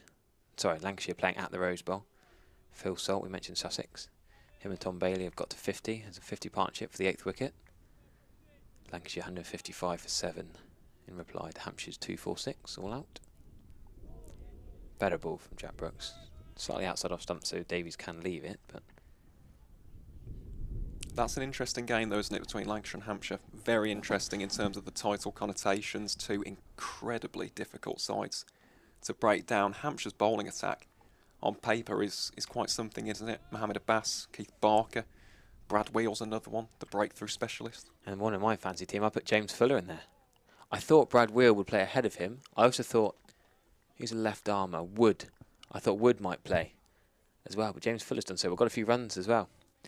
I went to plump for him in my fancy team, actually. Not a bad choice at all, Harry. But again, Hampshire, a very interesting county, aren't they? Have not won the county championship since 1973. As yeah, that's quite the fancy side you got there. Tom Abel as my skipper. Yes, he got out to part-time spinner Rob Yates yesterday, but might get a few points for me with the ball today. Jake Libby, I like to put a lot of openers in there. Cook, Sibley, Compton and Libby. But no, I do enjoy trying to use your brain to pick the right players. I put Nick Potts from Derbyshire on the bench, and then he goes and does pretty well with wickets and runs. But again, though, with someone like Nick Potts, a fantastic example of why all of these 18 first-class counties are so important. It's a great pathway into the game for the young Derbyshire Academy graduate. Sibley's really keen to rotate the strike, isn't he? Good to see from a good cricket point of view. Exactly. We're not too biased here. We just want to see good cricket. But he's literally blocking it to Lammonby and Overton off his own bowling and looking at running, but the intent's there. Well, given all of the discussion surrounding the England opening spots, as there has been since Sir Andrew Strauss's retirement, still to this day, basically a decade on, and we still haven't found the correct combo just yet. Well, Mark Stoneman scored 108 today. Does he come back into the picture? Great question. To be fair, again, a fantastic signing from Middlesex. He's been on an absolute fire, hasn't he? I think that's that record opening stand they shared with Sam Robson down in Hove last summer. I'll always remember him and Keaton Jennings when they were in their Durham days. A white ball, I can't remember if it was a 40 or a 50 over game. YB40, CB40 back in the day. And those two creaming it to all parts, 250 for none they are. I'm just chuckling as Pete Trigo was meant to be on commentary after lunch and he's down by the dugouts having a chat with Jason Kerr.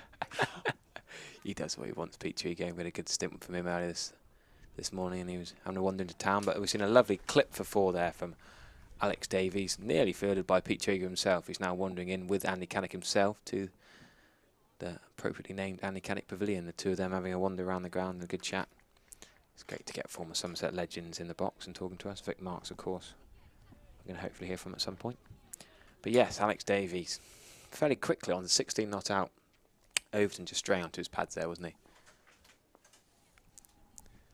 Camera goes on the dugout and Trigo's walked off now. Can't catch the man.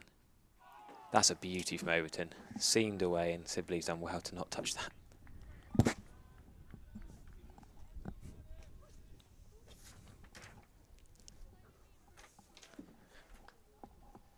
That might be Mark Robinson down in the box below us. We're just looking at, we like to see who's wandering around the boundary, who's chatting to who and what players are doing laps. Like village cricket, you can do a lap around the ground. Sibley again looking for that cheeky run into the offside. We might have a double swap at the end of the over. Might give it might give it 7 more balls. We're enjoying ourselves, aren't we? We are indeed, Harry. I've got Annie Chave lurking behind me. Nice to see the fellow erratic enjoying the sunshine. The Cooper Associates County Ground with Craig Overton in his pomp. Yeah, we'll do another 7 balls, and then Sam and Annie can come and talk you through the next half hour or so. Sibley's just leaving that one, and that's a good over from Craig Overton. Other than the one that came into his pads, the flick for 4 through the leg side. Decent over that. Absolutely. Again, though, this is what we expect from someone of Craig Overton's calibre. This is his fortress. This is his home. Always incredibly consistent. Fortress Taunton, does that have the same ring to Fortress Edgbaston? Oh, you're asking the wrong person I there, know, Harry. I am. We've seen quite a few fortresses pop up, though, aren't we? Including Chelmsford. That's another one. It's just one of those phrases, isn't it? It's like, everything's a bomb now. It can't be a 6, it's a bomb. Or everything's a fortress. Yeah, it's one of these cricket phrases that the younger generation than myself seem to bring in. Oh, yeah, we're all guilty of it, let's be honest. I completely buy into that as well. Or everything's a maximum, not a 6. All these funny phrases, isn't it? Unwanted stat further east, but still just about in the West Country. Gloucestershire have shipped 1,001 runs in their last 2 bowling innings for just 14 wickets. Bit of a damning stat. Decent bowling attack Gloucestershire have got, but not quite clicked as Surrey are 4-4-5 for 7. Jamie Smith and Jordan Clark have put on 96 for the 8th wicket.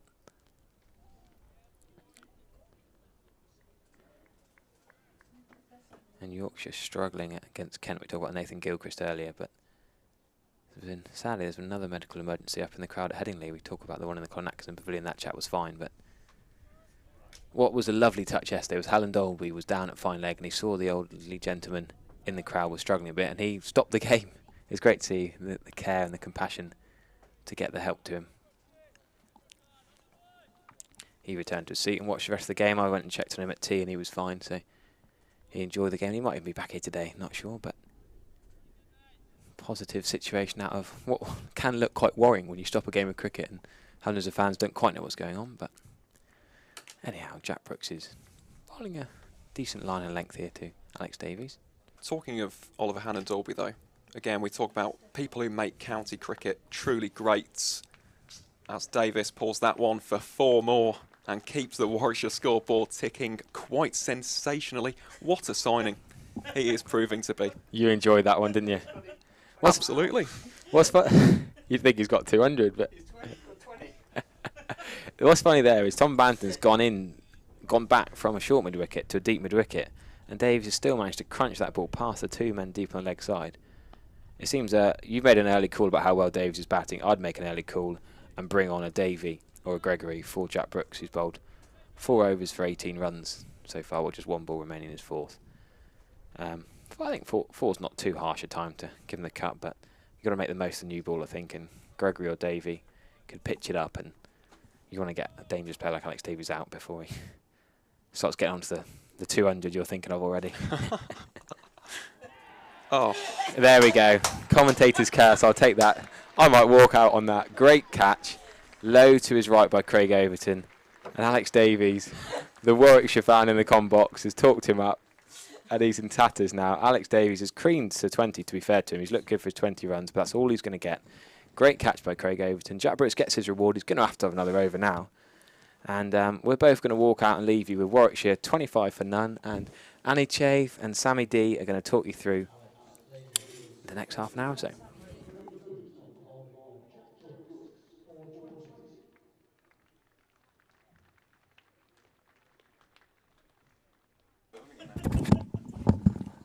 It's a good thing Aaron Viles celebrated Alex Davis's 20 there, because it won't be 200.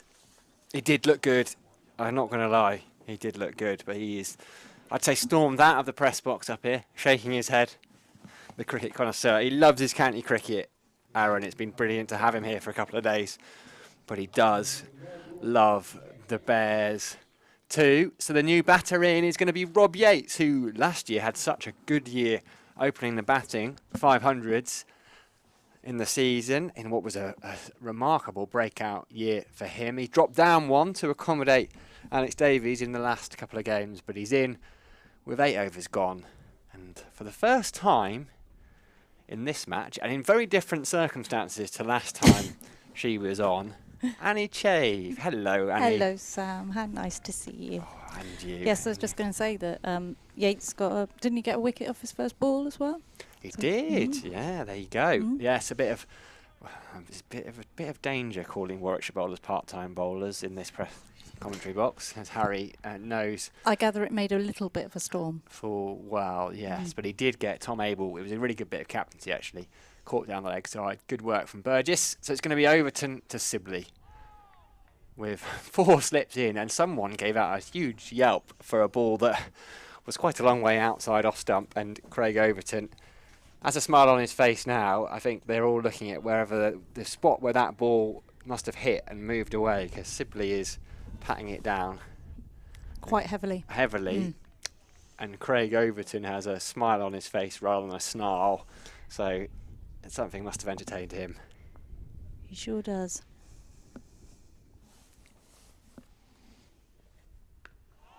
Good crowd again today, Sam. I looking around, dotted around, and I see we've got the temporary stands up now. They weren't up when I was here 2 weeks ago. No, exactly a month until the first T20 Blast game here. And yeah, you're right, Annie. There was 1,000 or so in yesterday. It's a much nicer, much warmer. And the Somerset stand, there was barely anyone in it. So I dare say there's a few more in the crowd than yesterday. Encouraged by Somerset's day, as Sibley opens the face nicely. Very deliberate.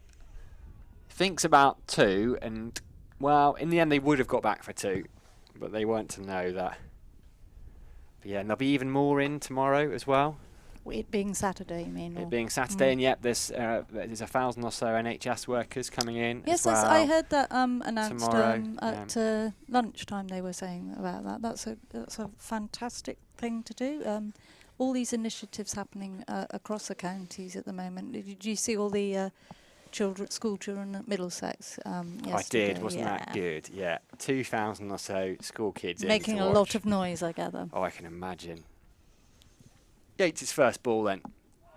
When he is beaten on the outside by Craig Overton. Probably won't be the first time Craig Overton does that in this innings, but yeah, wasn't it joyful? I mean, if you've never been to a game of county cricket before in your life, and you go with school, I'm not saying some of them may well have been, but you go with school, you turn up to Lords and you watch Shaheen Sharafidi open the bowling. I mean, if that's not enough to get you hooked, then. Well, also there were other things going on, weren't there? That they had quite a big program going on for them. How fantastic!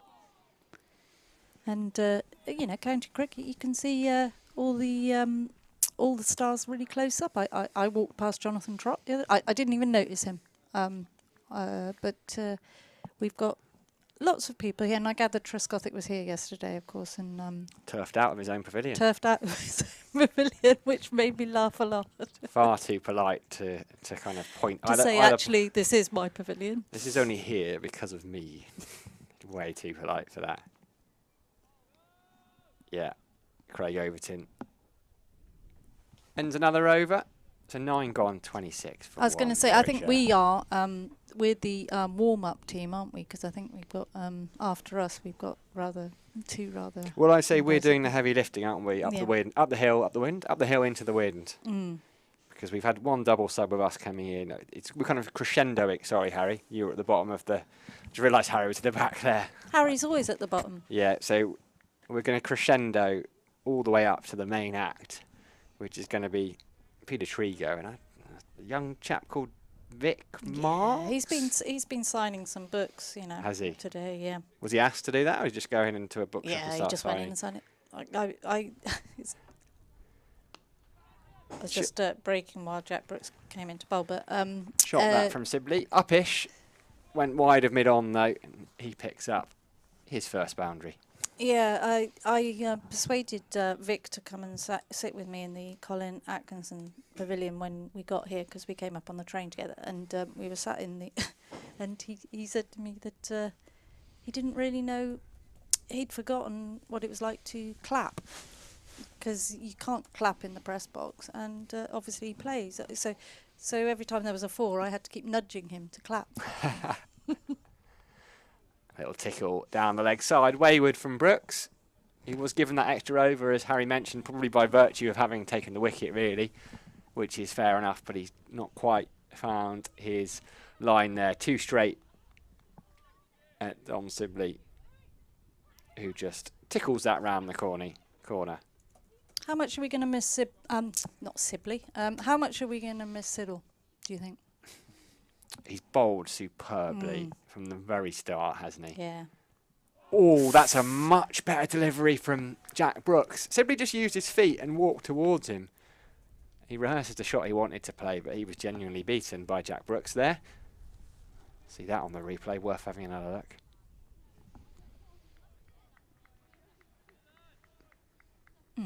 Just a bit of a way shape with that new ball. Yeah, Siddle, I mean, even that Hampshire game, people said Siddle was the one guy who came out. Yeah. Ben Green bowled quite well, but Siddle was superb.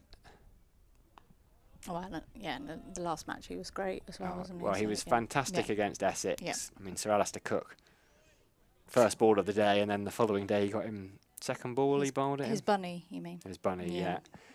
So Siddle, in the way it should come as no surprise that Peter Siddle is a wonderful bowler, playing his 200th first-class game at Surrey last week as well, which is some going for a bowler, and particularly. And when you think, the Australian Sheffield Shield season is much shorter. Yeah, 10 games, isn't it? I was having an argument on Twitter about the Sheffield Shield because people. Arguments don't happen on Twitter. I don't argue on Twitter either, do I? It's all serenity and peace. Yeah. But people saying that we should adopt the Australian thing of having 10 games or whatever. It's a very, very, very different way of they have in Australia. There's fewer people for a start. Flicks into the leg side. Well, yeah, and look at the number of Australians that are over here playing county cricket, and speak to any of them. It's still the county championship is still the pinnacle as we see the number of some of the overseas stars that sides have brought over this year. Just people desperate, full internationals who, they get used to bowling in England conditions, but there's no financial need for them to come and play county championship cricket in April. They love it. I mean, most Australians really, really do enjoy playing for county cricket, and it's harsh conditions. It's we make them travel a lot, don't we, across Overton to continue to Yates, but they love it.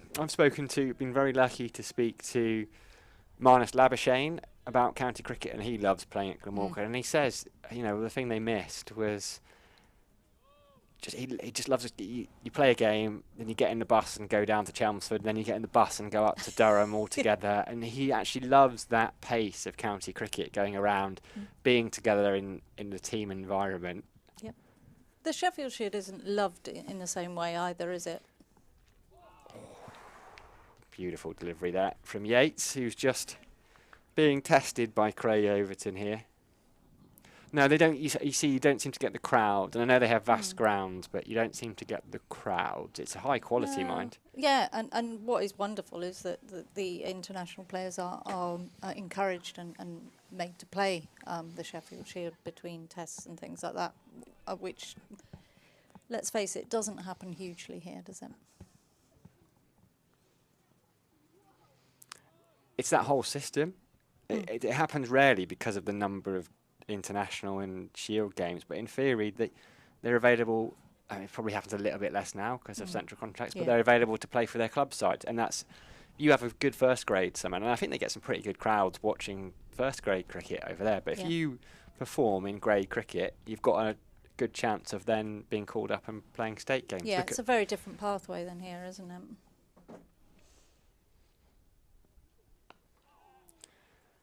Solid there from Yates, just pushes it into the offside. Josh Davey does the fielding. We'll look at McAndrea, who's playing for Warwickshire. We've mentioned it probably too many times, but this is only his 12th first-class game. Only made his Shield debut at the age of, must have been 27. It was only a year or so ago.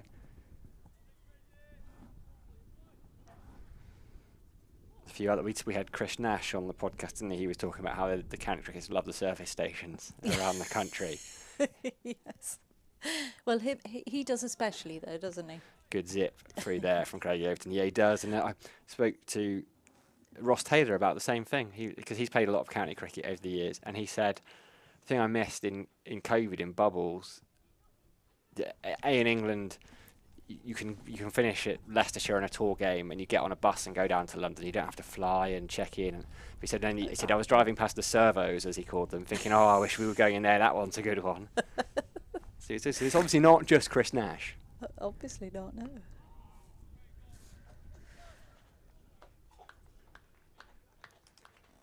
So I was 400. We got our 400, Sam. Got the 400. Yeah, it looked in doubt, didn't it? Did you believe at 370 for? Well, do you know what? I was sat there and thinking, the ball's obviously doing a lot. At those few balls, it obviously did a lot. But we went behind the bowler's arm. What was it doing a lot? Yeah, it did. A couple of those balls did shake back in. The ones that it was started with that unfortunate run out. I'm not quite sure what Steve Davies was doing. We are going to see a change of bowling at the River End. Saw him with the bat in hand a bit earlier. He made 18, shapes up beautifully with the bat, and now he's going to have a go with the ball. Josh Davey into the attack with 11 overs gone in the Warwickshire innings. Always good to have Josh Davey in your side, I think. What a bowler he's been for Somerset in the last couple of years. Brilliant.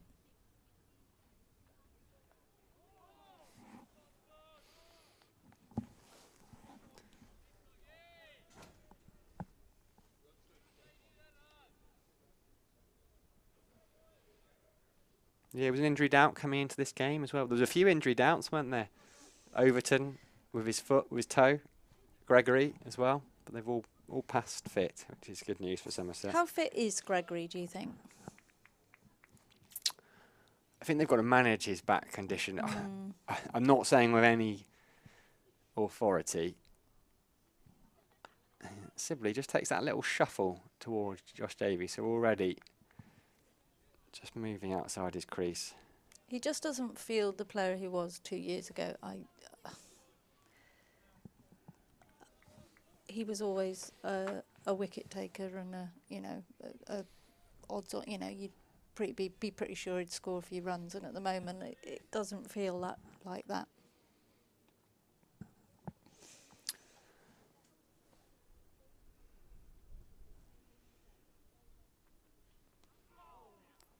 Soft hands from Sibley, maybe a bit outside half of the bat.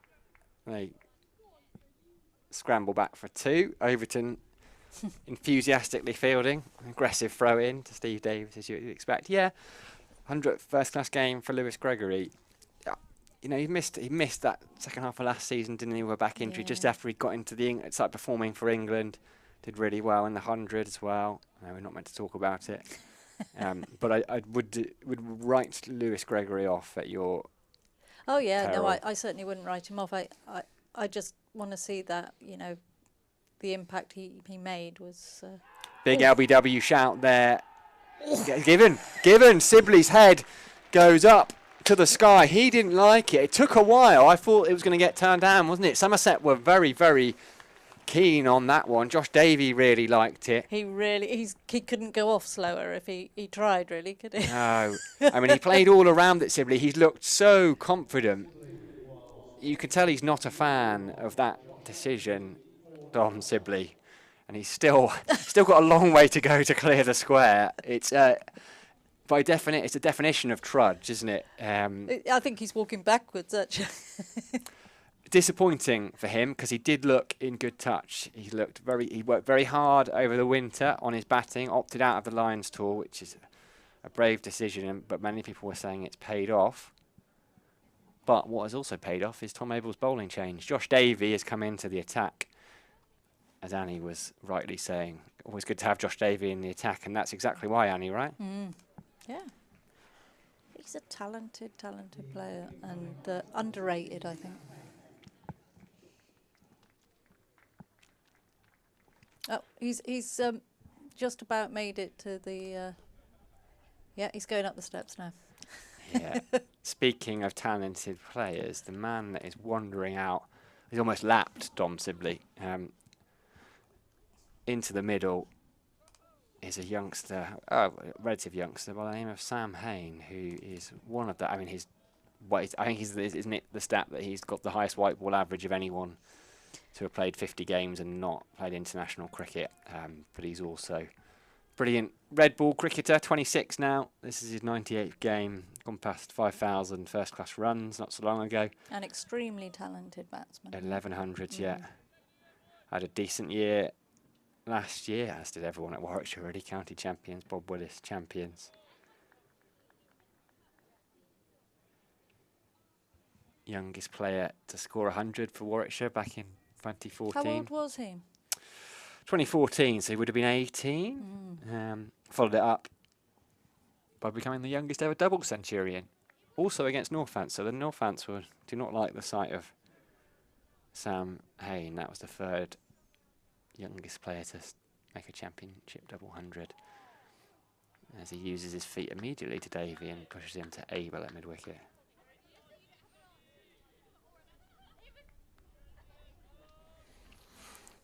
Lovely to see so much sun. I didn't expect them to be able to see the contours so clearly.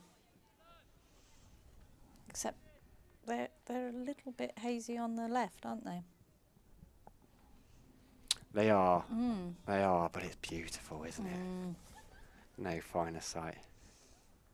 Work to do for Sam Hain and Robbie Yates, both on naught as Hain uses those feet initially. Interesting backstory. Sam Hain, Hong Kong born, British parents, but grew up in Australia largely. Played England under 19s, played Australia under 19s over there. It was Michael Powell, formerly of Glamorgan, that saw him and went, quite like the look of you, yeah. Rang his mate Ricky Clark, and I think they got him over to Warwickshire. They weren't wrong. They weren't wrong, no. 83 in that game against Somerset last year. 92 not out in 2019, last time they played here, the two sides. Well, let's hope he doesn't replicate that. Speaking obviously as a Somerset fan. We've got to be neutral. Yeah, sorry, do I? Well, no, you don't have Oh, to. okay. Lewis Gregory then into the attack. So change of bowling at both ends. It worked with Josh Davey. He picked up a wicket in his first over. Now it's Lewis Gregory's turn from the Marcus Truscothick Pavilion end. Let's prove me wrong.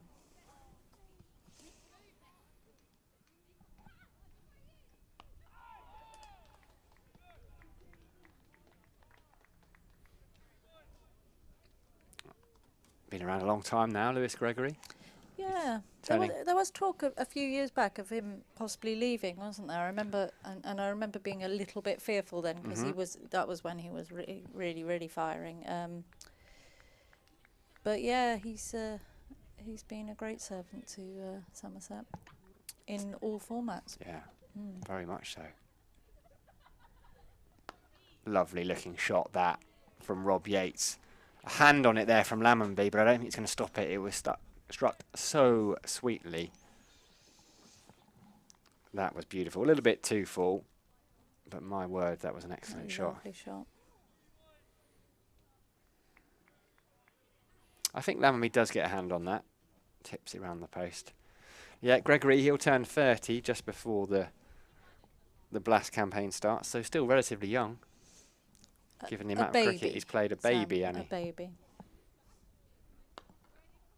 Carbon copy shot, carbon copy result, and I think Lammonby again got a hand on that, didn't he? He did. He sort of indicated that he had, didn't he? Two beautiful shots there from Rob Yates. If you're going to get off the mark, why not do it with those two? I mean, I'm not sure if this is a replay of that last one or the ball before. They're both identical. That lovely straight bat. Tom Lammonby, as a left-handed opener, will be able to appreciate those as well. I'm sure he will. Or maybe not.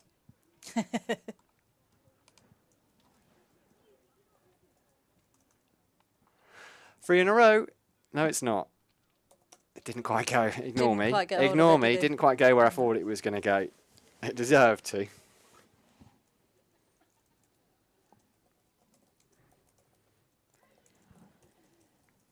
Leach batted well, didn't he? It was good to see. Harry Everett and Pete Trago were on singing his praises. Were they? I think I heard him saying, Mark Butcher has said that Leach might be the best technical batter in that England test side. Actually, that's quite a good shout, isn't it? Shapes up really well, takes his batting really seriously. Yeah. And he hasn't actually fired in his batting since he's come back, has he? So it's nice to see that that rear guard working a little bit. Well, yeah, Craig Overton, Oh, you can I forgive know. him, given what he does with the ball, but can forgive him. He's struggling. Not with the used bat to at the seeing it moment. because you can usually get a good 20 or 30 from Overton, can't you? Yeah, he's a player more than capable of it, but he just doesn't quite. We've seen players go through runs of confidence and then come back and make big runs, so his main task is with the ball. Too full. Sure. Too full from Gregory, and a lovely looking shot from Sam Hain, who's just able to lean into that. Inexpensive over. Yes. Not quite the first over that he would have envisaged, Lewis Gregory. Do you think Abel's going to bowl himself at all? Hasn't bowled much, No, has he he? really hasn't. He's been reluctant to. He did in the warm-up. One of the Yeah, warm-up games. because I was having a look, 'cause I didn't know if it was maybe a hangover of the groin injury that he had, or was it a knee injury? It was Josh Davey with a groin injury. Because he's quite an impact bowler. He does get a wicket Yeah, bowled a lot last year. early doors. Yeah.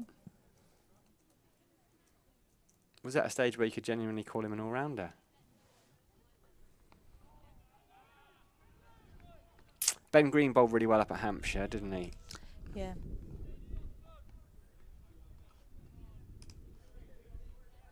Lammonby can bowl too, can't he? Yeah, and you'd think with the point of difference, the left armour, Yeah. there might be something in him doing a little bit of bowling. Well, this is the match without Siddle. It's probably the match to try a few. Yeah. I'm just having a look. He bowled 1 for 75 against Hampshire, Abel. 0 for 15 off just 3 overs against Essex. Beautiful stuff from Josh Davey, though it wouldn't have counted had he taken the outside edge, because no ball. it was a no ball.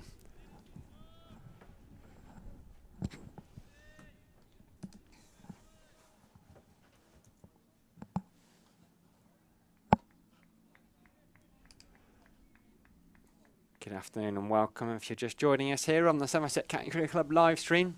Glorious afternoon here at Cooper Associates County Ground in Taunton. We're here with thanks to our friends and partners at WPA Health Insurance.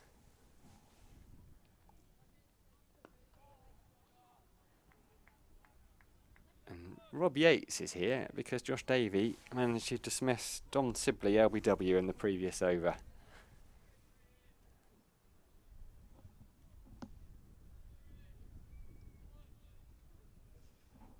Decent start though from Somerset. A couple of wickets. They'd have been keen for early wickets. Yeah, they won't be unhappy with this start, especially being a bowler down.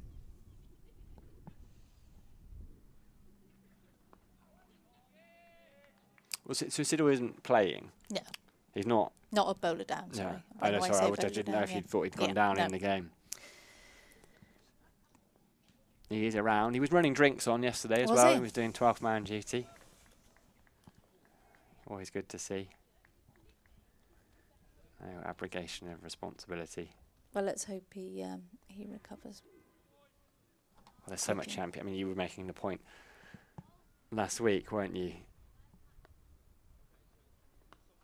Yates gets in behind that solidly. Started well. About the number of bowlers injured in the county championship.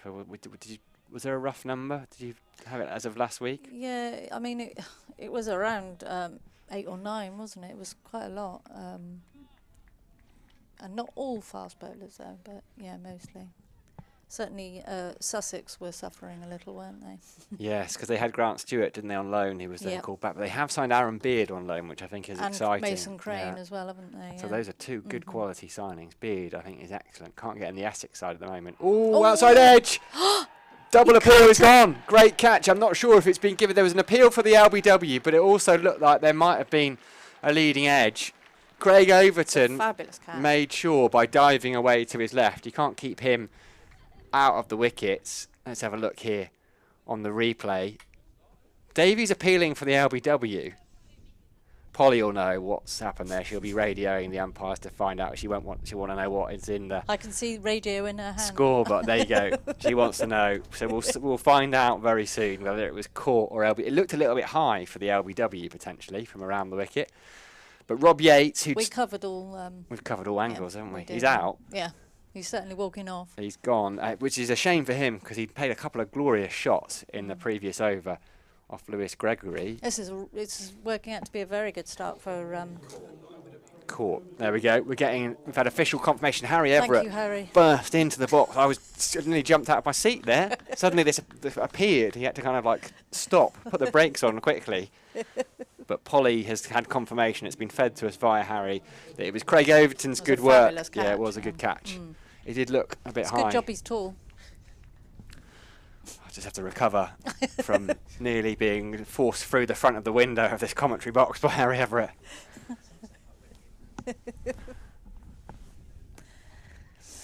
So he's had to go, and here he is, the part-time bowler, come batter, Will Rhodes, the Warwickshire skipper, and what a brilliant cricketer Will Rhodes is as well. I think when he was appointed, he was one of the youngest county championship skippers. At what age? I think he was 25. Sorry to ask. I you think that. he was 25. Okay, that is pretty young. Because last year was his first proper year. I think he was captain for the COVID year. Warwickshire fans, apologies if I've got that wrong. We won't call him a part-time batsman, will we? No, we won't. I won't call him a Or a part-time batter. bowler either. No. That's the man who nearly Yeah. pushed me. He might well push me through the window if I continue to give him stick for that. He's been down at Yorkshire since the 2018 summer and has already made significant contributions for Warwickshire. And it's Davey with his tail up, as they say, head in hands. Well, he does get a lot of wickets, doesn't he, Davey? Oh, he does indeed. I've got it in my notes. I found it, yes. So last year was his first full year Okay. as skipper. And the age? Well, he's 25, so he got a call. He was 24, right? I'm reading my notes now. I ended the over 51 for free.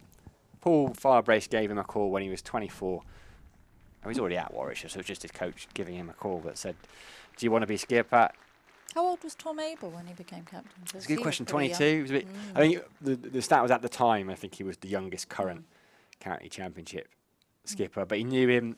So Firebrace had been the Yorkshire second 11 coach, and Rhodes had been his captain there a few years previously, and he was skipper of England under 19s, a side that had Ryan Higgins and Ed Barnard and Ben Duckett, Joe Clark. Played in that county select 11 game as well last year against India.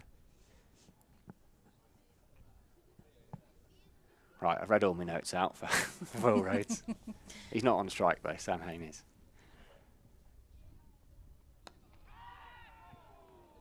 Cries of catch it. Tom Abel at cover, diving away. So it was uppish, but the result is 4 from Hain. But I don't think Gregory will mind that too much. Leaking runs a little bit though, isn't he, old Gregory? Don't call him old, Annie. Sorry, Just said young him. Gregory. When I say old, I meant young, obviously. It's just because we've been talking about the youth of Rhodes, you see. Headline writer's dream, isn't he, with a surname like Rhodes? Yes. Better from Gregory.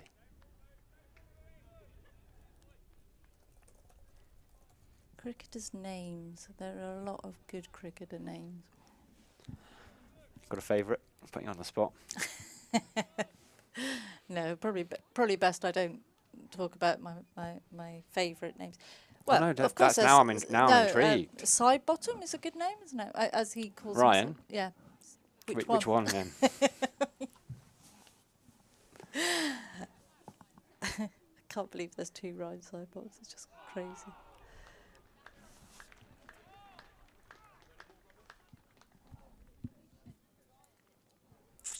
Here we go. Let's have a look. Josh Davey, wicket in his first over, wicket in his second over as well. Rob Yates, who scored so many runs for Warwickshire last year, was looking to turn it to the leg side. Davey was appealing for LBW. Craig Overton, though, he wasn't joining in with the appeal. He was diving away to his left to take his second slip catch of the innings.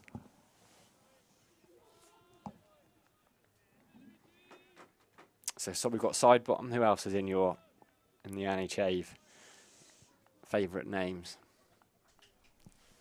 It's probably best I don't talk about my favourite names, because I always like ridiculous ones or rude ones, and I think we probably shouldn't go there. We steer away from it. We steer back to Lewis Gregory. Okay, I can do that. I'll seamlessly steer. But there's a lovely old-fashioned ones as well, aren't there? So it's a better line of length, this, from Gregory.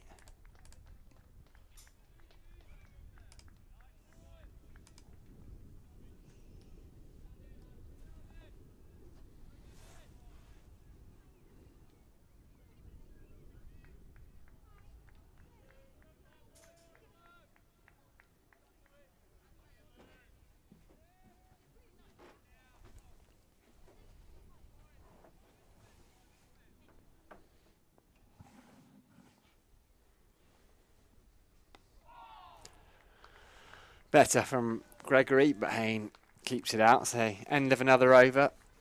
Lovely crowd here at the Cooper Associates County Ground. Expect a bigger one tomorrow with NHS Day.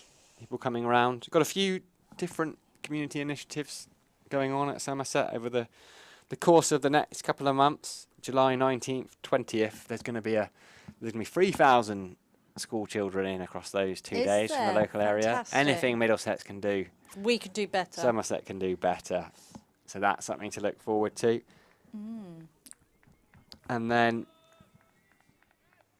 there's a couple of games in June that I think are very much worth having a look at, that we'll come back to shortly.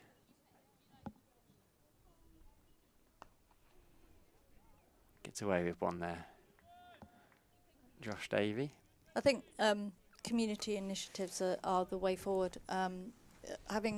Having been through COVID, and I think we realised quite how important communities are for support and help, and things like members and fans giving their membership to Somerset and keeping them afloat. There's been an awful lot of good work done by community, so it's fabulous if we can bring more people in and reward the community we work with. It's important infrastructures at counties that need to be worked on, and it's great to hear that we're doing more. Yeah, there's a few different bits. Monday the 13th of June, the Somerset Disabled Cricket Club are taking on, I think they're taking on the walking cricket. So there's walking cricket going on. And that's being played here, is it? Or good question. I'm just finding out. I realised I had a look. I realised I haven't got a venue for it. Half a job done in the other room. Yeah, it is here.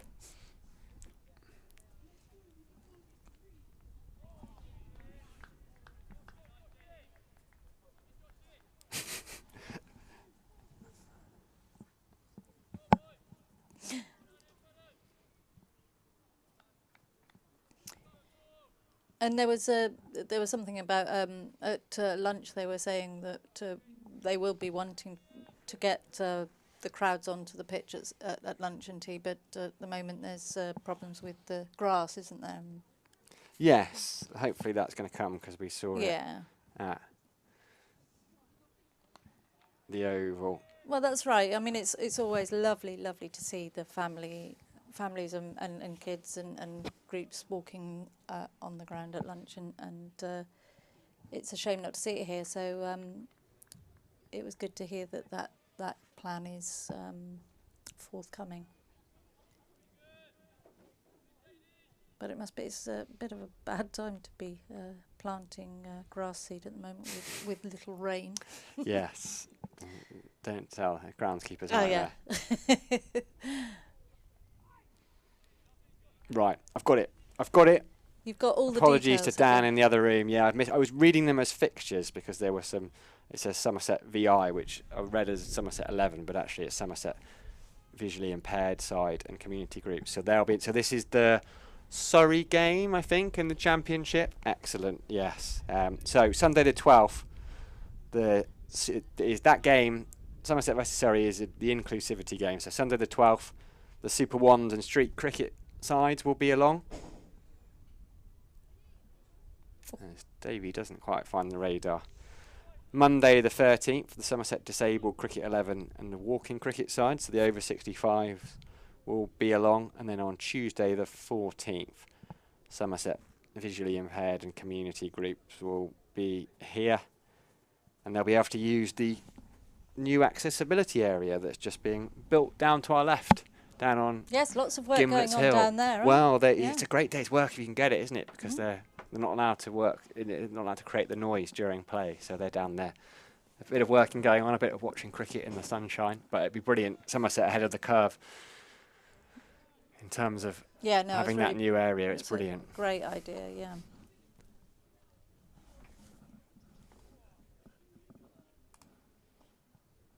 So the Gimlet's Hill seems to be sort of positioned over by the pavilion at the moment, the temporary Gimlet's Hill. Yes. Yes.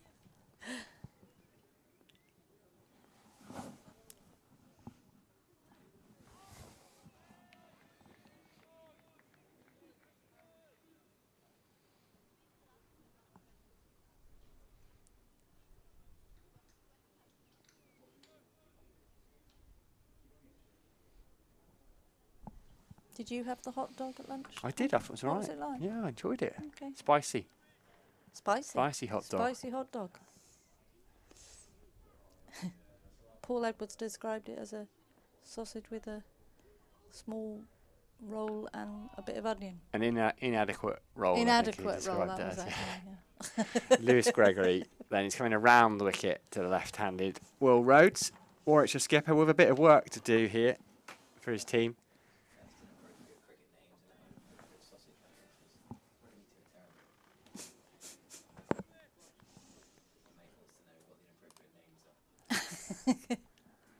Harry's hassling me at the back here about my inappropriate names.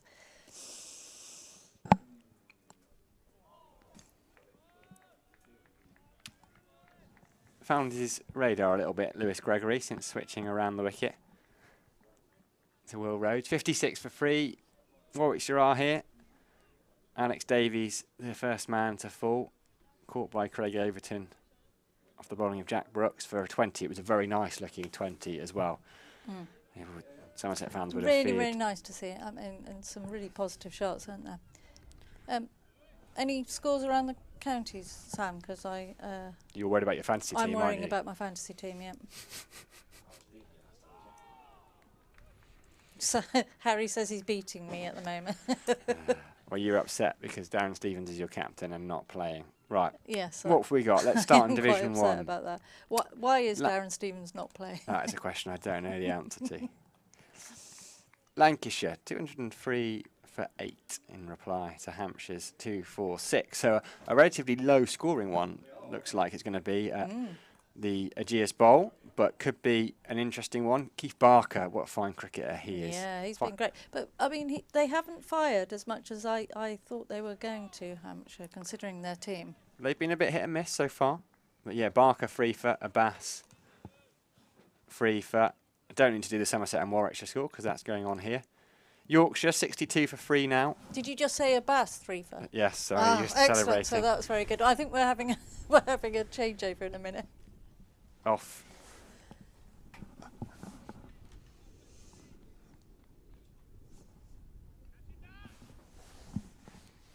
We are going to have a changeover. There's a face I recognise at the back there. I haven't seen him since last summer. Who's One that? of our friends from WPA Health Insurance. Mark's at the back there. Hello, sir.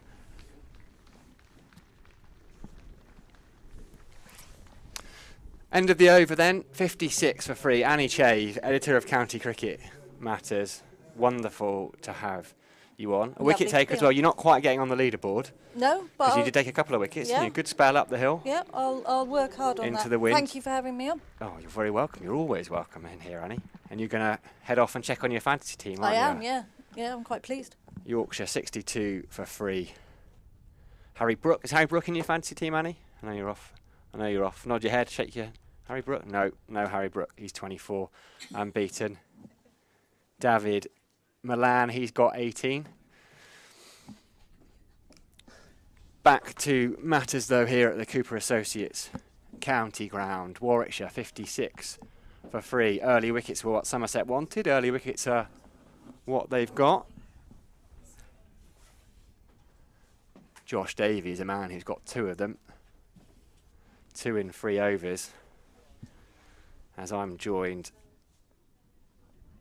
by a gentleman I haven't seen since last summer, and it's wonderful to see him again here as Sam Haynes just tickles that down to fine leg for 4, because the reason we're all here today is very much in part due to you and WPA Health Insurance. Fantastic to have you here as Somerset's Red Bull sponsors, Mark. Thank you very much, and good to see you again. You're looking well. Thank you very much, likewise. People don't say that to me very often, so it's nice to hear.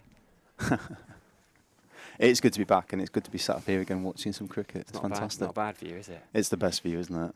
I've seen a bit this year. I've been in for a few days and in varying positions in the stands.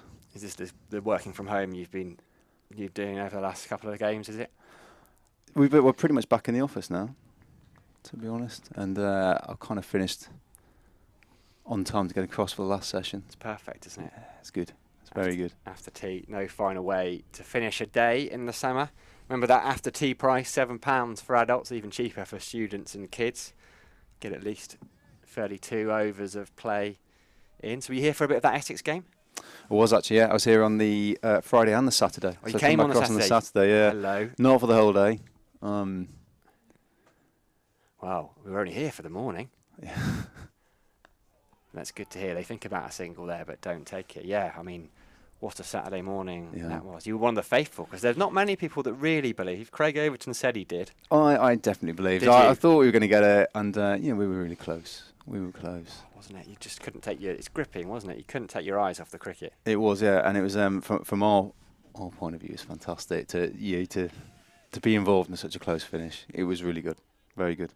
Oh, and it's fantastic to have you back this year. That what we did ended up with just a couple of games at the back end of last season, wasn't there?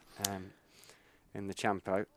Well, it was, because it was very interrupted at the start of the season with the COVID restrictions, and it's so good, isn't it, to see so many people here. It's fantastic. I think is it Somerset Day? I think Somerset Day is going on. Somerset Day isn't, I don't think, until May, but certainly they were advertising tickets at a discounted price online. But yeah, what a crowd! And who are you in with today? A few colleagues? No, just on my own. I've been working this morning, and nice. then popped across to have a chat to the team here,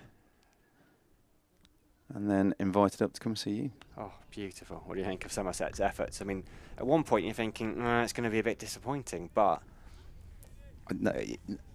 Yesterday was a great day. Today's started. It's gone well today. I think we've got to be happy where we are. 60 for 3. I think they'll be very happy. It's not bad, is it? I would have thought so. Much needed. It's been a difficult spell, hasn't it? Well, as a fan, I'm happy.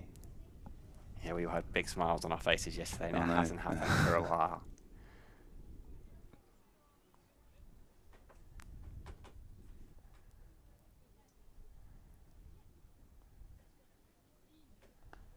Gets right in. Behind that, Sam Hayne ended another over then, 60 for free. So for those of for those who are listening in, and there are plenty watching, what have we got? Nearly 1,700 on the live stream. WPA Health Insurance are our principal county championship sponsor. You work for them. You're just round the corner. We are, you want to tell the listeners a little bit about what you do? Well, health insurance, as it says on the logo there. So we're a not-for-profit health insurer based in Taunton. We've been doing it for over 100 years. Very much about supporting Somerset and their endeavours, and also local community. Very much about promoting health, well-being, fitness, all that kind of stuff. So it fits very nicely with what we do here at Somerset. Oh, pulled away nicely there by Will Rhodes. Lewis Gregory drops a little bit short and pulled away for 4 imperiously. And that's one of the reasons why it was good to pop in today, because we're coming into May, and May is National Walking Month, supported by the British Heart Foundation. And we're supporting them in their endeavours to try and get us outside a little bit more, walking a little bit more.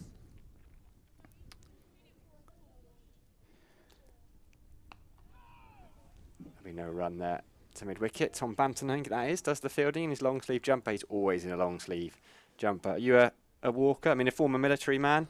You drag the family up on a few hikes.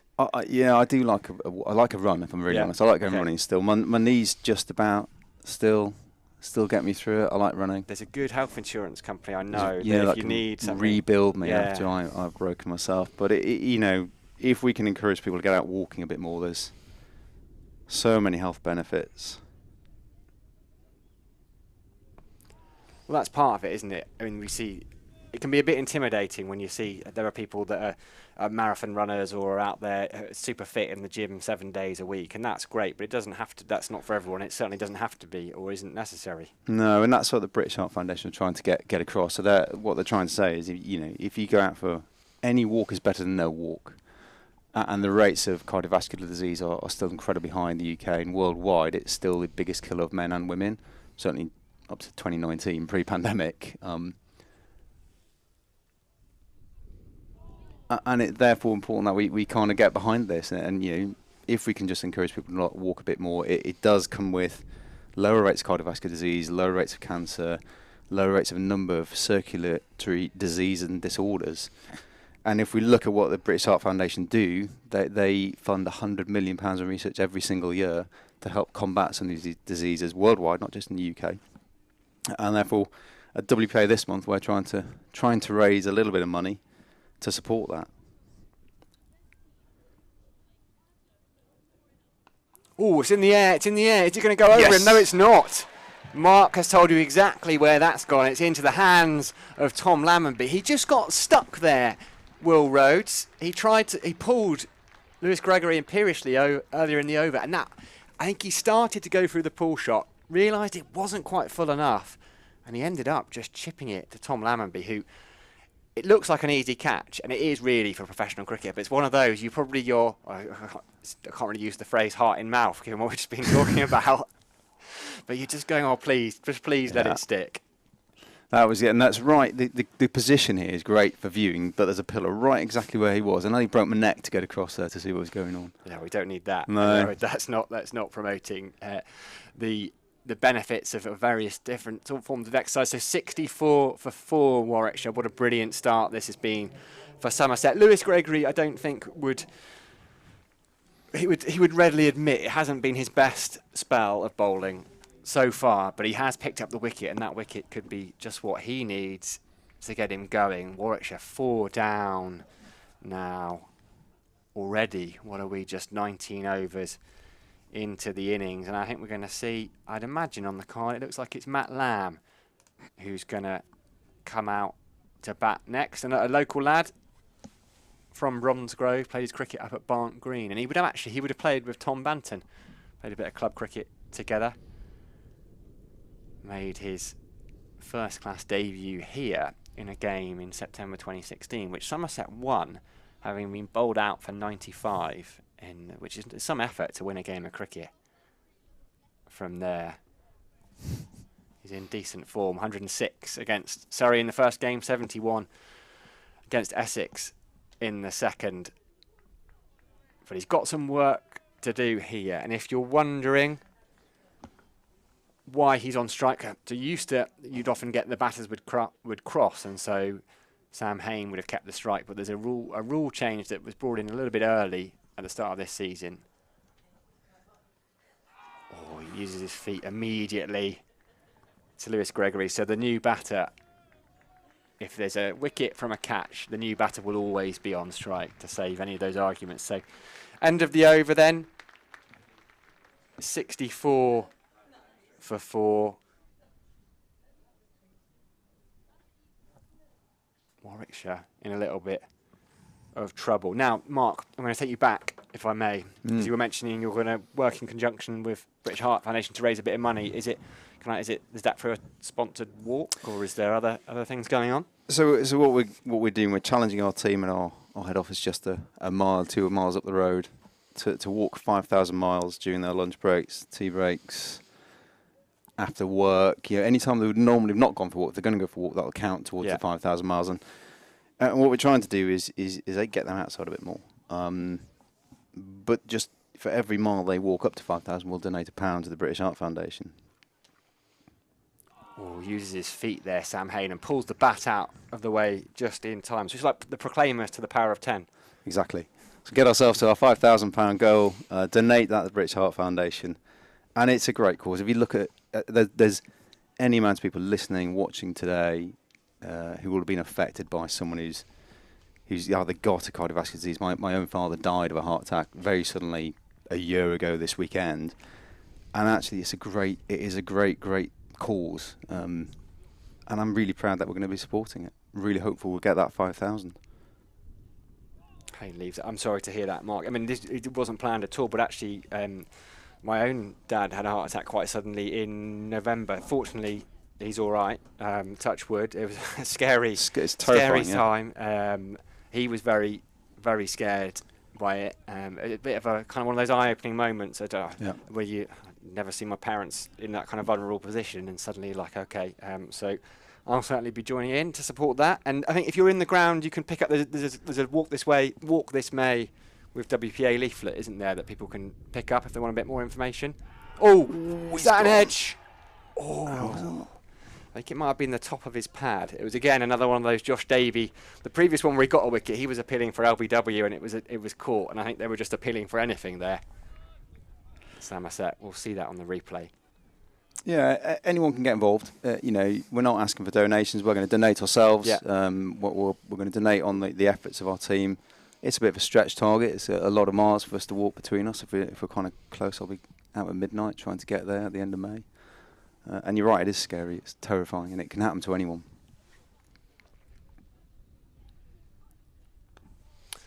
Flicked into the leg side. Well, actually, I think so. There's a former Australian cricketer who's currently the coach of the Netherlands, Ryan Campbell, who, a very fit, relatively young man, had a heart attack, and I think he's still in a coma. He was in London when it happened, and I believe he's Tom Lammonby's uncle, actually. Really? So it's very close to home. I mean, that was literally in the last week that's happened. And we always kind of have this image that if you're fit and healthy, my dad was a really fit guy. He was in his 70s, but still cycling 150, 200 miles a week. No indication. It happened. Davey falls over in his follow through, and I think he might hurt himself. Pick up an injury there. He crawled away to amazing thought to immediately try and get off the pitch, which is what he tried to do. But this is worrying for Josh Davey more than anything else. Came back from that groin injury in the summer. He looks, over the winter in fact, he looks in a lot of pain there, Josh Davey. You can often tell. I mean, he hasn't moved, has he? No, and he hit the ground there. It looked like he'd hurt himself. He just slipped in his run-up, and the Somerset physio is out, and these are concerning scenes here at the Cooper Associates County Ground. Davies bowling brilliantly, yes, but that's not really the main concern. It's his well-being. He's sitting up now. But we saw in the Essex game as well, and we saw it in this game, from very early on, bowlers calling for sawdust and just putting it down where their footmarks are. So I don't know if he slipped on the way through. He is back up on his feet now. He's moving gingerly, holding his left ankle, which in a way is good news because it was a groin injury that he's come back from over the winter, and because that was quite a serious one, and what you don't want to hear is that popping again. And he's just got Tom Abel's arm on his shoulder. The captain will, knowing Tom Abel, will be very much a case of, please, if you only continue if you're all right.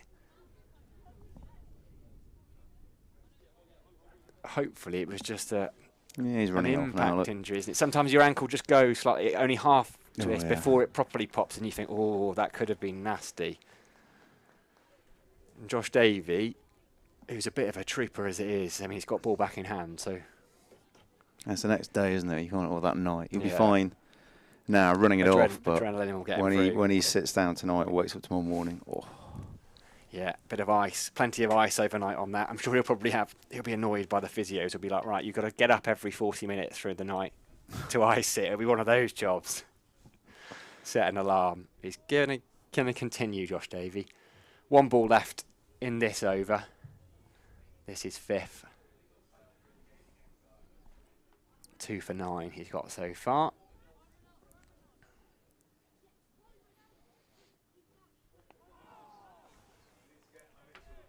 Gets through the over. Sam Hain survives it as well. He's got 12. Warwickshire 64 for 4. So yeah, I got it right, didn't I? Walk this way. Walk this May with WPA. Say well that done. 10 times. Say Walk that 10 this May times with quickly. WPA. Yeah, we that's what we're going for. We hope that people get involved. We hope that other people just get behind the British Heart Foundation campaign just to get us all outside during May, walking a little bit further. Our little challenge that we're doing in our business will be on our website, and our progress will be on varying social media feeds, but it's a good cause. Yeah. And it's a cause that will touch all of us, so let's all get behind it if we can. Yeah, we absolutely will. Well, out of a cast of 2, it's touched us both, so there you go. And actually, I mean, let's have a look around the Cooper Associates County Ground. If you fancied a day at the cricket, you could do a couple of laps over the course of the day and get your half an hour, 40 minutes walking in quite comfortably, couldn't you? Easily. Gregory edged, falls short of Craig Overton. Matt Lamb yet to get off the mark. Genuine outside edge. Just having another look of Josh Davey, who's just joining us. He did take a tumble in his run-up. Yeah, just slips, doesn't he? Watch him here, look. He immediately just crawls off the pitch just because he's wary of umpires giving him... You know what umpires are? They give you a warning for staying on the pitch too long. Whilst you're lying down on the floor. We can laugh now, but fortunately Josh Davey is okay. So there are those leaflets I was talking about. You can find them in all the bars and food outlets around the ground, so pick one of those up. Get involved, support that. I certainly will be. I'm sure Dad will be too, because they're... But for the grace of God, I think he's here today at some point. So hopefully he's not listening to me witter on. I get home and I get a... You'll be getting a ton off. I get a debrief of... As you know what it's like, you get the things you've said wrong. You get critiqued when you get home. Yeah. What do they call it? Constructive criticism, I think, is how it's meant to be. So yeah, I was in on last Friday when we were playing Essex, or Thursday. I can't remember. Thursday. It might have been Thursday actually. It all happened so quickly, didn't it? It was the long bank holiday, wasn't it? And I was trying to listen to the live stream whilst watching, and there's a bit of delay, and it's quite handy for us for seeing replays as well, as well as having that one. You can see it immediately every ball. Well, of course, yeah.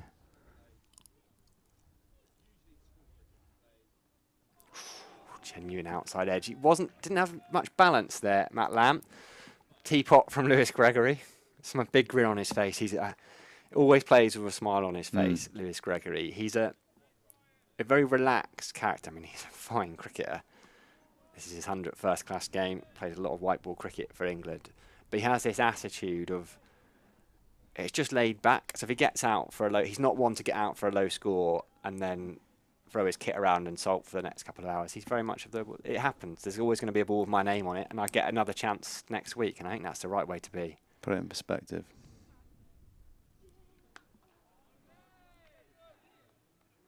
It's certainly serving him well in his career so far. And he's just back from injury as well, isn't he? Yeah. He missed the last game. Was it stiff back? Yeah, I think he missed the first one through illness, came back, and because he had a back injury at the back end of last season, which ruled him out for the end of the championship a nasty stuff. back injury, Yeah, he's fracture or he's got a history of back injuries. It's one of those unfortunate things. There's so many bowlers that pick them up, and once you've had one, I think you've always got to manage it.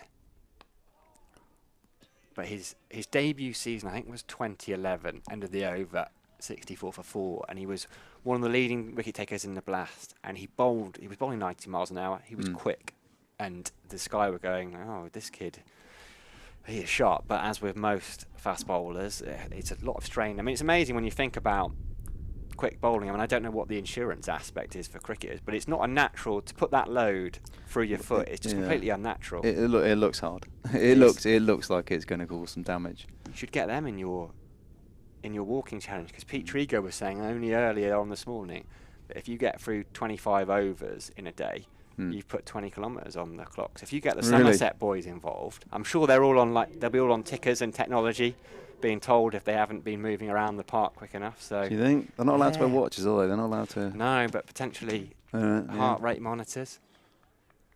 Or you could just do it. You could work it out based on the length of their run up. And a bit of Polly next door, the scorer, she's great with spreadsheets and multiplication. And spreadsheets out in a minute. There we go. I'm in. Jack Brooks then is going to continue, or he's going to return for Josh Davies. So he was able to finish his over, but very sensibly withdrawn from the attack, just to at least give him a few minutes to get some treatment off the field. Jack Brooks, who has got a wicket already, picked up the first one to go. Alex Davies. Jack seems to have started the season well, isn't he? He's amazing, Jack. I mean, he had such a good year last year. Oh, caught behind. I think it was a brilliant bit of work from Steve Davies, who is quietly excellent all the time, diving away to his left. There was a celebration. It looked like he might have. There was a noise. It definitely perhaps came off the thigh guard, but sometimes with those, there's a little bit of bat as well. Big deflection. Great stop from Steve Davies. Almost having talked him up.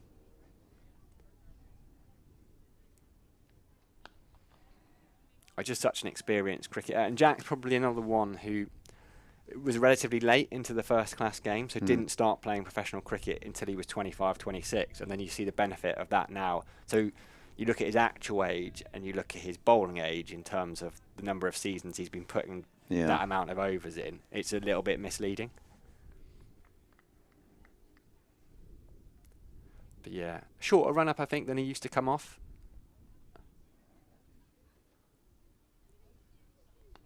It's almost 4 or 5 steps, but he's just always been such a skillful bowler, not necessarily relying on pace. But he had...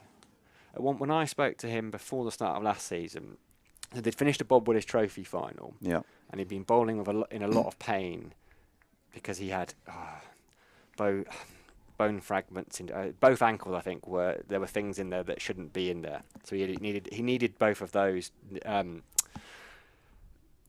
ligaments doing.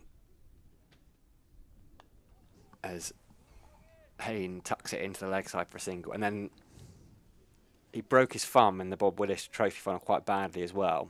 So at one point, I spoke to him and he had one working limb because he'd had operations on 3 of his 4 limbs. He walking wounded, he was barely walking. He wasn't walking, no, not at all. But he said at the start of last season it was the first time in a while he'd bowled without any pain. You know, as fast bowlers often do. It's about pain management a lot of the time. It's like managing that wear and tear on your body, isn't it? For all of us. More so for these guys. Yeah.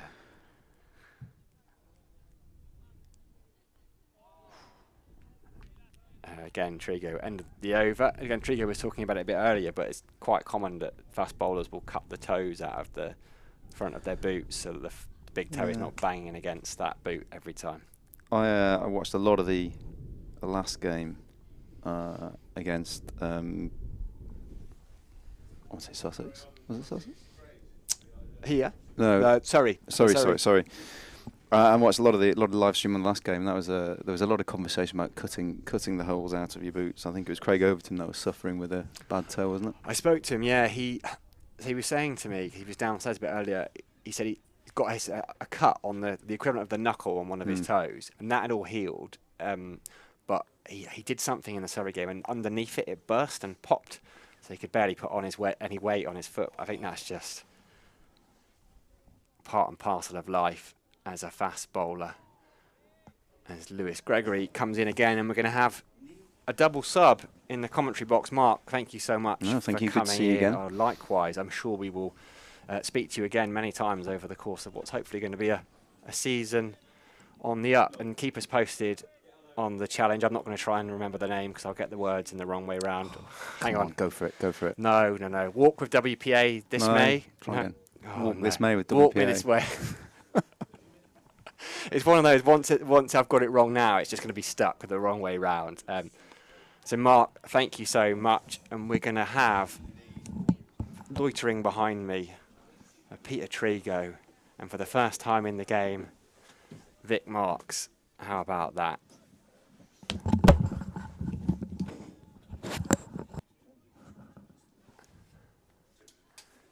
.66 for 4 then. Hi Sam, good afternoon. I'm so excited. Good afternoon. It's going all right, isn't it? My old mentor's coming in for a chat with me as well. Oh, Harry Everett's Club coming legend. back, is he? Harry Everett's back.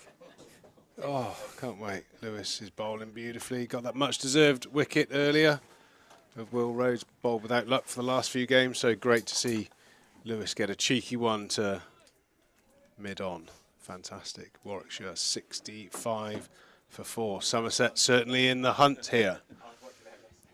As I welcome Vic Marks to the commentary box for the first time. Welcome, Vic. Well, it's a pleasure and a surprise to be here. Isn't it just? It's coming into bowl to Sam Hayne, who steps forward, nips back, catches the inside edge, and dribbles out to the left-handed but right-handed Jack Leach at square leg. How are you, Vic? Well, I'm enjoying my... I'm fine, thank you. I'm enjoying coming back to the county ground. Let's look at a picture. I'm quite enjoying the prospect of Somerset going into day 2, possibly 3, in charge of the game, given what's happened so far this summer. Yeah, well, I'd say they'd probably have to do something quite catastrophically wrong to not be in the charge of this game for the rest of the duration. 458 for the first innings. First time in a long time they've put up a real substantial first innings total and set the game up beautifully for the bowling attack as Lewis Gregory is punched off of the back foot through mid-off. A glorious shot there from Sam Hayne, it must be said. Yep, on the up.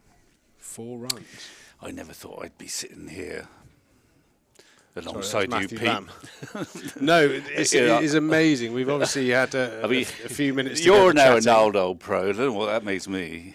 Well, I could tell you if you want, but we'll keep it friendly for the first time. No, it's remarkable. The world of cricket. It spins, it turns.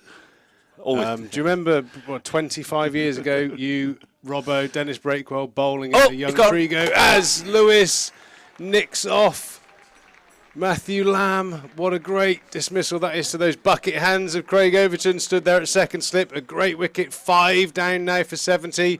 Somerset can smell blood. Yeah, I think we better concentrate on this game. It's amazing what a wicket can do. He looked really innocuous for 2 overs, didn't he, Lewis? Really, not quite on the right length, going for a few. Gets a fortuitous little wicket from an ugly little shot, caught mid-on. And now his rhythm's up, his confidence back. He's looking for that outside edge. Yeah, I played a fair bit of cricket with Lewis, and it does sometimes take him a while to get into that rhythm. But once he finds it, he's devastating. He can bowl that nagging length because I think of the trajectory as well. When he does hit his natural length, it's that knee roll top of the stumps, which is always challenging the batsman. Correction there, it was Matt Renshaw, the big hands of Matthew Renshaw at second slip, who took that catch very, very comfortably. But yeah, when Lewis gets his tail up, but bit of context, Vic, I don't know how much cricket you've seen at Taunton this year, but Lewis Gregory's been really unlucky. I watched a spell against Essex in particular. He only got a couple of wickets in the match and it felt like he was beating the bat 3-4 times and over. So just a little Botham-esque top edge to mid-wicket just to get him going might be the order of the day. 5 down for 70. You might get the new ball back again. It's weird. They've got 4 bowlers. I think last year or the year before, Davey and Gregory, new ball. Yeah, Overton coming in first change. In this match, so far, Overton Brooks. I mean, it's quite a nice problem to have as a skipper, but I suppose it's on merit. You don't want to do it on hierarchy, do you? Yeah, I think you can have a horses for courses situation, can't you? Where I would suggest the fuller length, where you probably have to bowl at Taunton. You've tried this argument before, because I can remember one April where you talked yourself into the new ball and you kept it for at least all of April, most of May. Well, do you know what? As you mentioned it, Vic, 2 years I opened the bowl in and I got 49 and 50 wickets in those. So 99 wickets in 2 seasons. Approximately exactly 99. at 26.3725 or whatever it might have been. And yeah, happy days. No, there's absolutely no way I should be leading the attack. But horse, again, needs must. Yeah, full length ball swinging makes sense. Yeah, I suppose challenging the batsman. Or maybe, in my case, the eyes of the batsman lighting up and causing a few mistakes as Jack Brooks runs in and bowls. Well, I know. I can remember the season. And the trouble is, you just kept taking wickets, so they had to proceed on that basis. Yeah, it was gift of new ball through gritted teeth, I think. I suppose we'll have to give it to him again. Otherwise, he's going to make a fuss. Damn it. Anyway, it's 71 for 5. Yeah, it certainly is good. So, Vic, this cast our minds back a little bit. It would be remiss of me not to talk about your playing career while we're up here. What? The county ground that you've mentioned looking beautiful as it does today, even though there is a little bit of a Gimlets Hill building site at the moment. How much has the ground changed since the good old days, 70s and 80s in your prime? Well, they keep building pavilions. I mean, the only pavilion, do you want ancient history? But the only pavilion was just here on this line down below with dressing rooms that, well, the away dressing room was like a miner's pit. Dark, couldn't get any hot water there. You had little tiny slits of a window where you could see the cricket. In the home dressing you couldn't see anything at all. We were at the back. We had to go into a viewing room on the side of the pavilion. I heard a rumour that if there was a particular game against unfavoured opposition, the hot water for the showers was turned off, or if Somerset lost, the away team wouldn't get hot water. Well, is that true? we were lucky to get hot water in our dressing room, but yeah, I don't think sides look forward to coming here from that point of view. All changed. The food was dreadful until they built that pavilion over there, they call it Atkinson. Other than that, but it's always been a great place to watch cricket because you are so close to the action and you can sit down below us here.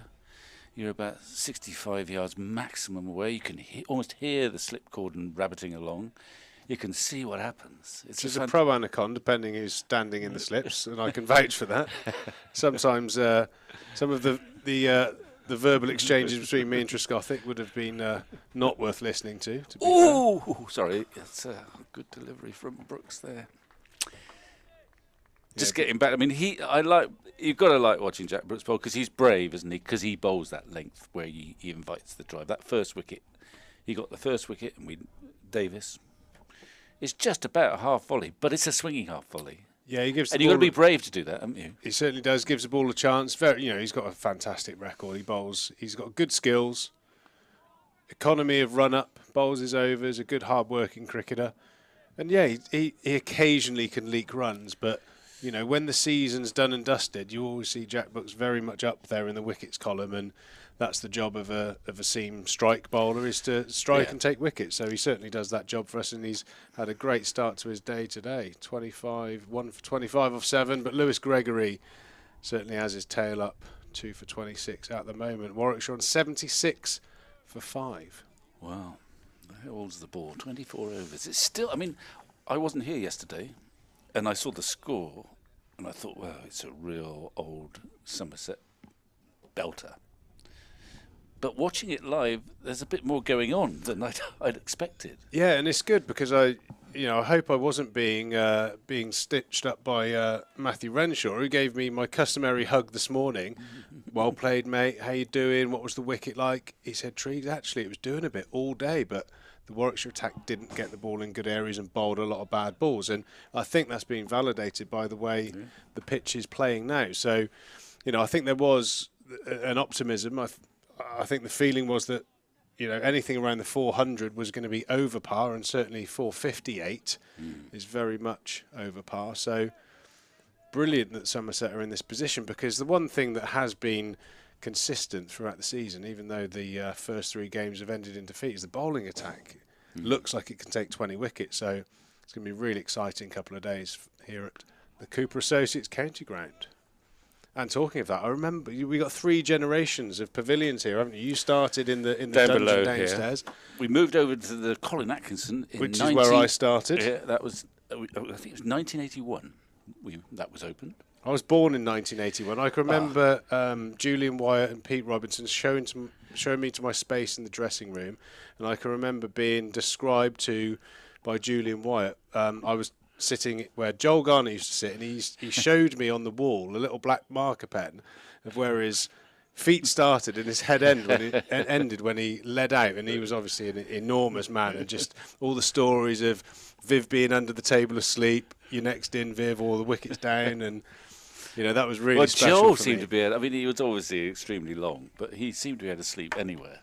On the thinnest of benches, the most uncomfortable looking a bit, but he could, if he wasn't fast asleep, he would actually, in a way that Viv would never do, he'd patrol the outfield. He'd go for a walk, and it'd be like the Pied Piper, because suddenly people would descend upon him. But he loved it. So he would be signing autographs here, there, and there. And he'd take him about an hour and a half to go around the ground. But Joel, being Joel, thought this was wonderful, and everyone else thought it was wonderful. Viv wouldn't dream of, going out there and getting pestered. He was a much more withdrawn character in that way. I can remember every interaction I've had with either Viv or Joel has been very, very pleasurable. In particular, Joel, I'm always trying to coax Joel into some Brian Rose stories, being a fellow Western Superman, man. But he's spoke very, very fondly of Brian Rose. Yeah, well, that's Brian, dear Brian. We'd never won anything until Brian was captain, and that dressing room, obviously, on a good day, was fantastic. If you've got Both and Viv and Joel in harness, what more could you want?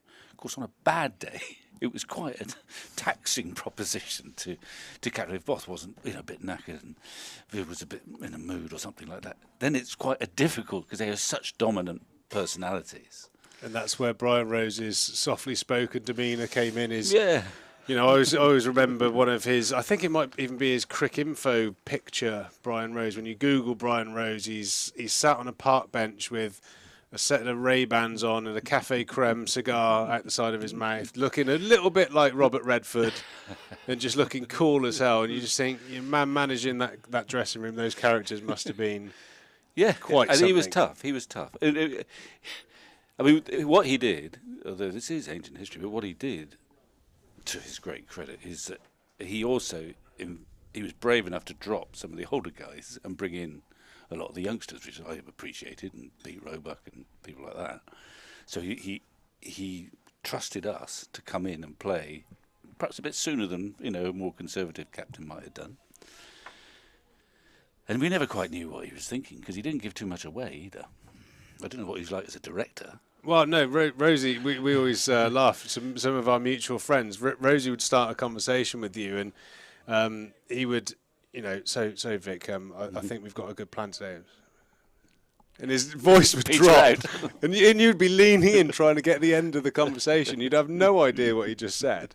But after his voice sort of picked up after a glass of white, and you'd always get to the point of what Rosie was saying. But no, Rosie was almost exactly the same as a director of cricket, made some ruthless decisions, and made some very shrewd signings as well. And when Rosie took in, there was no doubt that Somerset were the whipping boys of county cricket for 2 or 3 years, and then bring in Andy Hurry in, and a number of signings, Justin Langer as captain, really transformed the club into, in fairness, what you see now. There's still very much an ethos and a work ethic that stayed with the club since, I think it was around 2005, 2006 when Rosie took over. So, it still had a massive impact, from the 70s as captain to director of cricket recently, and now as Prez. He's had a really, really positive impact on Somerset cricket. And I knew he was good at sacking people, you see, that's right. It's not an easy thing to do. He said he always used to sort of occasionally go to these old players' dinners with a little bit of trepidation, because he's bound to see half a dozen he's sacked at some point. But I mean, but they understood. I think he did it properly. I think there was always, I think in fairness to you know, that very difficult thing when you're the hirer and firer of sportsmen. I think there was always, it was never personal. It was always a reason that Somerset needed to benefit and from. what he was actually quite good at. I always think Alex Ferguson's, but you'll know this, you're a football man, not me. And I never thought I'd compare Brian Rose to Alex Ferguson, thinking about it. But he had the knack, I think, of seeing that when people was just starting to go over the hill, he didn't wait until they got to the bottom of the hill, but he saw that, you know, people are starting to wane and he would move them on in the way that I think you're my football expert today.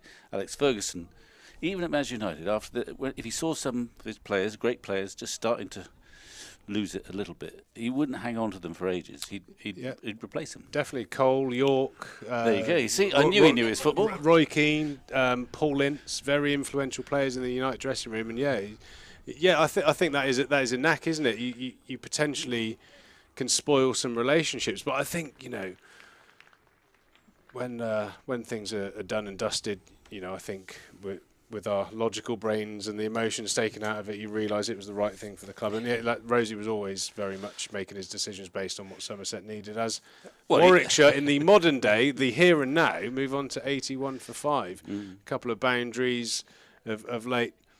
But I think that's going to be the case, isn't it, when, as you say, Jack Brooks, Lewis Gregory, now Craig Overton are bowling a slightly fuller length, really searching for the wickets. I think Somerset have earned the right to go searching a little bit to try and polish off this first innings as early as possible. 81 for 5, Somerset very much in control. We'll all be very pleased to hear after a tough start to 2022.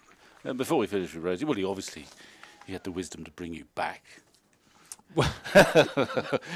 I'm sure one of his finer decisions, Victor, of course. Okay. No.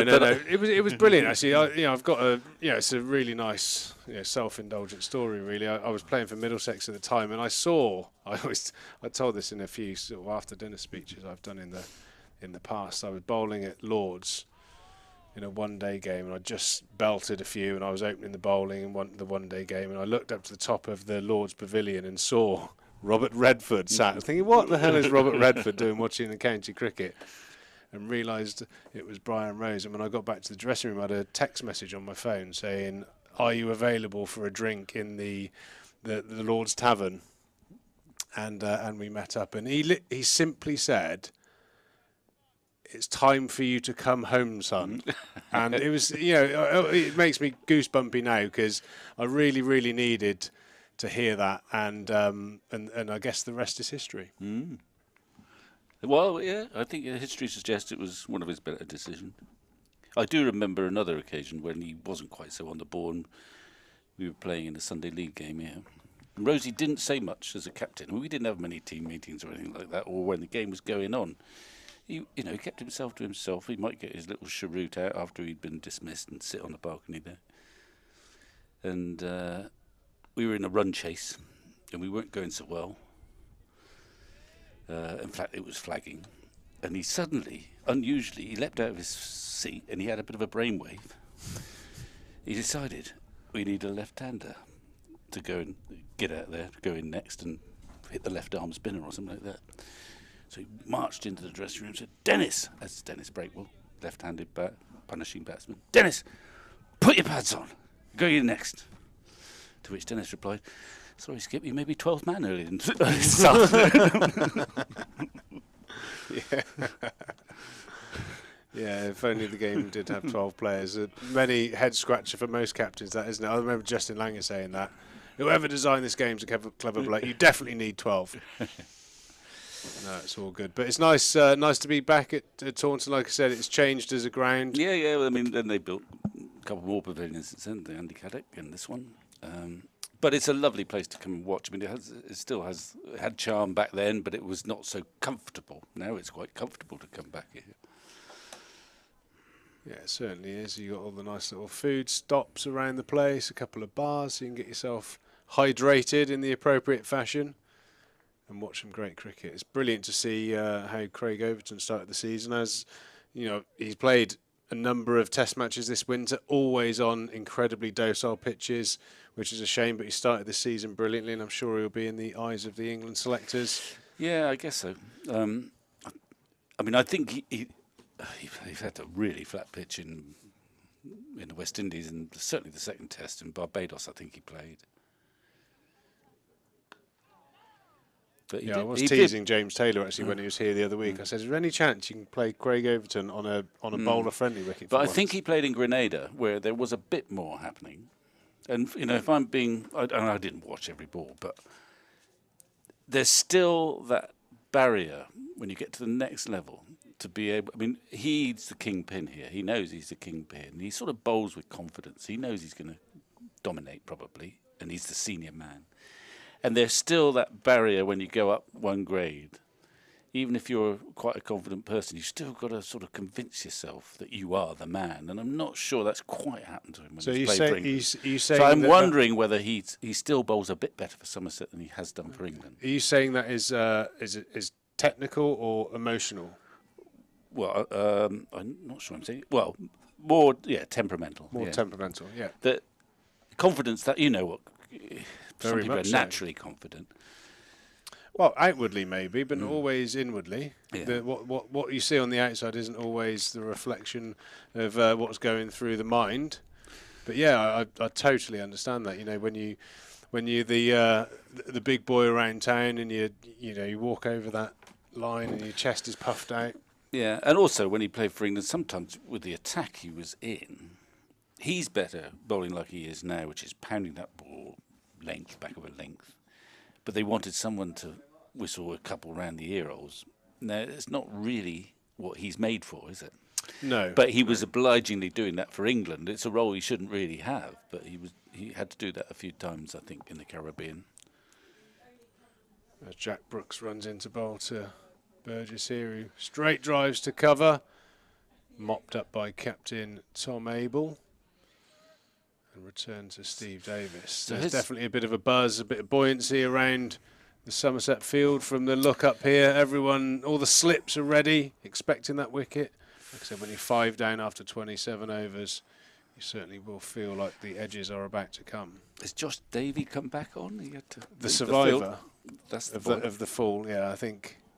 With my football head on, as you mentioned earlier, I think I'd have got the yellow card for simulation out for Josh Davey. I think that's him there. You've got the hang of this punditry, haven't you? All of a sudden, being in this chair now, I was probably one of the better batsmen that's ever lived, best bowler, best fielder, and toughest bloke around. But yeah, Josh Davey is now warming up again. Well, we were obviously all watching that. There was a lot of concern up there. Well, he delivered, and he hit the ground, and he didn't look like he was ever going to come up again. But he's a mid-on now. He's all right. Yeah, the Red Cross were in trying to scoop him up, but I've seen that fall from Josh Davey a few times in football warm-ups. I knew that there was a bit of kidology in there. He's back. He's survived. And he's getting loose for another bowl, I think, pretty soon. Well, he's got a couple of vital wickets. I'm feeling the need to get behind him. I feel very comfortable teasing Josh Davey. He knows how much I think of him as a cricketer and a bloke. So I'm more than comfortable giving him a little bit of a rib. And when I see him, I'll definitely be calling him Cristiano Ronaldo or Bruno. That's a fine or for those older football fans, Jurgen Klinsmann. It was a very Klinsmann-esque dive, wasn't it?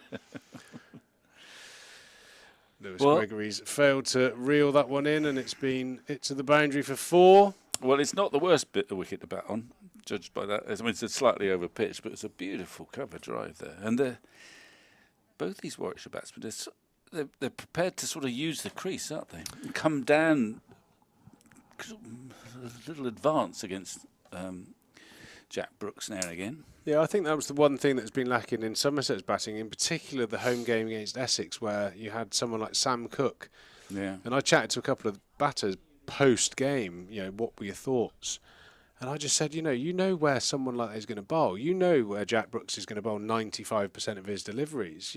Don't sit there in your crease like a sitting duck. Make a movement towards the ball. Give the bowler a problem. That's the art of batting, isn't it? Yeah, and that's even more likely to be a good ploy on a pitch where it's zipping around all over the shop as well, because your time may be limited anyway. Yeah, well, you've either got to be an incredible technician and a good lever of the ball, or you've got to give the bowler a question to get him off of his length. And like I Yeah, said, I always, you kind of have to give your opinion based on how you see the game. It's the only way you can do it, really. So, I always just thought, whenever I remember us being 30 for 4, 30 or 40 for 5, whatever it might have been, and there's obviously a lot going on, to your typical county players, bowlers like a Murtaugh, Roland Jones, Dimmy Mascarenas, Kevin Dean, David Masters, the list goes on, Chris Rushworth, the list goes on of metronomically... 79 mile an hour, bang on a length types. Yeah, as soon as I saw those guys, in the wickets and we were struggling, I'd run down the wicket and try and hit them, park them back over the red for 6, because it poses them a problem. And I knew my defensive technique was not going to last long enough to pose a problem. So, running down the wicket to a Timmy Murtaugh or Chris Rushworth, all of a sudden they then start bowling me bouncers because their ego came into the game, which I thought was a win for me. Yeah. So I think that's... You didn't do that to Alan Donald. I don't know, you may not have overlapped with Alan Donald. I wouldn't have... No, I never played... I actually did play a one-day game against Alan Donald, and I was petrified just because I remembered what he used to bowl like. Yeah. No, I think I was quite exclusively happy to tee up against people that I thought were much better than me, because that was my way of giving them a little bit back. Again, because there was an ineptness of my sort of concentration levels and. But technique. that suited your game because you could do that. You could hit. But principally, I agree with that. What some batsmen fail to remember is that bowlers start bowling a bit of rubbish when you hit the odd 4 or take a bit of a punt and. Definitely. That's from my limited viewing of some of the batting so far. Is we've almost been too passive. Yeah, I totally agree. And again, I think when you mentioned about Craig Overton stepping up, does he feel like the confidence thing? I'm not convinced it's completely just a technical thing. It's a confidence thing. Yeah. I always felt very much empowered by my captain, coach, director of cricket to play that way. They wanted you to, but it'd be stupid if you not to play that way. Exactly. But you could try and do the conscientious thing and block like fury at 70 for 4. When your team are struggling, and I totally get this as well. You're obviously, when you come in, you're at the crease. You're responsible for how the session's gonna pan out. There's almost a danger sometimes to get out in the acceptable way, not the way that's good for the game. Caught first slip, defending. Nick off. But when in the cold light of day, what's the difference? Caught third man off the top edge or caught first slip trying to block one? I always preferred to go down all guns a-blazing. I know, and I admired you for that. There's a guy who played for us just before your time called Neil Mallender, who you'd have played he gave me out an awful lot towards the back end of my career. Okay, well, yeah. He probably didn't like you. He had a very distinctive trigger finger. Anyway, as well. Neil was a sort of plucky number 10, number 9. And we used to play against, say, Malcolm Marshall. And his proudest moment, he could sort of make a bit of room sometimes and club it over the offside. But the proudest moment, he was bursting with pride at the end of this day, was when he was LBW, Bold Marshall, naught. And I remember saying to him, actually, I'd much rather... And because he got into line against Marshall and hit on a pad, that's it. But I was in line.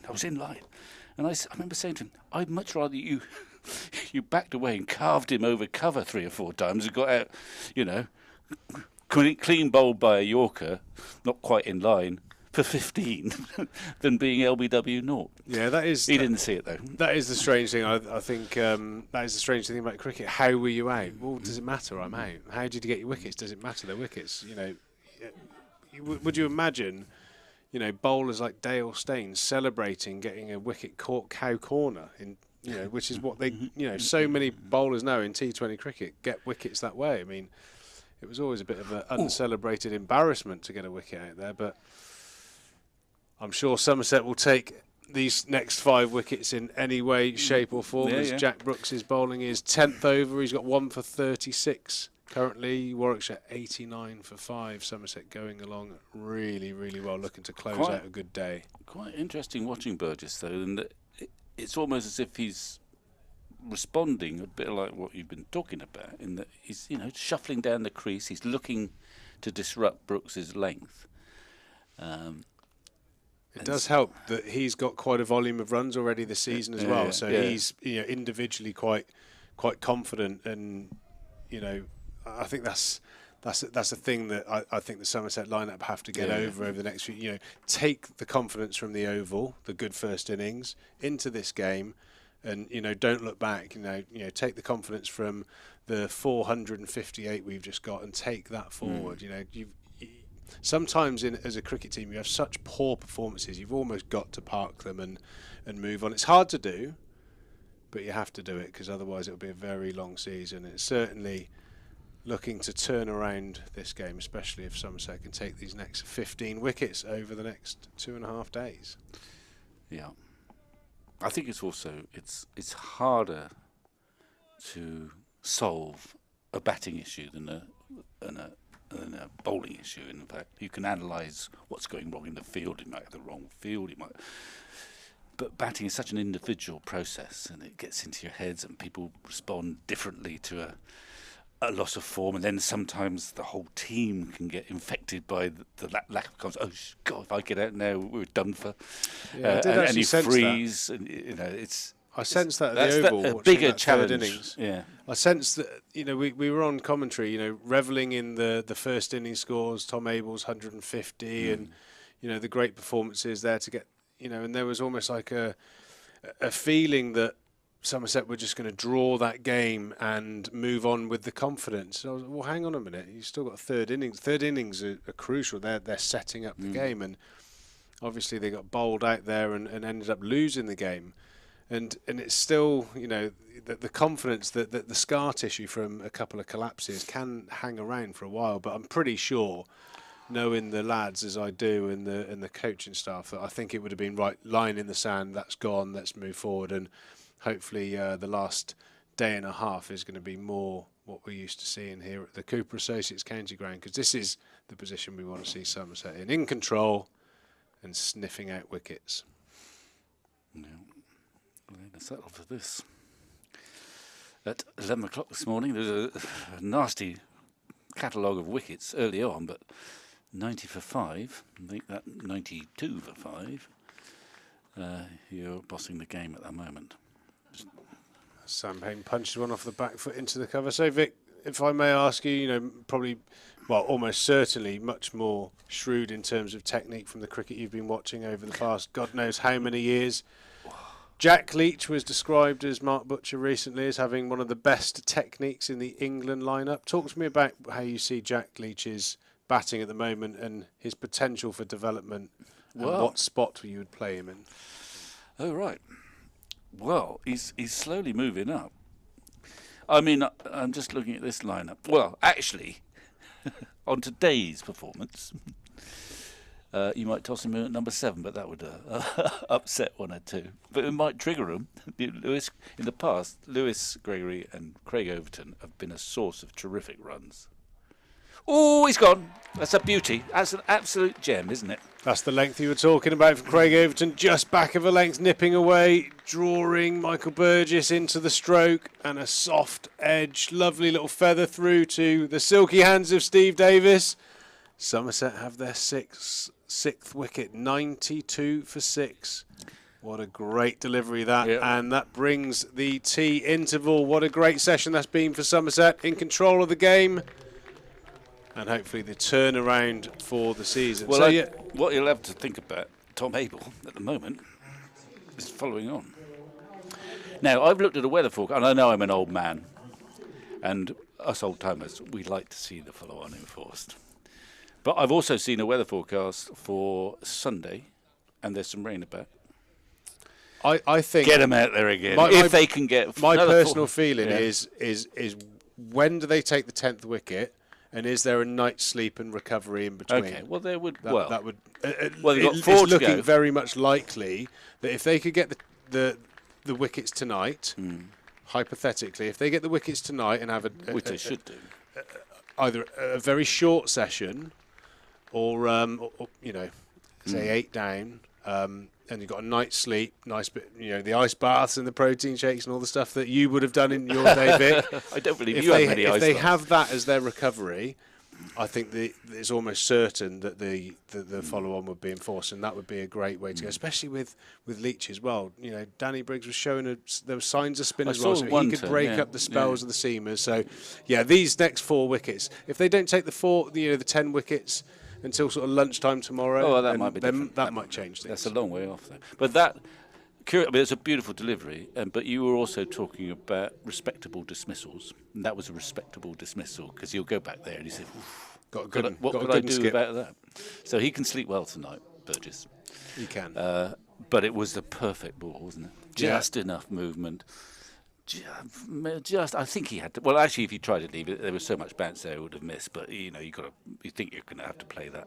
One of the leading wicket takers of county cricket this year. I was here when he took the 13 wickets against Essex, bowled phenomenally well, and it was just delivery like that over and over again. Why Craig Overton is certainly in the lineup for more Test matches. There was just that little bit of shape away. Maybe it was just off the pitch, but it moved just enough. Just enough, and that's all you need. And talking of just enough, we've had enough. We've had enough of you, Vic. It's been an absolute pleasure, mate. Awesome talking to you. Great insight. As I say, I never thought it would come to this. I remember probably trying to bowl creaky old off breaks to you when you were 17 in that indoor school. And you were probably smacking it over the head then. I never thought I would end up sitting alongside you with a microphone. Well, what a beautiful path, and what it is to be an ex-Somerset County Cricket Club. Thank you, Vic, and we will see you after the tea interval.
On.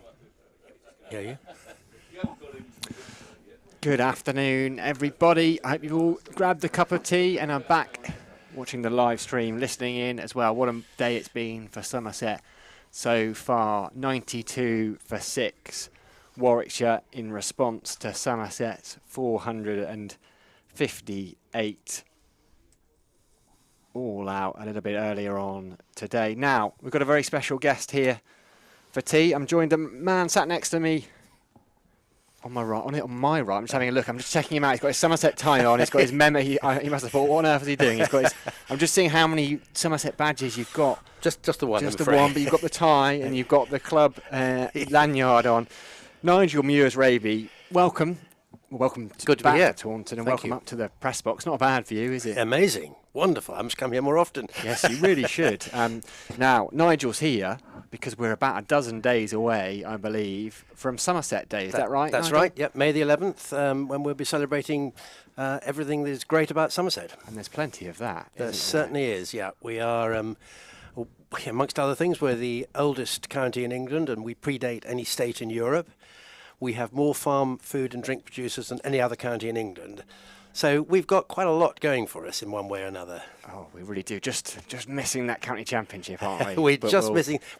This year. Still, I reckon we're favourites for the title again now. But so we'll come back to the cricket a little bit. But I've described it a bit earlier, the founding father of Somerset Day. So if you wouldn't mind just giving us a little bit of background as to how it came about and how you celebrate it. I think we felt that small group of us, mainly business people, thought that Somerset was a bit overlooked quite often. You know, it's the county that you drive through on your way to the West Country. Well, I always actually say that there's more to do here in Somerset than there is in Devon and Cornwall put together, and I'll probably get shot when I get back for saying that.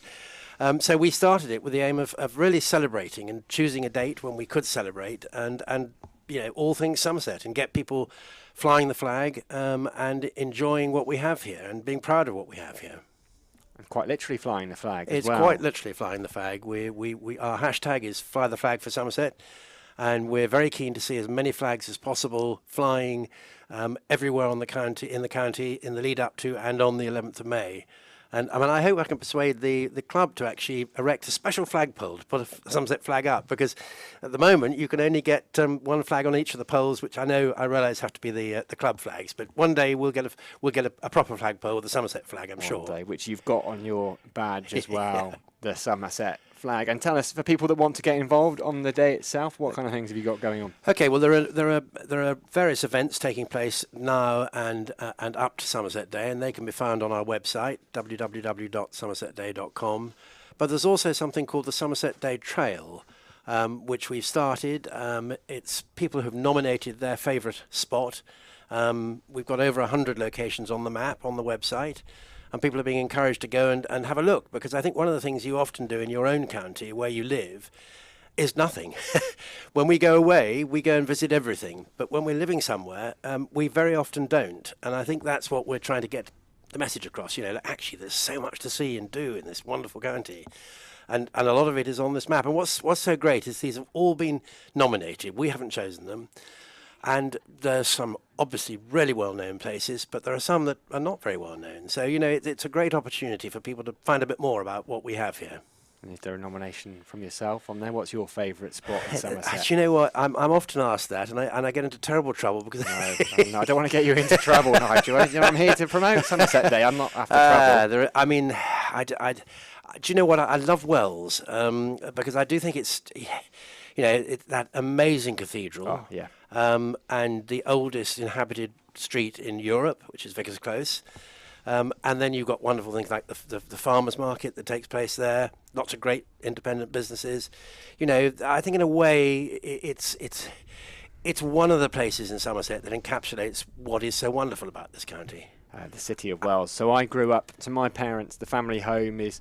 I'm not very good at geography. It's over there. It's not very far that way. Some of the Somerset lads could probably hit a 6 at my parents' house. So I'm up in London now, but I come back here for work. So grew up, and Dad was a head teacher in the area for years and years. And they had this huge country dancing festival for school kids at Wells. So I have very fond memories of going along there every year. But he was head teacher at my school for a bit as well. But then when he left the school I was at, carried it on. So we'd go over to Wells, and there's great. And I think the other, and I mean, I have to say the other place I absolutely love. I mean, I just love coming here. I'm lucky enough to be a member in the Long Room. You know, there aren't many places where you can enjoy a day sitting in the sunshine on the balcony in the Long Room, watching cricket and seeing the churches in the background. It's an idyllic scene. I mean, it is Somerset, you know. You know what? What I always think about this ground when I come in, I mean, I've been coming here since, not as long as yourself, but we'll come on to that shortly. But since we grew up on the 90s, we'd come down. It was almost the first place that had a bit of independence, because our parents would trust us. We'd be wandering off on our own, but we'd all come down to the cricket. We wouldn't really watch. We'd be annoying. We'd be playing games all around. It used to be on the outfield during the interval, but we'd also be playing games everywhere. And the ground has almost changed completely. I mean, the Atkinson Pavilion was there, the players were in it, but it still retained that charm and intimacy, hasn't it? Oh yeah, and I mean, we used to bring our children here and just let them, you know, enjoy the day. And I mean, you know, it was the best thing that ever happened that we didn't move the ground out all those years ago. And it's just wonderful. It's in the centre of town, and it's an incredibly safe environment for people to come and enjoy. And you know, one of the reasons why we were so delighted that, you know, the cricket club wanted to be part of Somerset Day is because, you know, this is a special place, and it's important that we recognise and celebrate what we have here. I mean, we have a remarkable cricket club and a remarkable cricket team, and we're very lucky. Yeah, I remember walking. So I went to university in the northeast, which is where I'm from originally, and a lot of my friends were from London at the time. and they'd come down here in the summer, and they get on the old Berries coach from London, from Hammersmith, and they said the sun was always shining in Taunton. And they remember the first time they walked in here, there wasn't even a game on. They liked cricket. I said, well, there's no game, but let's go in. And we just went. We walked in and sat for an hour or so, and they just fell in love with the place. No, it is. Well. I mean, there are some great cricket grounds around England. I still think this is the best. Can you remember, when did you first fall in love? Because you've been here for multiple decades. You've been watching Somerset, haven't you? Yeah, I have indeed. I mean, I suppose, sitting beneath this stand when it was the old vice president's stand, and those amazing theatre seats which were incredibly comfortable, bloody freezing cold always, but that was, I suppose, my first memory. And actually, funnily enough, I although obviously this is the best position in terms of watching cricket, there is something I think really nice about watching it from the long room, just because of that sort of view you get, and you're in the sun. Yeah, you're in the sun. Yeah, those cinema seats I remember too. They were so, because there was the cinema seats in the main stand. That's and right. then there was the two tiered on top of each other stand there as well. And you know when you get tickets for events now and there's restricted view marked on them. I think they were all restricted view seats. Well, I suppose rather helplessly or hopelessly, I had hoped when they were going to do the new seats on the long room balcony that they put the lovely theatre seats in there, but they're a bit more comfortable than they were. Yes, well, quite. And well, so you'd have watched. I'm trying to think who would have been. So we said happy birthday this morning to a chap called Terry Barwell who turned 85. He was playing. He didn't play that much for Somerset, but he was on the staff for about 10 years. But that was the kind of team of Bill Alley and Kitchen. Greg Chappell came and played for a bit as well, didn't he? Yeah. Wonderful. Yeah. No, I mean, we've got a phenomenal heritage of players here. I mean, unbelievable. And I think, that's another part of Somerset that we should be proud of. I mean, that we do have an amazing county, and there are so many things to see and do. And I think, what we're trying to get people to do on and around Somerset Day is just to recognise that actually it is a great place and be proud of it and encourage others to come and see us. And you've been down, we're talking about flying the flag. It's buy the flag, fly the flag, and you can buy the flag in the ground, can't you? Yes, well, I had them on this morning because the club kindly said we could sell them, but you can buy them on our shop on the website, www.somersetday.com. Wow, absolutely fantastic. Yeah, I don't think as a kid, you don't appreciate when your parents drag you around to all these places. We used to go up to Kilve. Is Kilve on the list? Yes. I mean, there are lots of. I mean, I'm amazed because some of the places, absolutely Glastonbury Tor, Wells Cathedral, Bath Abbey. You absolutely expected, but there are some amazing places some of which I'd never even heard of, which have appeared. There's something called the Rickford Chapel, which is up by Blagden somewhere, and I mean that is an extraordinary building, and it's got quite a history to it. So and there's some lots of places have been nominated as well. Lots of wonderful spots. Obviously the highest point on Exmoor and things like that. So it's not just about buildings. It's not just about places you can see. There are even some cafes and restaurants on it. So we all love our food and drink. Yeah, with Kilve, we used to go down. I hope it's still there. A cafe run by a family, a lady called Jackie, and so we'd walk down on the beach. We'd do the loop, and we'd always end up having her homemade cakes. Those were the good memories. I remember the cake. Euphorically, the walking. Well, there's a good story about the cake because I've been waiting for my cake in the long room. I thought I'd try and get it before I came over here, and we got one, and then the rest sort of never came. So I'm hoping when I go back, there'll still be a bit of cake for me. I'm sure we can make sure that happens for you. Well, if you aren't here already, some of you might well be listening into the ground. But remember, we've got that after tea price, £7 for adults. Even cheaper if you're a student or a child. I mean, who wouldn't want to pop in on a Friday evening? Work's finished. Cooper Associates County Ground. 33 overs left. And Somerset victory, what do you reckon? 7 straight defeats. Is this going to be the one to turn it around? 100% yes. 100% No, I'll probably put the curse on the whole thing now. Well, as you were saying just before, that it wouldn't be Somerset without A few little hiccups. bit of, and we had that. We reckon we've had that hiccup with the 4 wickets. I think we might have done. 20 Well, I came in balls. on the third day of the Essex match. Looked in the evening and thought it's not even worth coming in. And I came in on the morning, and my God, was it an exciting day. He came in because I was thinking when that was unfolding, if Somerset had gone and won that game, it'd be one of those where in 10 years' time, there'd be 5,000 people saying they were there, and you wanted to be one of the few that actually were here. And Craig Overton believed, and they were so close. Yeah, oh God, they were, weren't they? Yeah. And there's been a bit of fight in the last couple of games. Yeah, nice to see. yeah, Nice to see Tom Abel. I mean, talking of Somerset, I mean, is Tom Abel on the list of 100 places to visit? He is Somerset through and through. If Tom Abel's not on your 100 list, we have to put him. We better put him on, haven't we? Yeah, I think you should indeed. Well, Nigel Mears-Raby, thank you so much for joining us. I hope there's some cake in the long room for when you get back. And if you wouldn't mind, just give us that website one more time. www.somersetday.com. 12 days to go until Somerset Day. Let's celebrate this fine county. There's that. I'm looking and have a look at that trail in more depth myself. We're going to leave you now with just a few adverts from our club partners before the game resumes again after tea. 33 overs remaining in the day. Warwickshire 92 for 6, in a little bit of trouble here. Craig Overton taking the wicket of Michael Burgess, the in-form Michael Burgess, with the last ball before tea. Players are back out warming up. Josh Davey, who we saw slip over a little bit earlier on, fortunately he got up and he looks to be moving all right, which is good to see. He is bowling okay, as someone with the mitt has just let one run past him. But great to see Josh Davey bowling. We'll leave you with a few adverts. Thank you again, Nigel. Not at all, thank you. It really is a wow factor here at King's, and every child has opportunities to find out their passions and interests that they didn't even know they had. Whether you are sporty or musical or into drama, the facilities on offer across the schools are incredible. We have a specialist cricket centre, a new golf facility, sparkling cookery schools, modern DT centres. There really is space to do it all.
Bradford is here for the trades and DIYers turning gardens from this to this spring. Come to us for decking, sleepers, topsoil, paving, for the little jobs, the big jobs, to save yourself a few quick jobs. We're here for Kelly and Dan rolling up their sleeves, for Dave and the lads getting it done. But we're not for Kevin. He should probably go somewhere else. It's about trade quality, expert advice and awesome deals in branch and online. For building supplies, choose Bradford's.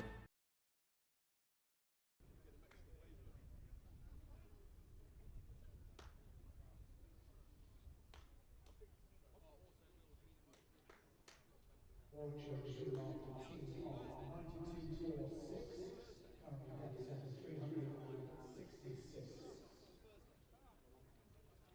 Sam Haley resumes on 90, and he's joined in the middle now by number 13, Davey.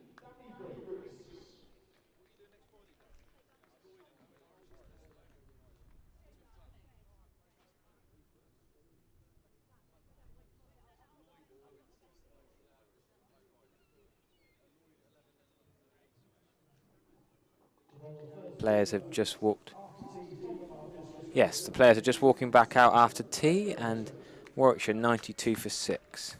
My name's Harry Everett, and I'm going to shortly be joined by Sam Darling. He's just been talking through the tea interval. Remember, you can watch back through the YouTube live stream. You can listen back to any interviews, any chats with the great guests we've had on today. We've had all sorts of different people speaking to us, particularly Vic Marks and Pete Tudor were particularly enjoyed by the Somerset faithful. But Craig Overton, with his tail up, he's 1 for 10, but has also taken a couple of great grabs in the slips, so he's really up for this one. He's the spearhead of the Somerset bowling attack, and he's at the top of his run down below us at the Marcus Gothic Pavilion end.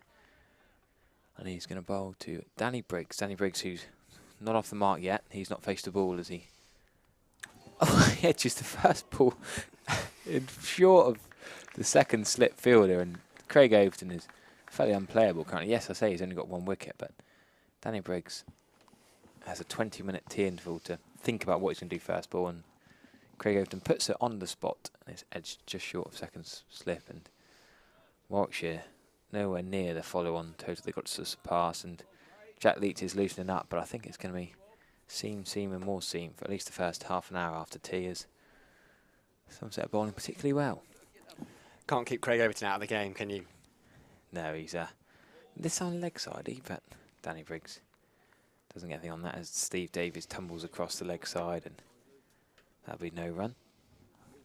As you say, catches in the slips, bowled superbly.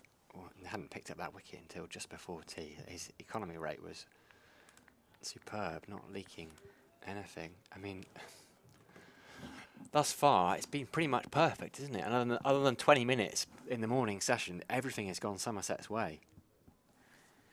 And yeah, Danny Briggs, well, he joined Warwickshire from Sussex to try and get more of a red ball opportunity as a frontline spinner, and Jeetan Patel no longer with Warwickshire, but he's now got a job to do with the bat. He got 33 red ball wickets last year, but he's got a big job to do back in number 8 for Warwickshire. They're 6 down is a real shock for the county champions. Sam Hain looks magnificent at the other end, as he always does. He's one of the most elegant batters you could possibly wish to watch.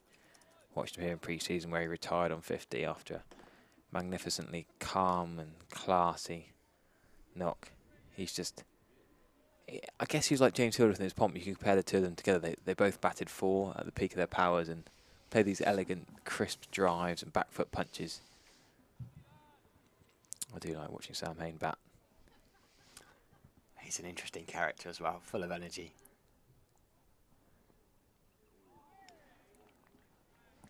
Have a listen. If you haven't listened to the County Cricket podcast with Sam Hain, they're so funny. I think he did a couple. They're both an hour plus long, and there's a third in the pipeline. Of course, Danny Briggs did have that brief England international. Wow, say very brief. 1 ODI, 7 T20 internationals. Didn't David Warner take him apart in a T20 international? It might have been the last one he played. Yeah, we're talking a fair few years ago here. We're talking Craig Overton beats Danny Briggs' defensive prod forward. So his only ODI was in 2012, February 2012. His T20 debut was September the 12th, 2012. And then 2014 was his last match at Hobart. Is that the one you're talking about with David Warner going after him? Maybe. Hobart, not the biggest of grounds, probably not ideal for a spinner. And David Warner's not an ideal batter to bowl at, is he? So there's no shame in. So maybe it was it Finch that went after him? Finch and Cameron White. Did Finch get 150 in a game once? He did at Southampton at the Ageas Bowl. I remember that That's one. it. I remember that game. Yeah, it was at Southampton. I was thinking that. Has got a first-class 100 though against South Africa A. Yeah, I mean he can bat, but it's a tricky situation here. He just wants to hang around for Sam Hain. I mean, as a bowler in T20, I don't think there won't be many current players, as in those who haven't retired, with more wickets in the Blast than Danny Briggs. In fact, I'm just having a quick look. He's a top wicket taker in the Blast, isn't he? Yeah, 172. He's got. Don't think anyone's broken his record yet. Samet Patel is still in there. Amazing, remarkable how long it took him to get a franchise gig playing in the Big Bash. Right, Josh Davey then, who we saw warming up against T. Oh, is Hayne, who he has done a fair few times. Takes a couple of steps towards him, tries to turn him into the leg side, but doesn't time that at all. But it's safe. He does step down, doesn't he, Sam? He's tried that quite a few times in this innings. Either starting outside of his crease or a couple of steps, just try and nullify the swing, the seam, get to the pitch of the ball. Perhaps that's why Lewis Gregory's so close in the short mid wicket, looking for the pop-up catch.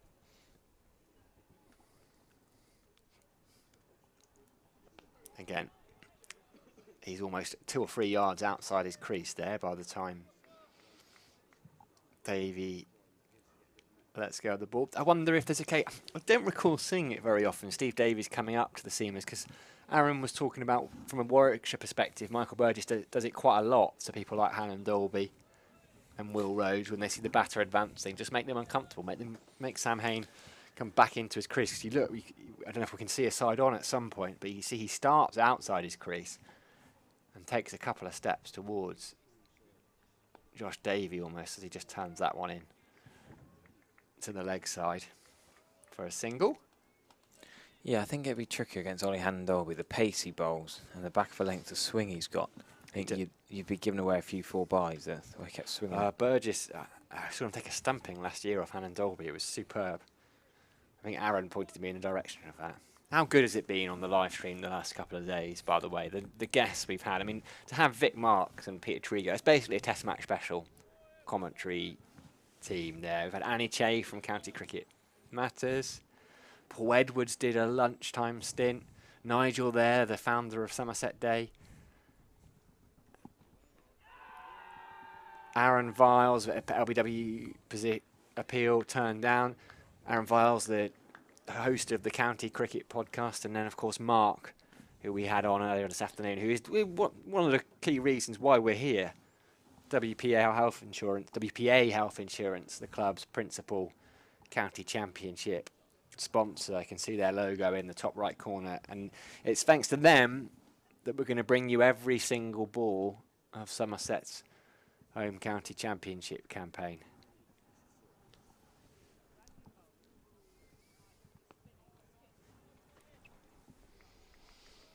Briggs turns it into the leg side for no run.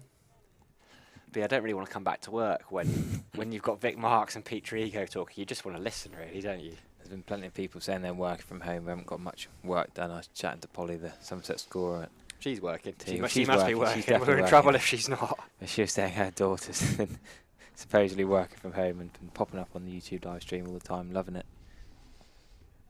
Thanks to all you guys joining us on the YouTube live stream and the tweet comments we've had. And turned into leg side, upish, cries of catch. Danny Briggs, wow, he's got off the mark with a 6. He got hit for a couple of 6s yesterday. He's hit one of his own there. It almost looked like it might flick skyward towards Craig Overton at fine leg. It was almost a leading edge. Yeah, well, I did wonder. But he's done that very deliberately, hasn't he? Just flicked it. It's not a long boundary there. Just in front of the school kids. Good action for them to have a bit of ball retrieval. Good to see that. Is that one of our cameramen taking a well-earned break? Oh, there we go. See, not taking a break. I've done him a disservice. We've got a different angle. I can see him across there at 11 o'clock. To me.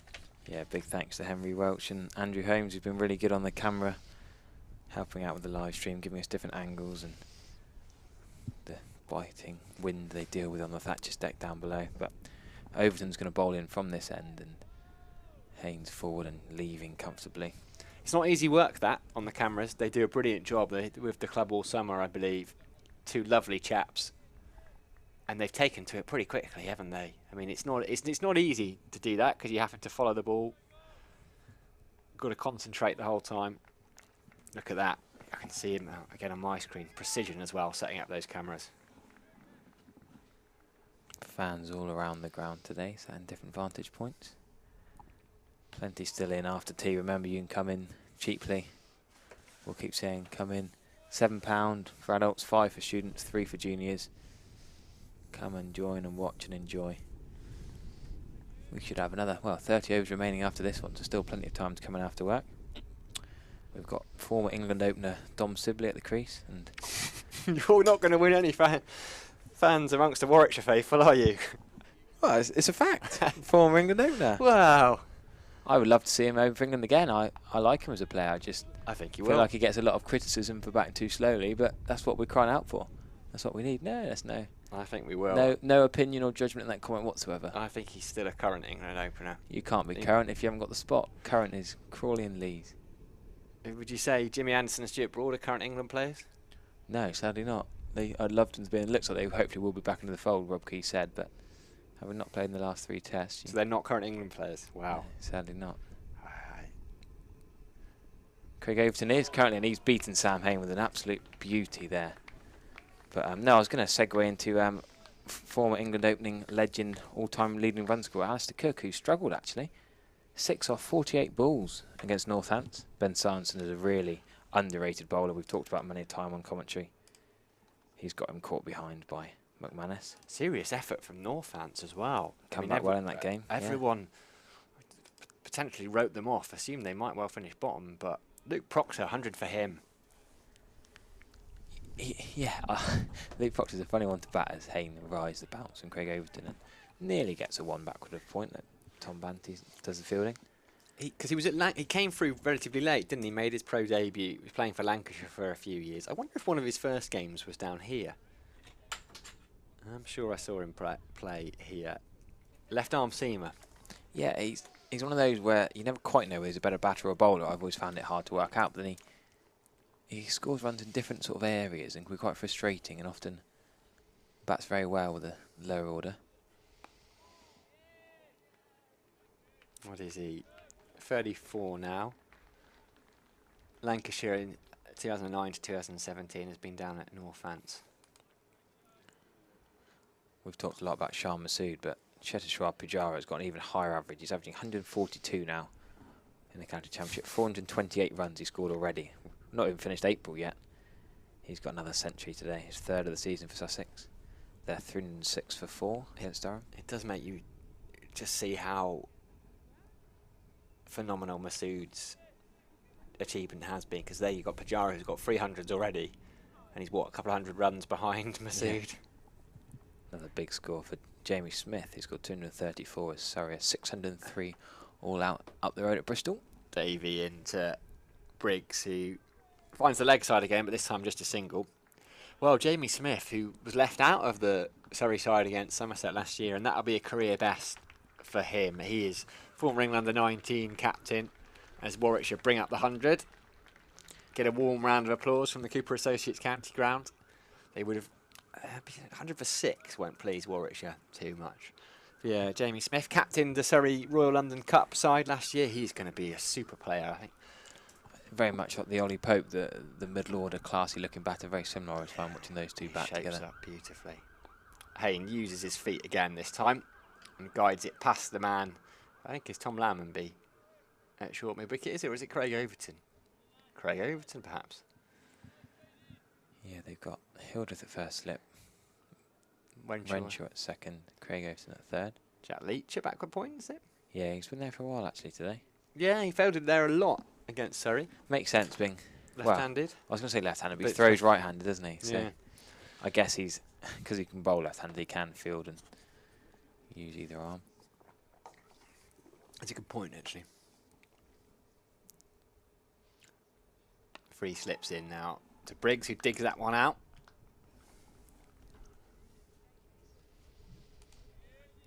Full, Yorkerish from Josh Davey, who's looks fine after that that dive, as Pete Trigo was calling it. Is that what he said? Faking injury. Oh, well, that was very politely put. He was ripping into him. Was he? Absolutely rinsing the football diving of Josh Davey. Who nothing like a former teammate. You can. I said they get on very well. Him and Vic still chatting away outside the box. They can't get enough of catching up. It's great to see 2 old teammates catching up, and well, I say teammates. Trigo was telling me how Vic and him were bowling at each other in the indoor school. Not quite teammates because of different ages, but practiced. And a young Pete Trigo facing Vic Marks towards the end of his career, and a mentor to him, wasn't he? I think. Yeah. So might hear a bit more of him as well, I think, hopefully. Bit of Vic Marks. Pete Trigo will definitely be back. Annie Chave will be back too at some point in this longer evening session that we've got. I was getting a match report from my friends who play with Vic Marks, his son-in-law, the Blundell staff cricket last night, and they're underway for the summer. They haven't quite managed to get Vic playing. His both his daughter and his daughter's husband both work at Blundell's, where of course Don Best came through, and Vic himself was involved in the Untitled Pavilion over to our right. Plenty of links. Yeah, you were down there. Was it nice? So Exeter City won promotion, didn't they? Yes, Tuesday night, Matt Taylor won promotion at what, 9:45? He's the manager of Exeter, right? Yeah, celebrating their League 2 automatic promotion up to League 1, and then by 11 o'clock the next morning he was on the cricket field in his whites at Blundell's playing for the MCC against Blundell's first team. Sky Sports News were there interviewing him as well. Beats the bat there. Josh Davey. Danny Briggs just pulled the bat away. It was almost a Matt Renshaw-esque league, wasn't it? Not quite as swift in the movement. It was almost like a lightsaber Renshaw has. End of the over. 101 for 6, Warwickshire. Trail by 3, 5-7. Follow on to 150. Always get it the wrong way round, test match, and I think the follow on is 150 in the county championship. Yeah, it's one of the more complex rules I was explaining earlier.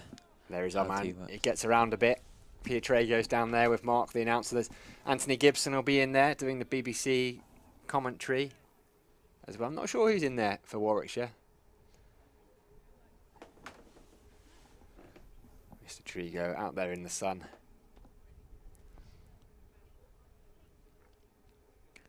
Overton continuing then. He's into his 11th over. He's bowled a fair amount, but when he's your lead bowler, I suppose, and he's bowling pretty well.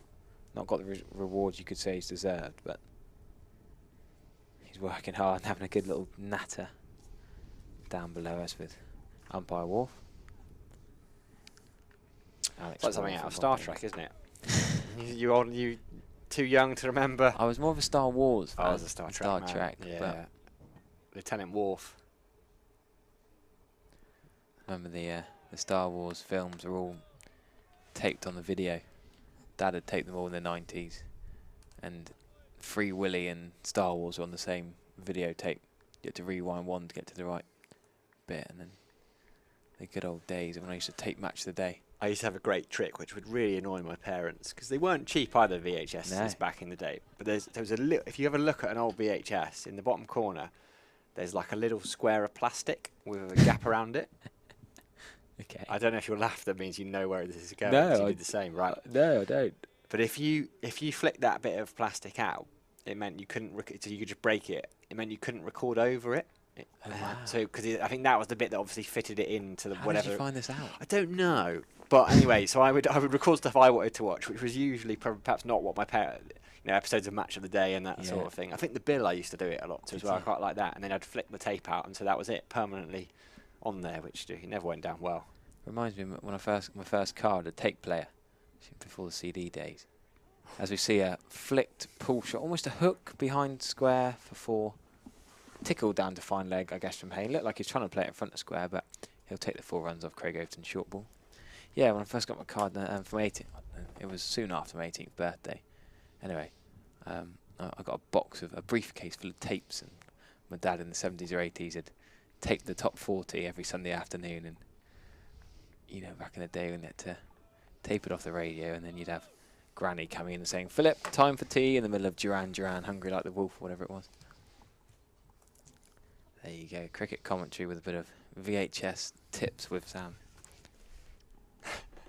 Repair shoppers. Craig Overton beats the bat there.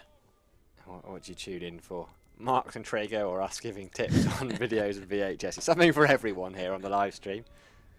Couple of herring girls down below us at wide long on. Having a bit of fun pecking at the ground. Just had a message from John Kerslake, actually. Dad Roy, very heavily involved in Somerset. He used to do this live stream with... Is that... Yeah, John Solskjaer, Kerslake, whatever on Twitter, makes me laugh, his Twitter handle. Big Manchester United, wonderful wicket-keeper. Played a long time for... Was it Bishop's Lydeard? I think he was at Milverton as well for a bit. Somerset 2s, but was in the Taunton first team for years and years. With the likes of Tom Abel and Marcus Harris, actually, when they played. But him and Grockle, who's over there, your former teacher. Mr. Bird, the ICT teacher up from school, They used to have the shed down there in front of what was the home dressing room. Yes. In the pavilion. Is that when Julian was up on the little scorebox as well? And John, very passionate Somerset fan, I think he used to go out when he wasn't commentating. He used to leave the commentary box, because a bit like when I was reacting to the wickets, I think he would very much enjoy the wickets and get into it. Great to hear from John. Slight delay here as we're going to see Josh Davey from the river end. They're looking like, is it helmets they're wanting? Yeah, a couple of helmets in a box. Yes, that's the me signal. judging the sign language. Tom Banton with the gesture to the 12th man. 12th man was Peter Siddle. Running on with his stomach injury, still happy to run on and supply the drinks and the goods. So slight delay as we sort that out, but yeah, do keep bringing in the comments. Amy Matthews, that's Polly's daughter, saying we're showing our 80s heritage. That's decent when neither of us were alive. I was alive in the 80s, sadly. The very end, come on. Yeah, 89, yeah. Yeah, you can't claim, well, you can claim being alive in the 80s if you're alive in 89, but okay, I very much you can't remember much of it, can No, you? I don't. 80s heritage of 89 when you're 1 year old. So we got shin pads, a helmet and a box coming out for probably Tom Banton. Josh Davey, I wouldn't expect to bowl a short ball. Well, it was more the way they were using their feet and the chance of a leading edge. So will they go? And the way, and also Briggs, the way he played that flick for 6. It'd be interesting to see where he goes here. Is it more for that one that just pops up? Because he's going to be in front of square, I think. Yeah. So the one where they try, because they were Almost a using their forward- feet, trying to turn it round the corner. If it just gets caught in the pads. It's almost a forward short leg, isn't it? Yeah. Danny Briggs, of course, Isle of Wight born. There it is. What an inspired field position it could have been. And Josh Davey, they look a yard to Tom Banton's right. It's always the way. Wow, now that would have been some magic captaincy from Tom Abel, I guess you'd have to give the credit to. It could have been Josh Davey asking for it, but Danny Briggs.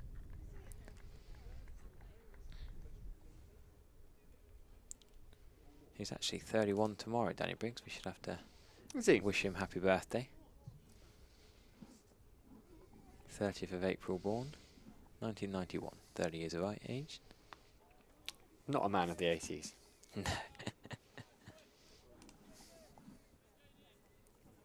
So, can he survive and be batting on his birthday? Or maybe he'll be batting the second innings on his birthday. Essex 4 down now. Matt Critchley's gone for 7, so they've lost Nick Brown, Alistair Cook, Tom Wesley and Matt Critchley. Ben Sanderson's got 3 wickets. Tommy Taylor, I always loved that name. He picked up a wicket too. Paul Walter, I love Paul Walter. Must be the tallest man currently in county cricket, do you reckon? Or him and Harlan Dolby, probably. There's got to be someone else, surely. Who are we missing? The Overtons can't be far away. No, they're not. I don't reckon... These boys are 6. I mean, Harlan Dolby's 6'7", isn't he? I reckon there's someone else we're missing. Who was the opener? Will Jefferson, who was at Essex Notts. I think he went to Durham for a bit. Harlan Dolby's 6'8". Craig's only... He's shorter than me, Craig. Craig's 1.96 metres. I'm mixing my currencies here.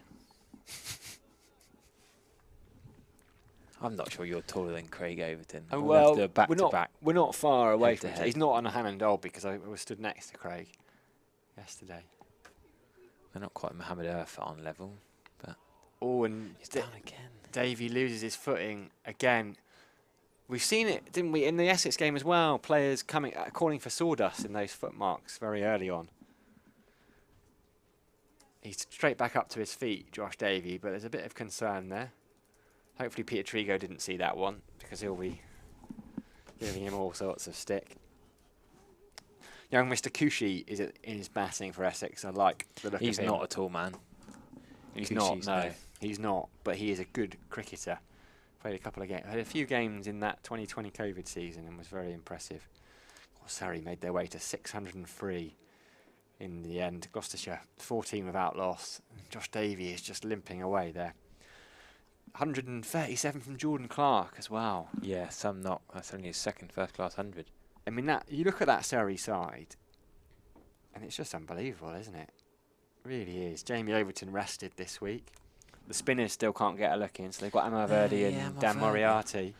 Bowled really well in the Bobblers Trophy in the recent COVID campaigns, but haven't been overseas players, and more youngsters have got to go. Bit harsh done by, you'd say, but such is the strength in depth, as you say, for Surrey. Quick game's a good game at Trent Bridge, by the looks of things. Bit high, that appeal on Sam Hain. Yeah, Stuart Broad in the wickets. Bit of bat onto that. Yeah, I enjoyed how probably everyone went up to write a Broad story.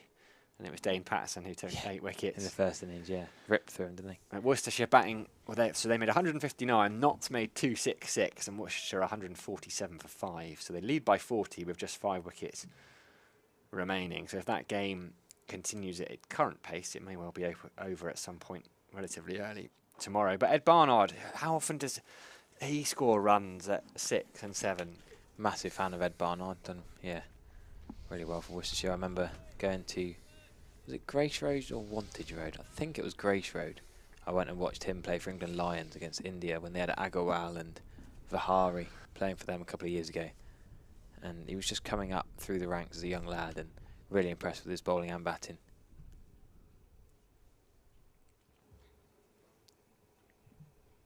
Two wickets for Luke Fletcher, 2 for Stuart Broad. Dane Patterson's got a wicket as well. It makes it 9. In the game for him, end of the over, we're going to see a bowling change. Lewis Gregory is going to come into the attack. Look at those figures from Craig Overton. 11 overs, 7 maidens, 1 wicket for 10 runs. There we are. A few youngsters in, enjoying it. School day out, yeah. Good day out. Nice to see a few of them getting a tour. Jeff was showing them around the Thatcher's deck and the press area. Jeff, the legend, of course, who helps with the cameras and the live stream. And I love his title, Stream Consultant. Yes, it sounds a bit... Well, he also sells the second-hand books at Tea, doesn't get that? Does he? Yeah, Stream Consultant and second-hand book seller. Love Somerset Jeff. I mean, in his day, he was a Sky Sports cameraman, wasn't he? I was about to say, yes. Slightly different title to Sky Sports camera.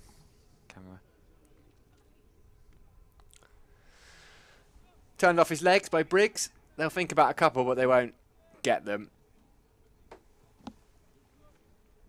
Labuschagne is at the crease with Sam North East now for Glamorgan against Derbyshire. Derbyshire has started the season brilliantly. Di Lloyd, he was out for 84. Anuj Dal picking up that wicket. Derbyshire, remember, made 368 in the first innings.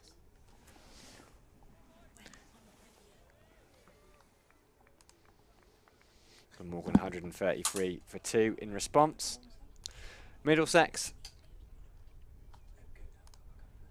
all out for 370 there at Lords. Mark Stoneman 108, John Simpson 71, following on from his 100 last week. Runs 2 for Shaheen Shah Afridi.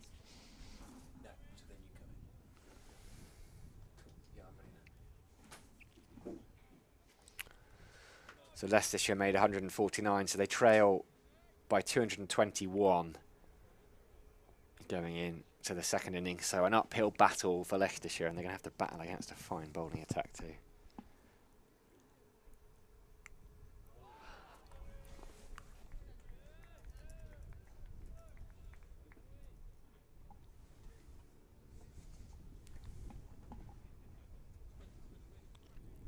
So Lewis Gregory from the Marksters Gothic Pavilion end. Yeah, Craig Overton bowled fair amount of overs straight through. 10, 11 overs where I wouldn't say he looked tired, but it's a lot for a big man to bowl. And of course that toe injury, 11 overs he bowled.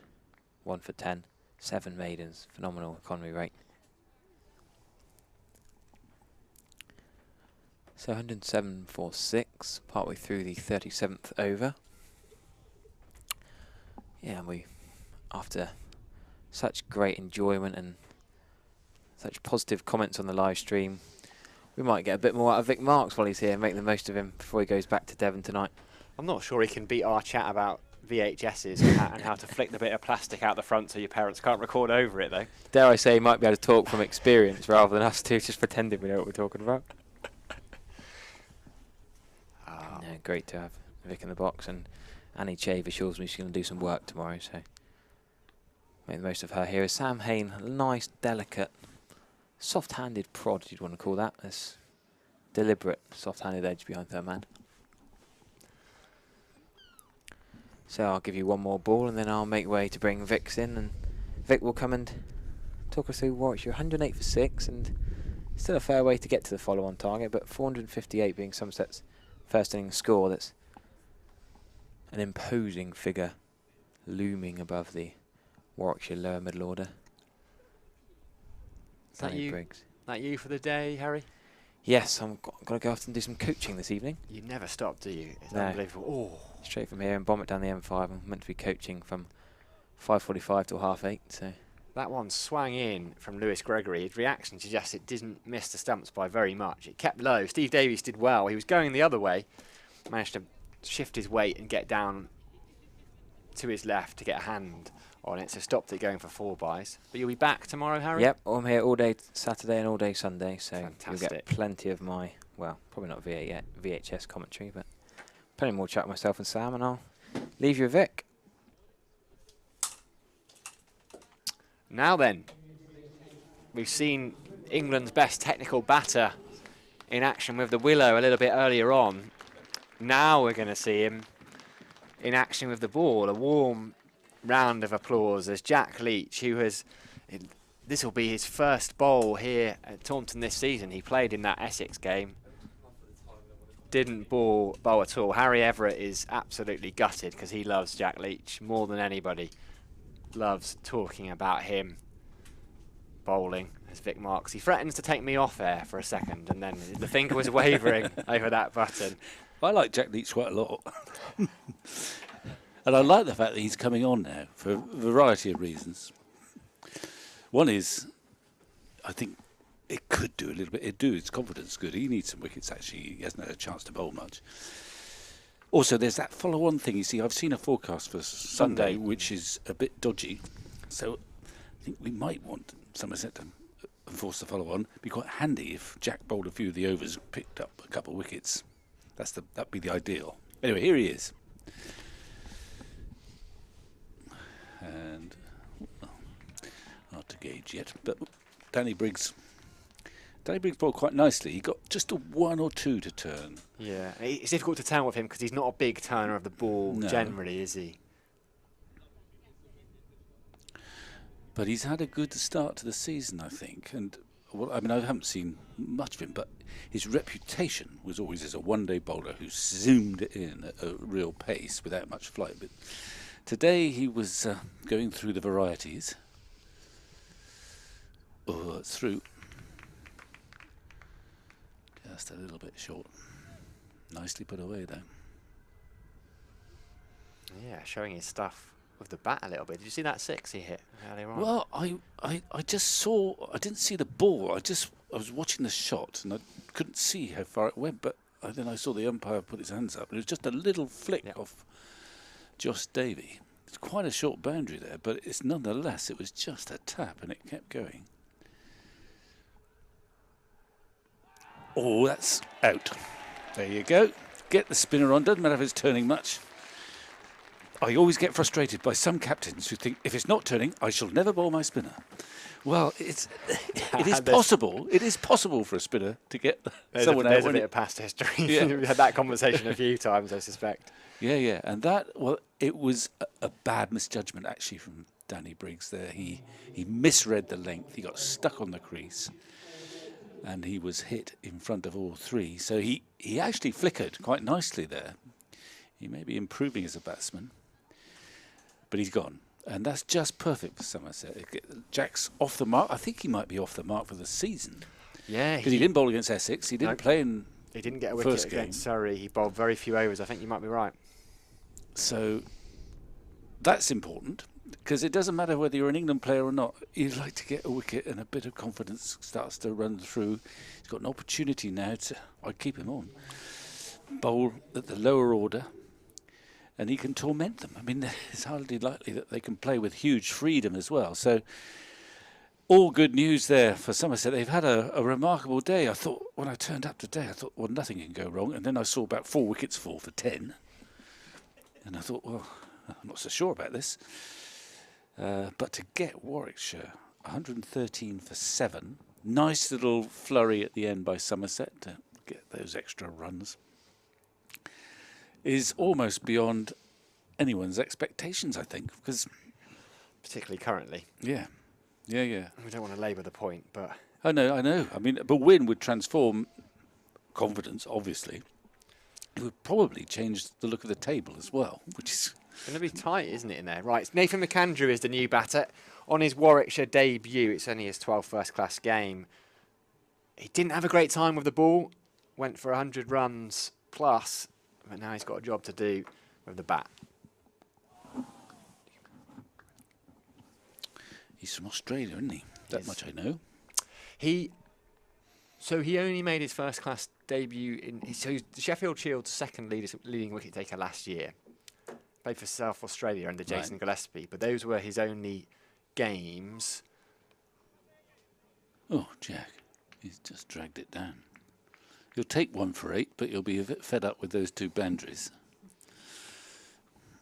And he played a couple of games in New Zealand. I can't remember who it was for, but he's 28 now. Oh, I see. So he's not a youngster. An old debutant. Yes, he's an old debutant, but he's played much. But it was a bit of a surprise when Warwickshire signed him because he's got a very good reputation in the Big Bash. He's played most of his professional cricket as being T20. Right. So when Warwickshire picked him up for 10 championship games, people were a bit unsure. And So is he an overseas player? He is, yes. Right. And I think the plan was because he does bat a bit as well, and with Tim Bresnan retiring, I think the thought was he would fulfil that role. And I think he will have better days with the ball. He will certainly hope he does. And it's his first time in England. He played club cricket a decade ago for Hornchurch, which is not quite the same as coming and bowling in the county championship. So it's a bit of a punt. Yeah. There was a time where you couldn't sign overseas players who hadn't played a number of international matches, but they've obviously relaxed that, which is probably a good idea. Well, he was a little bit late arriving because they had to sort his visa out because of the situation in Ukraine. I think that has put a lot of pressure on the visa office, and cricket is nothing important compared to that.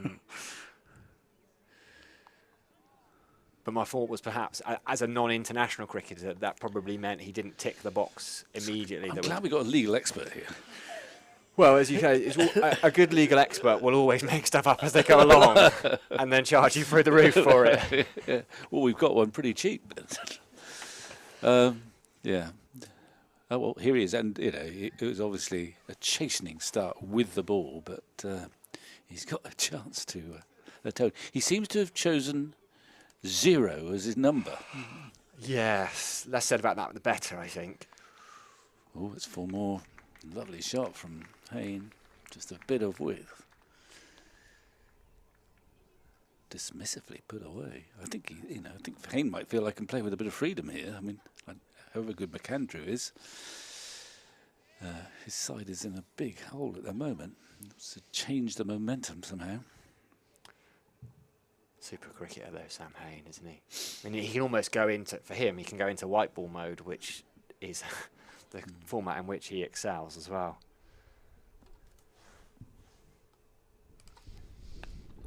Four more. Sweet drive. Just want Somerset just to regain. I'm probably overexcited. 7 for 120 odd. They can't quite believe it, but there's still virtue in keeping the lid on what's going on out there, because that's when you get your wickets. He struggled a little bit for control, Gregory. At times, I know he's got a couple of wickets, but there's been a fair few 4 balls in there. Yeah, he started ropily, and then he got confidence, didn't he, from getting that bit of a bonus wicket when he got the ball spooned to mid-on. And then I think his rhythm came back. He bowled quite nicely, but he's just lost it again. He probably needs a bit more bowling. That's more like it. With the Leach wicket, there's credit as well to Tom Abel, the skipper, the captaincy, kind of bringing people on, because he did it with Josh Davey, came on, and I know it's the bowlers that are taking the wickets, but changes at the right time. There's something, it probably feels quite good as a skipper to be making changes that have that sort of impact. Well, yeah, it's a bonus when it works. I mean, I wonder whether it was actually more to do with the fact that Josh Davey had fallen over and hurt his ankle again. Well, yeah, true.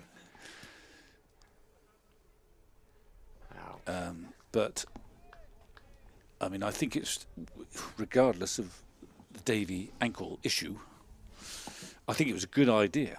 there's nothing wrong with bringing the spinner on, even though the seamers have done the damage. There's a lot of bowling for Somerset to do in this match, and it may well be that they do enforce the follow-on, and they want plenty of fresh legs. So I'd like to see the spinner bowling here, and I'm a bit annoyed he's given them 8 runs, but he has got that wicket, and you know, a spinner can, if he bowls well, can torment the tail enders or McAndrew. And I think ideally, if they can manipulate it that way, they would like to keep Craig Overton out of the attack for the time being, because there is always that danger of him over bowling. So actually, if others can step up and take these last couple of wickets, keep him fresh with that kind of toe injury he's been nursing from last week. Yeah, I mean, he seems incredibly willing, and he does bowl a lot of overs.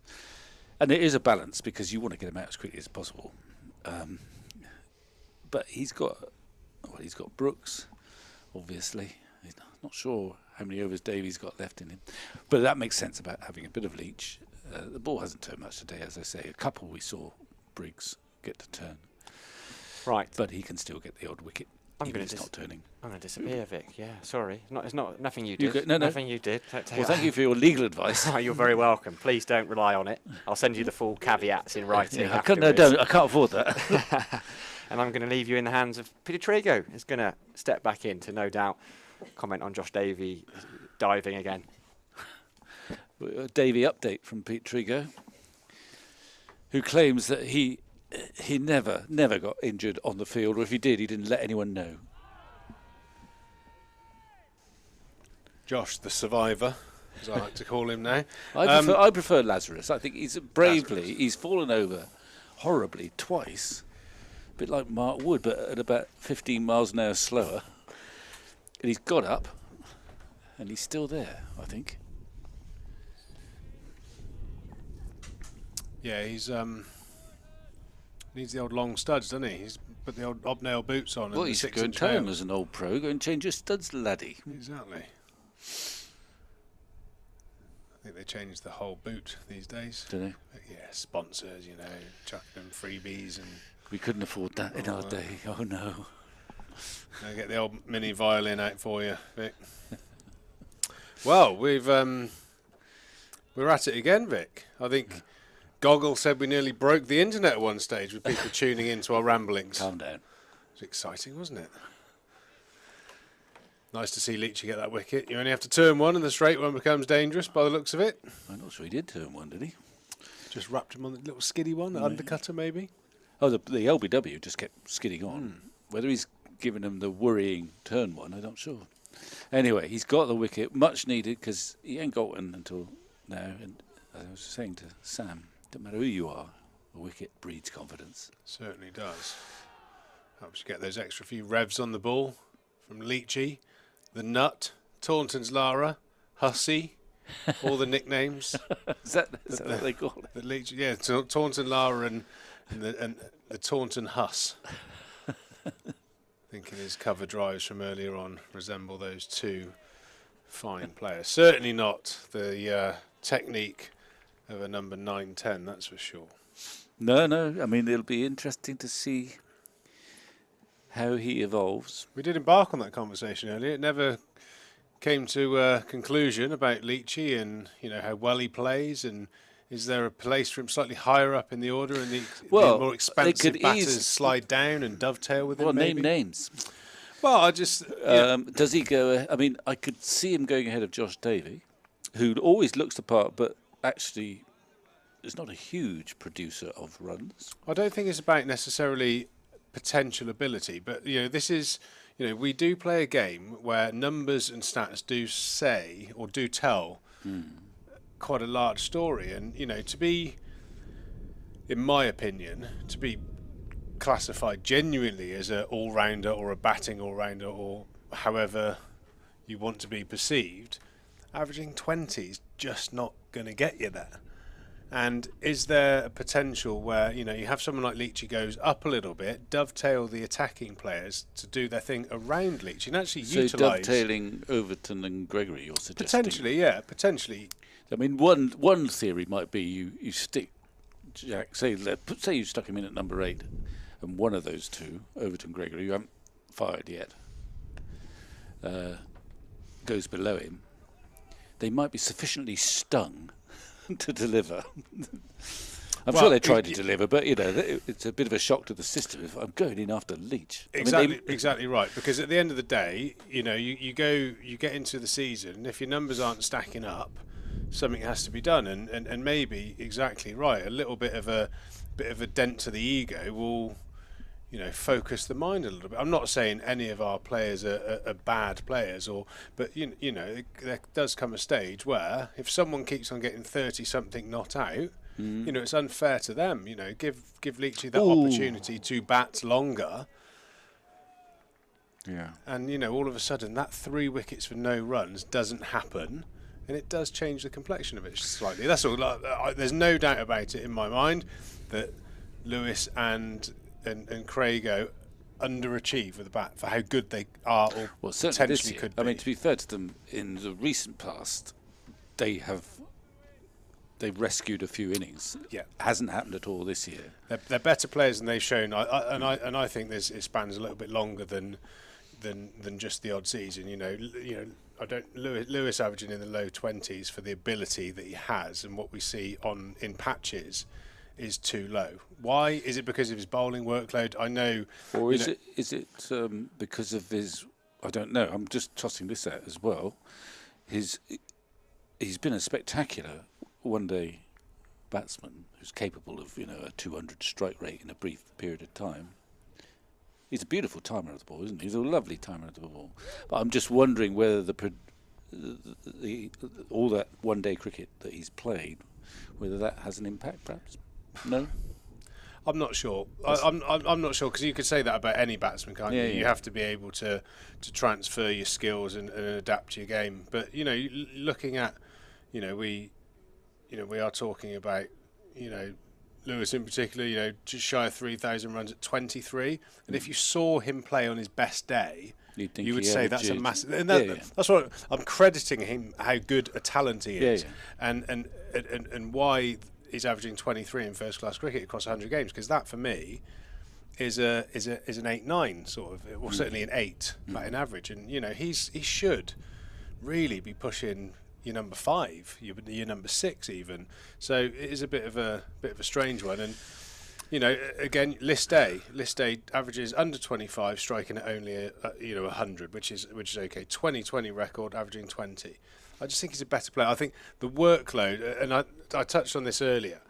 I always think that with Craigo and Lewis in particular, and it is a tough thing, and I do think I kind of speak from a position of knowing. When your workload's high with the ball, it affects that little bit. Your footwork's not as crisp. You're a little bit tired. Your brain, your eyes, everything's kind of affected when you are more heavy on the bowling side of things. If that makes sense. Yeah. That's a poor ball. We talked briefly earlier on about your period as Somerset strike bowler or opening new ball bowler. Worst batting year. Was it really? Yep. So that's that. I found it really difficult. I bowled 500 overs that year, and I couldn't bat an eyelid. Okay. Well, that's your experience. It doesn't apply. Sometimes you feed off the confidence of success. Yeah, it might. You relax, I think. Yeah, it might have been just a fluke. I spent the majority of my career hovering around the 35 mark, and I felt like the more responsibility you have, if you bat 6-7. And you've just bowled 25 overs, and your team has suddenly 40 for 4, and you're in. You've had no rest. Your brain's a bit scrambled because it's physically quite a thing to bowl 20-25 overs. So it's something from a talent perspective. There aren't no, Lewis in particular. I mean, he plays some knocks that just make you drool and. You just want to see, I suppose, being greedy and a Somerset fan, you just want to see more of it, don't you? More consistency. Yeah, but you also, you see, when he plays well, as we've said, he's a glorious timer of the ball. He makes it look so easy. You sort of also want him to play with freedom, too. You don't want him to compromise by trying to be, a doer technician, do you? No, I don't think so. I know it's a very fine balance. He's at his most dangerous when he's free. And he can score runs very quickly and change a game. I would say Lewis feels free to play the way he wants to play.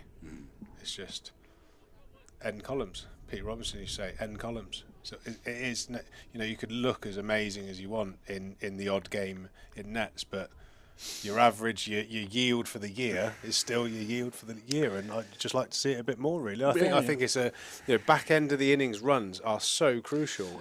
There was a stage where Somerset today nearly threw away a really strong position. And it took Jack Leach, Josh Davey, and Jack Brooks to rescue it. And it was a perfect position for the Gregorys and Overtons who were on their day punishing batsmen.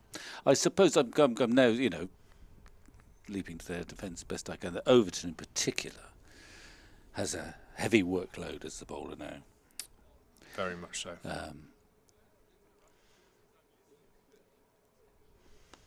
So if your theory is right, that a lot of overs diminishes, I don't think it diminishes every batsman,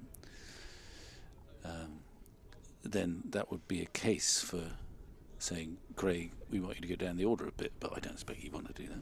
No, I think we're in a pretty good position with it. They're just not firing. Yeah, I kind of sense that they would. Watching Craig's body language in particular when he got dismissed, it was like, oh no, because he knows how good he can be, and Lewis knows how good he can be. You just want those contributions just to be a bit more consistent. That's all. But then I suppose, like you said early, teasing me, you become a very good ex-player when you slide into the commentary position. Absolutely. But they are. I've played so much cricket with those two. I've played so much cricket with those two and bowled so many balls at them in practice. You're like, wow, you should really, churn out a little bit more than that. But like I said, on the day, but you don't want fantastic. them to become more. You want them to be free. Those two. I wonder watching Craig Overton with the bat. And I know I haven't seen much this season, obviously, but I think he's better off being super positive, trusting. He may not play the.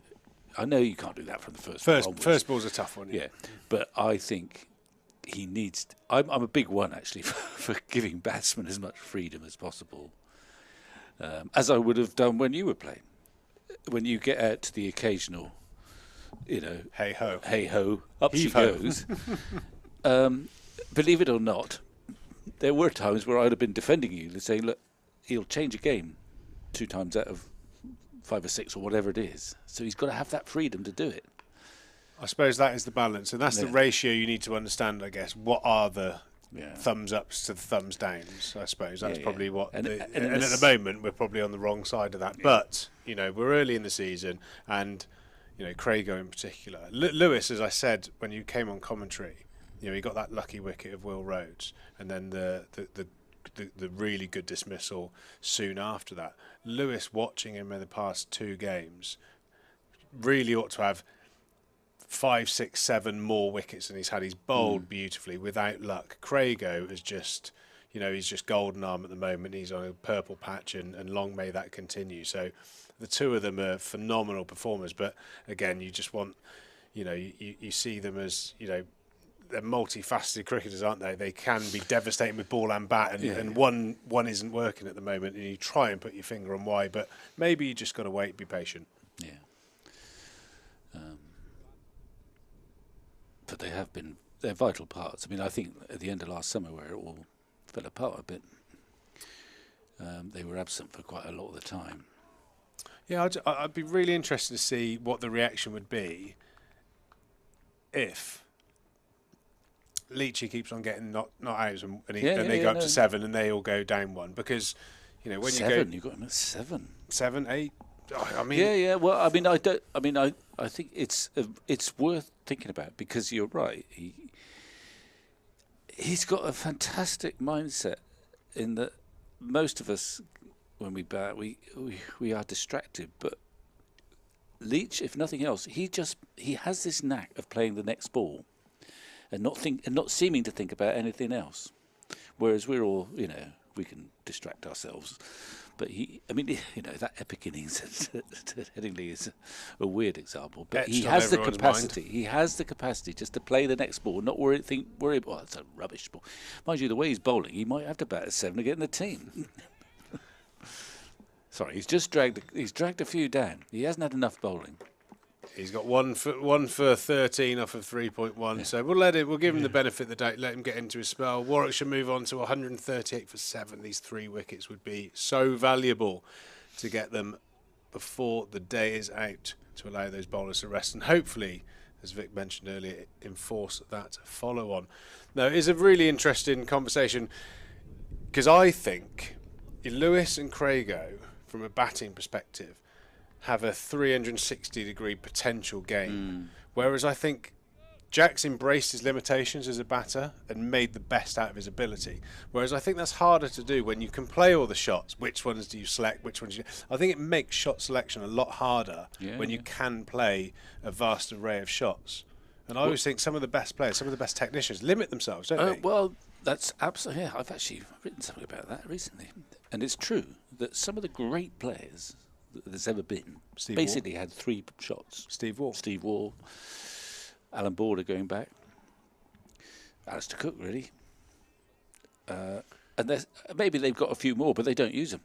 They've worked out that those 3 shots, or 4 shots, whichever they are, is enough. Now, if you're a modern player who, in white ball cricket, there's a dozen shots at your disposal, you learn them all. It's suddenly you've got so many decisions to make. And I think of the young players coming through, and, you might talk about Tom Lammonby, who's extremely talented. Lethal has been in one-day cricket. And for them to find the balance that suits them best in red ball cricket, it must be far more difficult than it was when I was playing and even when you started. Yeah, I think so. I mean, it depends. All aggressive strokes can have a technical basis to them. And I always found that, when the manipulating the ball behind square became quite a big thing, especially the ramp shot, that really did muddy the water. I think from a technical point of view, Banton was made famous because of how well he swept the ball sideways, but hitting the ball sideways in 4-day cricket, as we all know, from a technical point of view, is not the way forward. You play with the full face of the bat to negate the sideways movement, the swing, the nip of a duke ball. And I think that has muddied the water for many players. But I think it's one of the challenges, because also, you don't get many draws in 4-day cricket these days. It is I think, in some ways more exciting to watch now, because we're producing a lot of result pitches and result games. But on the flip side of that, when England don't do well, county cricket then gets the blame for not producing guys that can bat out draws. Well, which one is it? You want to win World Cups and T20s, which we have been doing, but it's at the detriment of being able to stonewall it for a draw for a day and a half. I mean, it's hard to know which path to go in as a young player. You could play for one county and have one coach wanting you to play one way and one coach wanting you to play in the other way, depending on which format he was preferring. But it could also work the other way, in that you've got. I'm merely using Tom Lamby as an example, but it could be several others.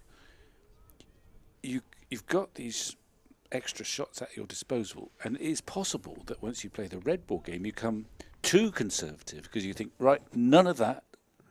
I mean, I'm basing this on very little evidence, but I watched Tom bat. As all science and theory should be based on. Oh, that's a good ball. I briefly watched him bat. I shouldn't focus on him because I'm a huge admirer and I'm not being critical really, but I watched him bat against Hampshire, right? He's opening the batting, which is a huge, undertaking. And I think it was Holland who was bowling. Little, your pace. Rapid. No. But he was bowling, boom, boom, boom, boom, time and time again, just outside off stump, and he was leaving, which is sort of what you're supposed to do. But I thought he bowled about 3 overs at Southampton. Oh, that's a good ball too. And that is the story of Lewis Gregory's How first. does he do that? I mean, he's bowled.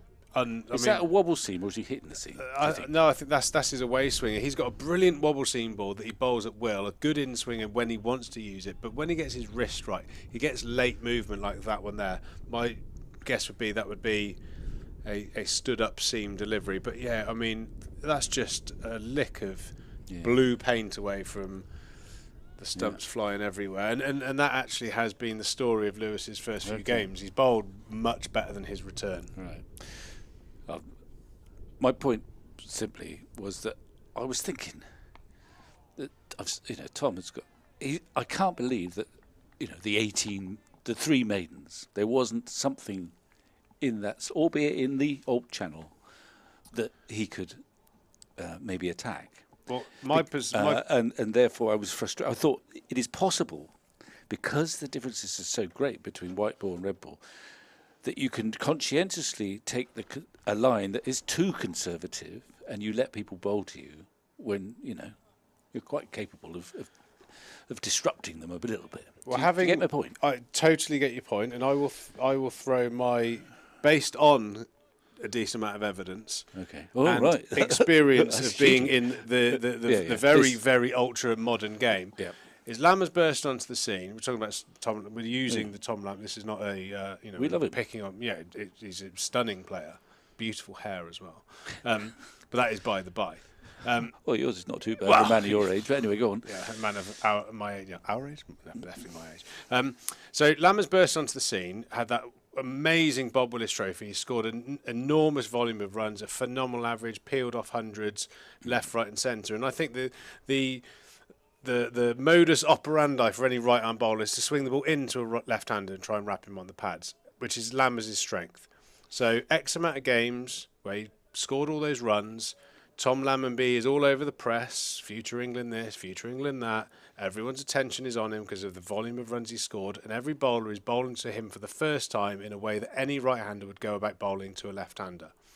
You're trying to get him LBW. Then they analysed Tom Lammonby's wagon wheel, which they would have on record. They've watched the videos of how he plays. They would have seen his dismissals, the few of them that they were in that period, and they've realised that if you bowl the ball across Tom Lammonby, he's not as comfortable. So second season syndrome. He comes into the season, he doesn't get bowled any in-swingers because that is his bread and butter. Because he picks them off so well. Everything is wobble seam or away swing across him. And now it's over to you, Tom Lammonby, to evolve your game to be able to adapt that, because bowlers now, they've always been clever. I'm not saying that there was lack of intelligence or lack of skill in any era in cricket. There's more information now, there. you are being fed as a bowler. We will have a team meeting. So if I was playing for Nottinghamshire, at the end of my career, we're playing Somerset and you're bowling against Tom Lammonby, I would have a video archive and all the stats and the wagon wheels about 10 pages long on my phone, where I can see exactly what Tom Lammonby wants and doesn't want.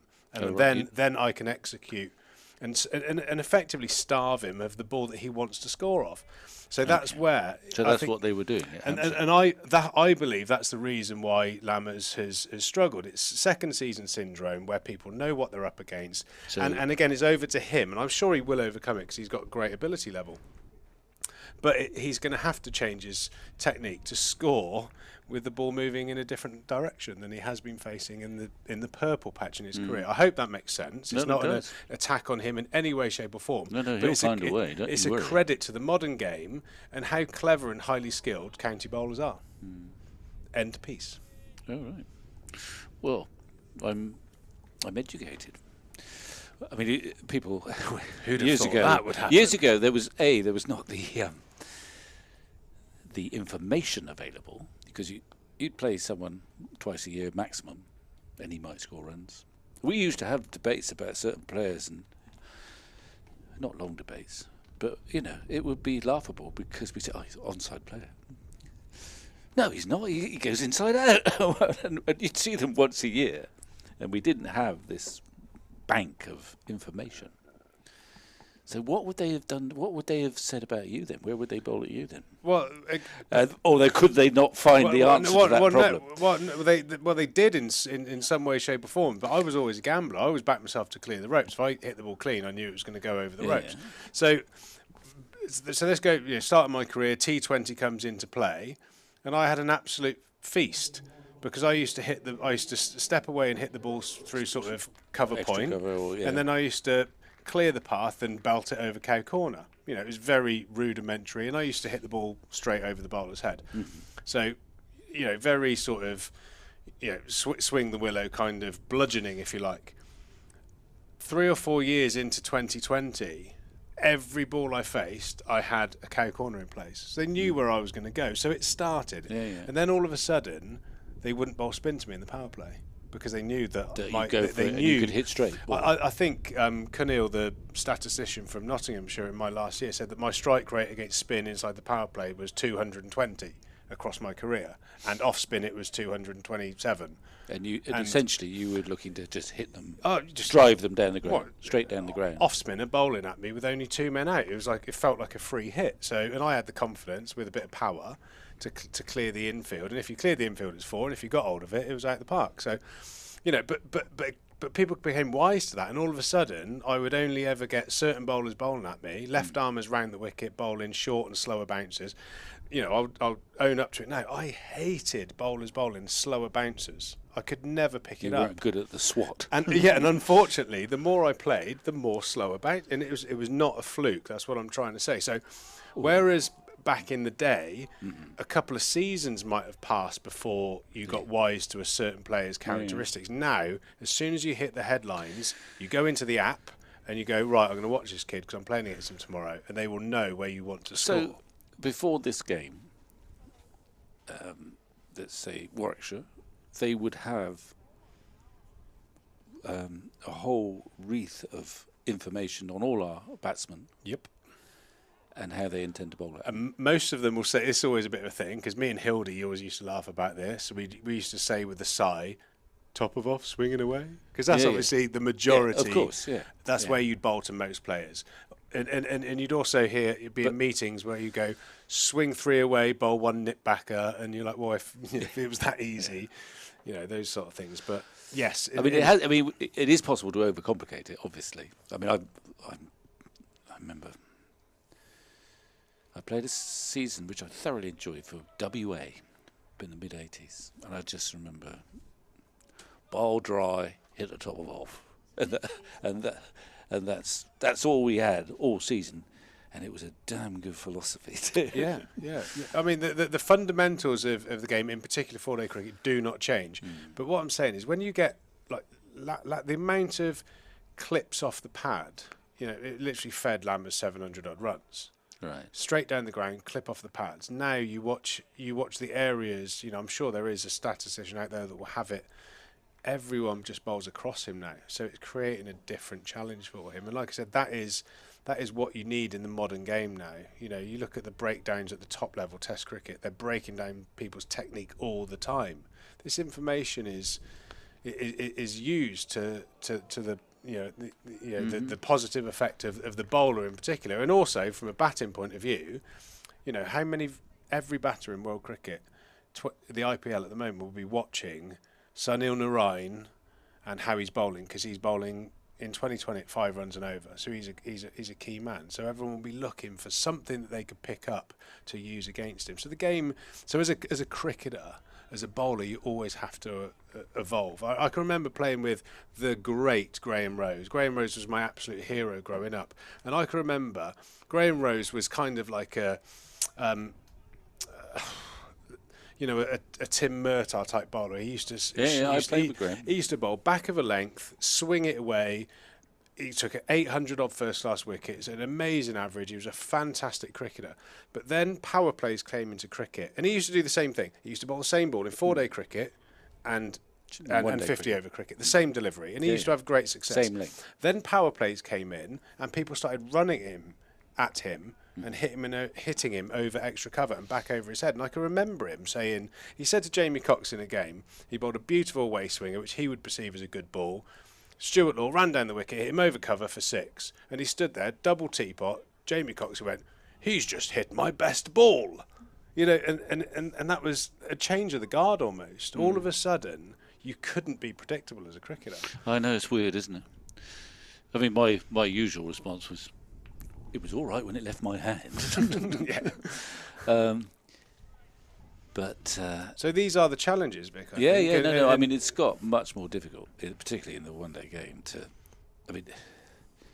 In the time I played, by and large, if you bowled tight, you didn't have to change your length much until the end of the innings. Anyway, they might have to do something at the end of the innings. Yeah, I mean, with obviously respect. I love watching. cricket from back in the day and the footage from the trophy wins in the Benson and Hedges. But what would have been in your day a good 50 over total to post? Well, it would have been far lower. I mean, anything over 220, and you'd think you're probably favourite. Yeah. 240. That's you. I mean, there were some big scores. There were some over 300s, but the winning score in a John Player League game, if you got 180-90 in a John Player 40 over match, you were in with a good shout. If you got 240, I mean, it was yours to lose. Whereas now you probably need more like 340. But I find this a fascinating conversation. I couldn't think of a better man to share it with than you, Vic, to be honest. A fascinating conversation. It can go in many different ways. But I always remember I saw this gentleman the other day, Filton Golf Club. Merv Kitchen was playing up at Filton. And I can remember seeing him a few years back, and I think I just whacked a few. He's like, all right, Trees, well done, mate, well played. And he said, it's because of those bats you use. And I was like, well, I get the bat subject. The bat I scored my first class 100 with looks very different to the bat that I scored my last one with, and I do. Well, get that's because it's behind glass, I expect. It's perspex. I get that. But I said, Merv, come in the dressing room, and I walked him into the dressing room, and I said, and it just happened to be Craig and Jamie Overton. Craig and Jamie Overton were in the gym, clean and pressing 120 kilos. And I was like, with all due respect, yes, the bats are maybe a little bit drier and a bit lighter and a bit thicker on the edge. But, in your day, Merv, would you have seen, your batsmen gymming and Olympic lifting? No. And the but strength I did see some of those guys. I also think that the sweet spot has got bigger. Because all I'm saying is, in a bat. Because I mean, I've seen massive sixes hit in, well, mostly when I was bowling, actually, and they've gone. Well, Viv used to hit it quite they've a way, gone didn't the it? distance. They've gone over this. What was the old pavilion here? They've gone a long way. So there were big hits, but not with anything like the same frequency. I think the mishits go further now. But that is the think the that's interesting power? because then what about the? I mean, So you've got guys in their spare time that go into the gym. They're absolute specimens. Do Olympic lifting, and again, because I kind of played half in this era against batters that would finish the day's play, go and have 4 or 5 beers and a sausage roll downstairs. There's a different. There is an athlete level that's coming Ian into the game. Blackwell hit it a long way. Well, mass moves mass, and Blackie, he was my roommate for 8 years, and. His force. Was he your gym mate as well? His force behind the ball was more to do with the odd slab of dairy milk or something like that, or other chocolate brands are available, obviously. But he was a natural timer with the ball, but he's a big, strong man. But I'm just saying, the average cricketer, the power hitter, the 2020 openers, they're very, very big, strong, athletic guys. It's not just the bat. That's what I'm trying to say. It's not just the bats. Okay. But I mean, yes, I'm sort of agreeing with you. But I mean, I remember we had Sunil Gavaskar here one season, 1980, and he hit some of and he was a tiny little man who never entered a gym, obviously.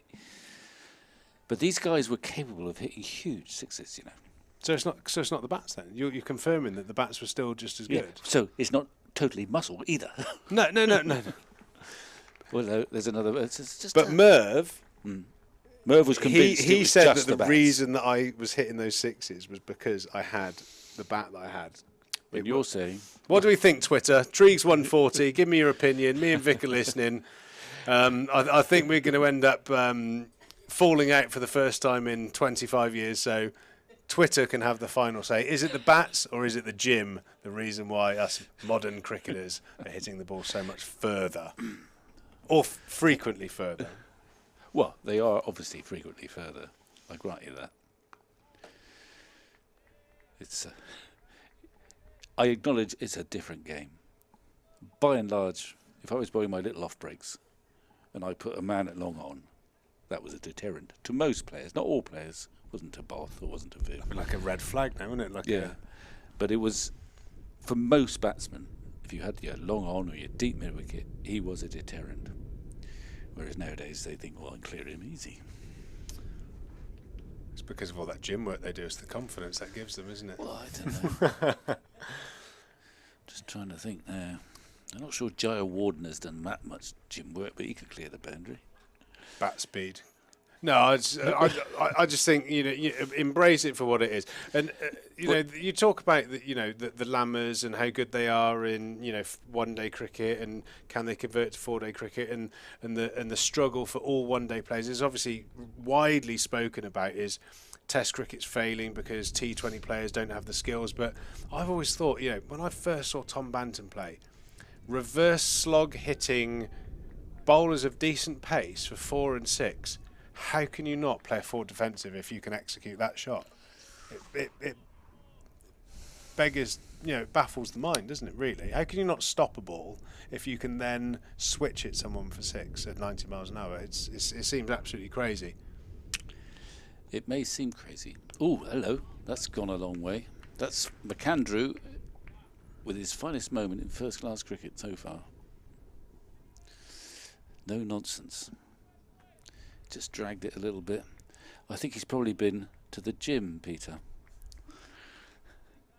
Yeah, he's inside half that. He's got strong. That's right. Strong or is it the there. bat that's got a very sweet spot just on the inside edge of it? So far the Twitterati have gone. It's both. I think a combination of bats and gym. Jamie Harris, my estate agent. Thanks, Jamie, for your work recently. It's you have a personal estate agent. Well, I don't, not my personal one, but he did me a favour. Do you know what I mean? Couple, little bit of percentage off the rate, but he thinks it's the bats. I can't believe it. So you're sacked. Thanks for that, Jamie. Yeah, I think there's a couple. It's definitely not the bats. The level of conditioning and nutritional support you get is worlds away from what it used to be. I'll tell you what. Either way, how lucky has the county ground been, and some of the great players that have played it? Best player you've ever played with? I think I pretty predict the answer here. Yeah. Well, it was Viv. I was going to say I nearly called you Viv then. Actually, yeah, it was Viv. What's your overwhelming sort of cricket memory, Vic, from your playing days? Is there? Well, it doesn't have to be a successful one. I've been asked this before, and I still think I'll stick with the answer. And it is ancient history, Pete, way before you were born. But my most memorable moment, curiously, was, and it wasn't just my moment, it was 1978. We had never won a trophy. It was the year we failed to win a trophy, having got to the Lord's final, and we lost that, and then we got to come back here the following day, and we had to beat Essex to win the John Player League. And bear in mind, we'd never won a trophy of any sort, and we lost that as well by 2 runs. And that's gone. He doesn't muck around, McAndrew. That's a great swing.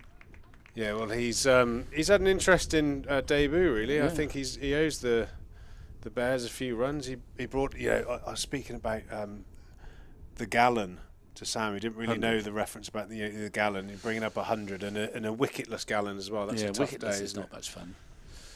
But he's making amends here. He's got 31, 169 for 7. The complexion's just changing a bit.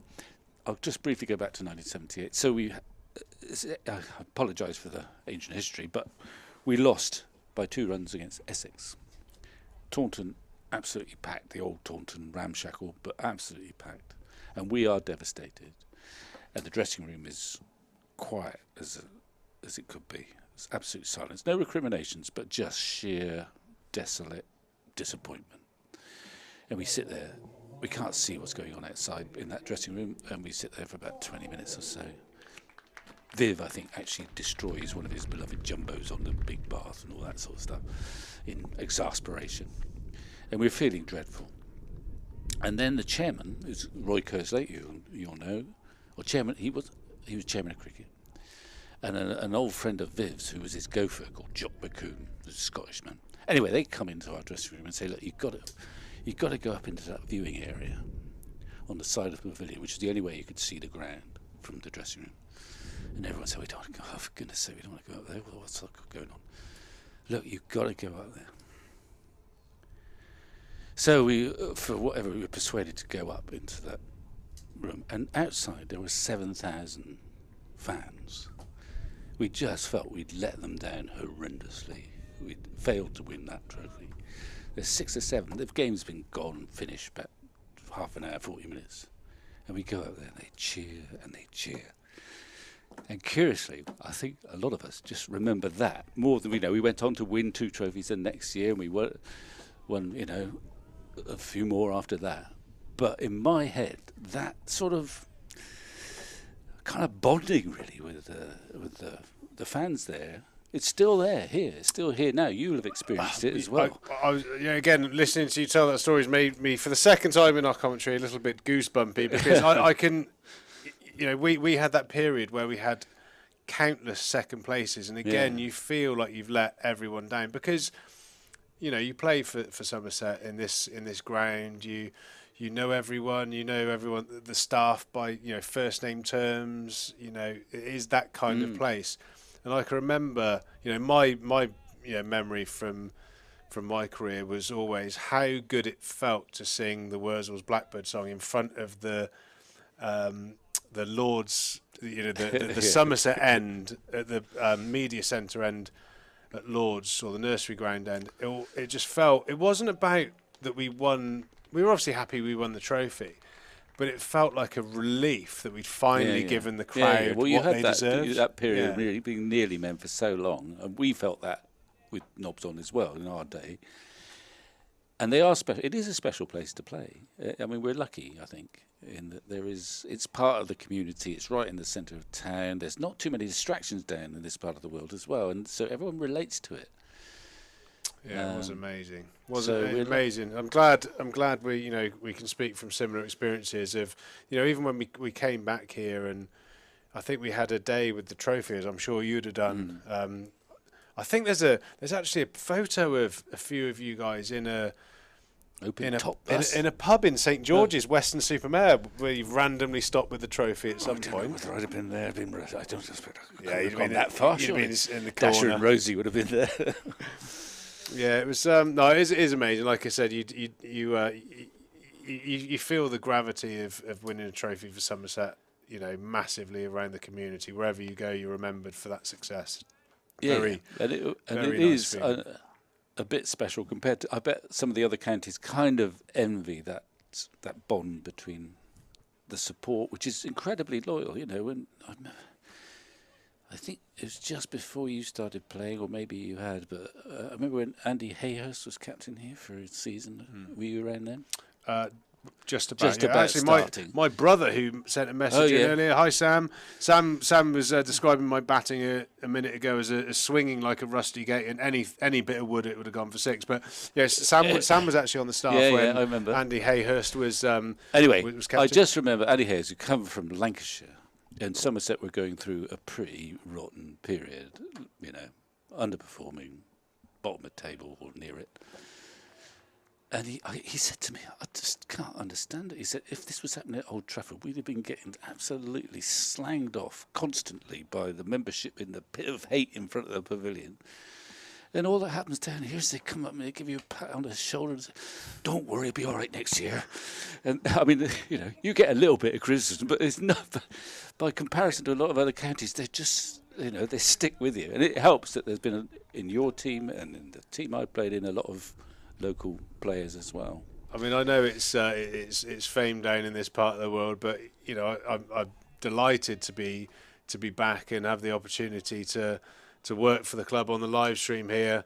But I went round the ground. Paid, are you? Oh, don't be silly. I went round the ground with the marketing team. Caroline took me around the ground to meet some people in different boxes, and every single box went, all right, Trees, want a pint of cider? Well, it was almost impossible to say no. Well, you're functioning pretty well. Well, it was so impossible to say no. I actually had a couple, so not today. No. Well, it's quite odd. I mean, again, you know who I mean by Fred Truman, don't you? Yes. Well, Fred Truman, obviously, he worked on the radio and he was a legendary figure up north, and he used to do television programmes in pubs, and everyone bought him a drink, a pint, a bitter, obviously. And actually, at the end of the evening, behind a curtain, there'd be about 7 pints with about 3 quarters still full. So Fred would obviously go on with the image with the pipe there, and oh yeah, another pint, just what I need, and they'd hide them away. Yeah. The Fred Truman version of throwing it over your shoulder. Yeah. But while me and Vic have been reminiscing and chatting away, I hope the listeners are enjoying our ramblings. Warwickshire have moved on to 175 for 7. McAndrew has bashed a few. He's gone to 36, and Sam Haynes batting very assuredly and has moved on to 46. Thomas Abel is in the attack, the captain. He has a golden arm. He has a marvellous knack of getting wickets. We hope that is the case. But yeah, tales from 2 generations, we'll call this session, I think, Vic. Oh dear. I'm having a lovely time. It's great to see you. Yeah, but out there, the game has swung a little bit without us really noticing. McAndrew's hit some lusty shots, a couple sixes off Jack Leach. Abel's, he had a bit of a rest from bowling in the last game, but he's on now. He's got quite a good record with the ball, hasn't he? Zippy little away swingers. Yeah, he hits the bat. He's one of those ones that bowls a heavier ball than you expect. Yeah. He's a strong lad, great athlete. But now I think when we were talking about follow-ons earlier on today, it's getting to that stage where Tom is bowling, Leachy's doing a bit of the work. He's probably getting to that stage where he's mindful of managing how many overs Lewis, Craig in particular, Josh Davey bowl and Jack Brooks bowl now, because we don't want them getting into their 15th, 18th overs in this innings. Really important that Tom and Leachy can strike tonight. Yeah, there's 11 overs remaining, and this pair have been together a while. They've put on 63, and they've played well. And it's looked easy, actually, the ball getting older. Oh, having said that. As it generally does. You do a bit of hard work here at Taunton. You do bear the fruits of your hard work, don't you? As as you get into the innings, into the pace, or get used to the pace of things, the bowlers, and good move here, Tom bringing himself on. Like I said, he does have that knack of getting wickets. Bowls are full of length. Occasionally does get driven, but has a great knack of getting the outer edge. So hopefully that will be the case at some stage this evening. McAndrew's having definitely a brighter start to his Warwickshire career with the bat than he did with the ball. Hopefully that won't last too long from a Somerset perspective. It's quite a good surface, isn't it? There is something there for the seam bowlers. I mean, it would be a brilliant surface if it could magically start to turn. I don't really think it's going to do that, do you? I haven't actually been out there, have you? I think because of how abrasive the wicket was a few years back, I think there is a characteristic there still within it where it will break up and turn towards day 4. I think Scott, the groundsman, I haven't met him. I know he came from the Rose Bowl, I believe.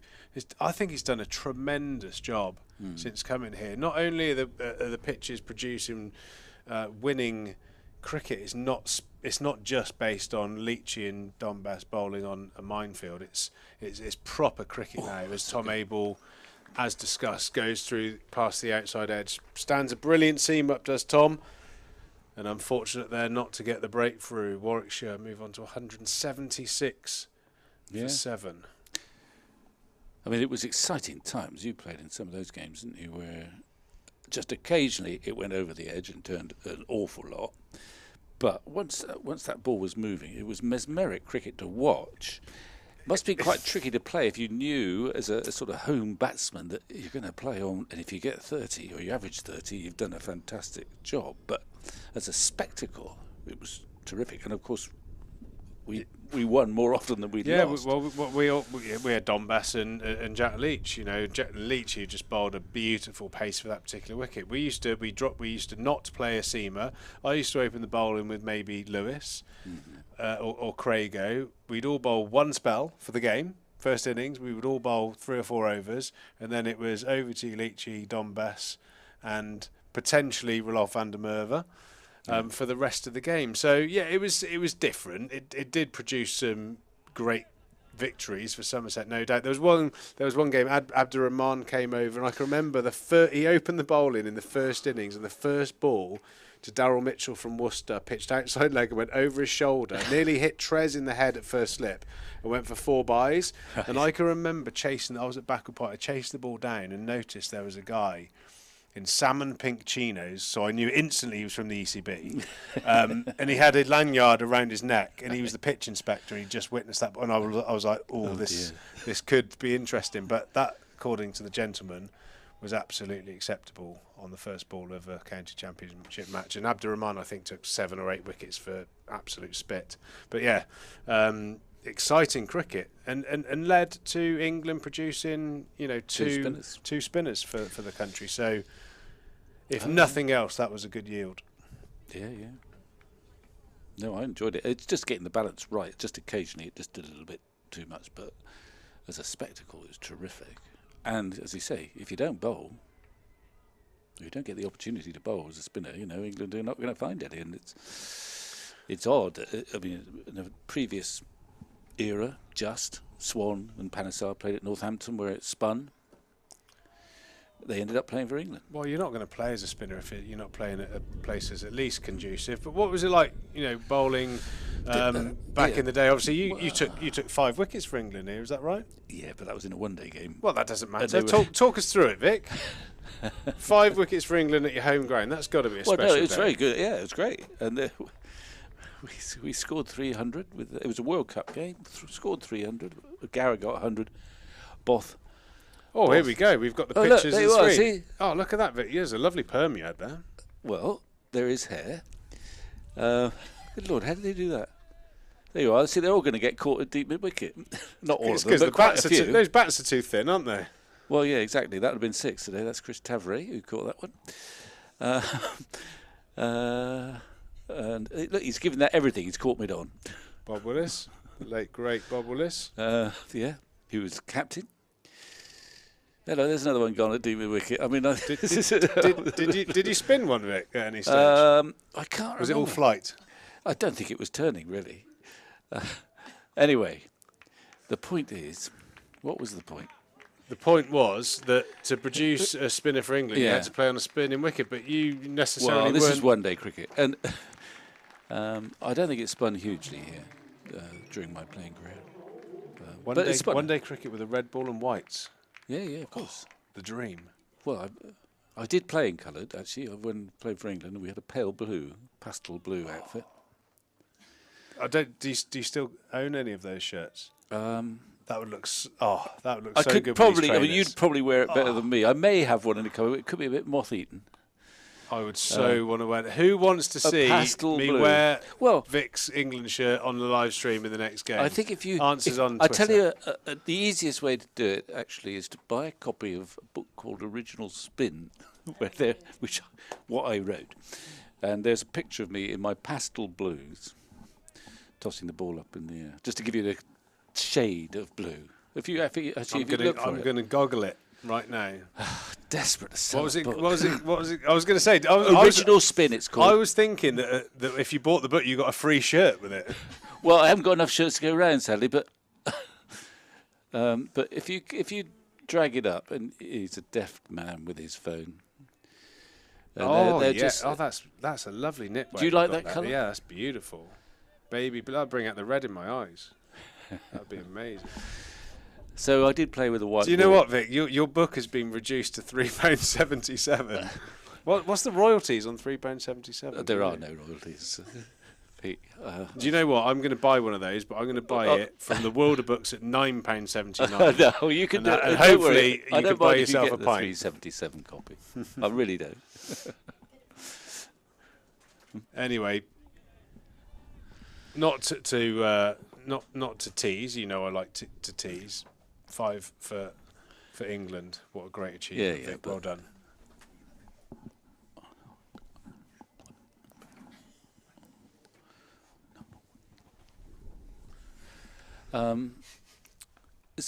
But in those days, one-day cricket was a completely different contest. because people played in a far more orthodox fashion. I mean, I would consistently, just to rather boringly tell you, I would bowl to you were allowed to bowl to a 3-6 onside field to a right-hander bowling off spin. Okay, so you'd have a cover, or point, cover, mid-off, or long off, whichever, and the rest were on the leg side. Right. And unbelievably now, I would say 80% of the batsmen, right-handed batsmen, if you pitched the ball on middle and leg to hit leg stump rather than off stump, they would play the ball on the leg side, where you had 6 fielders, in a way that now seems preposterous. You'd be reverse swept to death. Oh yeah, I mean you wouldn't be able to have that field. Although I remember Both, when he played for Worcester, reverse sweeping me and getting caught at backward point, cheer me up. But essentially, and then a few players would come down the wicket and hit you inside out, extra cover, but not many. A surprisingly small number, especially in hindsight. That's a high tariff shot, isn't it? Inside out over cover. Well, but one day cricket, so it was a totally different game, and we've talked about the fact that far fewer runs were scored by and large in those one day. So let's try and bridge the gap between the old and new. Leachy's bowling now, obviously. Victor, this hasn't being an changed international spinner, there's not much spin on offer. Yeah. Leachy, I'm assuming, is going to have to use the powers of flight and guile. Talk us through how you'd set up a batsman on a pitch that's not turning a great deal. Well, in essence, it's not turning. You will want to vary it a little bit, but there is always a sort of inbuilt. Yes, look, there you go. There's a pastel blue. What do you want? Oh, that is. And what a grip. That is and the width of that collar. Yeah, as well. big Absolutely collar. stunning. Big collar. Very, very John Travolta, isn't it? Yeah. Beautiful. So I think the basic principles in red ball cricket would be the same, in that this pitch is not turning a great deal. It's not really turning at all. So you are dependent on frustration, getting the batsman to play a shot that's a bit too risky, i.e. not giving any easy runs. It's a bit like how Davey got out this morning. It wasn't turning much for Briggs, but he tied him down for a couple overs, and then he tried to cut one, was a bit too close, which bounced a bit. It wasn't a lethal delivery, but he got his wicket. So that principle, Jack uses that principle that you've got to try and control the batsman and frustrate them, and they will make a mistake. And they're more likely to make a mistake in Championship cricket than they are in Test cricket. But they will make a mistake if they can't score. They'll try something. I suppose that goes in a big circle, our conversation. And that applied to you when you bowled, I suspect. If you're bowling on a good pitch, your best bet is frustration, isn't it? And batsman error rather than unplayable delivery. And would your observation be that batsmen of the modern era don't have that level of patience that they had years ago, or is that what separates county cricketers to international cricketers? Well, I think you find that international batsmen, well, two things. One is that they tend to be more patient, so they'll wait a bit. The other is that the really good players, they just pick up the length quicker. So I can remember, for example, bowling here to a bloke called Alvin Kalacharan, who played for the West Indies, little left-hander. And he was a lovely player. He could have got more runs for the West Indies, actually. But he was a terrific player and a little bloke, but aggressive. And I remember thinking, I'm doing really well here. I'm sort of tying him down. At least he's not scoring. And I thought, well, and I got so confident, I thought, I'm really going to sort of loop one up now. And I was quite happy. Ooh, as Tom Abel, as we discussed, he's got him. Fuller ball to Sam Hain, the dangerous Sam Hain. He can bat for ages, that man, and he's dismissed for 54 again. Tom searching for the swing, searching for the outside edge, and as he does time and time again, in his fourth over, has got the key wicket through to Stephen Davies. Well done, Captain Tom. And it's that sort of delivery. It was tempting, wasn't it? It was fullish. Almost half volley, but it did swing a bit, I think. And he's stunning bowling. He's just got the knack, Tom Abel. I love it when he bowls himself, under-bowls himself, sometimes in my opinion, but he's come up trumps there with a valuable wicket 189 for 8 now, and as we go into the last 7 overs of the day, an outside chance of bowling Warwickshire out before the day's play is over. Get those bowlers into the ice baths, the protein shakes on board, the chicken and rice or whatever it may be, and they can come back tomorrow and do it all again. A regular in the ice bath then? Absolutely. So you know you've got Superman, who's got kryptonite. Cold water to me I am the. Do you know how Josh Davey carried on about tripping over that little blade of grass and made a massive fuss? Cold water near me, sympathetically. I do that. Oh, did you? So you had to be pinned down there if you went in there. My children laugh if we ever go to a swimming pool on holiday and it's a cold water. They're like, "Dad, get in, Dad, get in," and I literally stand on the side, just dip in the toe. I hate cold water. So the answer to your question is no. Ice baths. I am out the door. Gone. So you didn't do any ice baths? I'll do it at home. Well, I thought there was a change in. I thought people don't necessarily think they're that good anymore, do they? Or do they? I think there's very. Opinion is divided. I would always Google science against ice baths and come up with some sort of reason why I'm not going to do this because I have strong beliefs that. No, honestly, hate cold. Always have done. Hate cold water. A little bit of trivia there for you. Sure, our listeners can go home happy now. Yeah, we knew that somewhere there was a weakness, didn't we? One day I'm going to be walking down Western Superman High Street. Throw a bucket of water over. Spray me with cold water. It's going to happen. Yeah, it will happen. Well, that's a big wicket because it was all looking too easy, and it was a useful partnership. But it's the one they wanted. The specialist batsman Hayne, who batted really nicely for 54. Just a bit of a tempter, but he got a little bit of movement. Absolutely.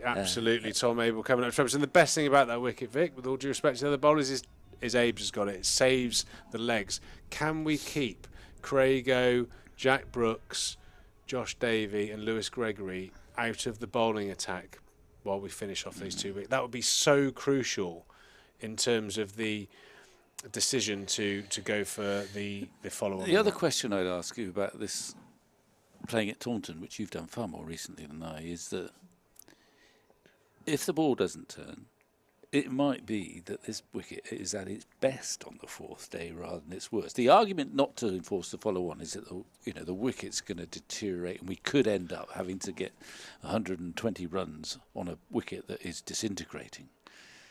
But I'm not sure that happens here at Taunton unless it's one of those sort of nicely prepared turners. I don't think a pitch from what I've seen at this stage will ever get to a stage where it's a minefield in terms of like spin. Much worse, will it? For the seamers, I don't know. The wicket against Essex just nipped, and it nipped for the whole game, which is why there were 4 low. Well, I didn't see 3.5 very low scores. Apart from a bit of streaming, and no doubt listening to you, I expect.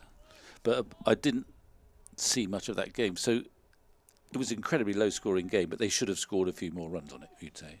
It can't have been that lethal, could it? It was good bowling, and until the 38th wicket had fallen in the 2.5 days, there was the batters stayed in the crease. They batted were passive, like early ducks. Season passivity. Yeah. And I was up here.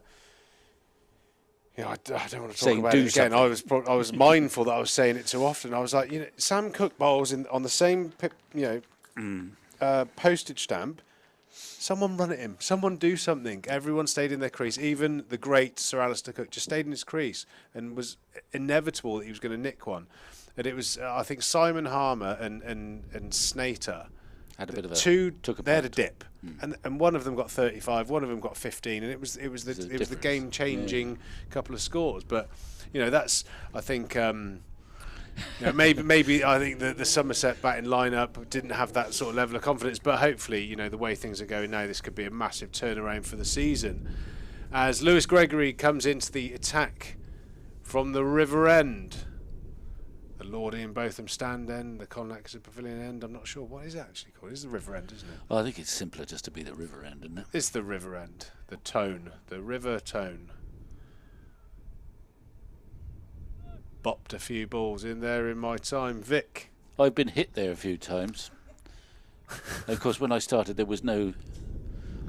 I still can't forced myself. Lord Ian, both of them stand.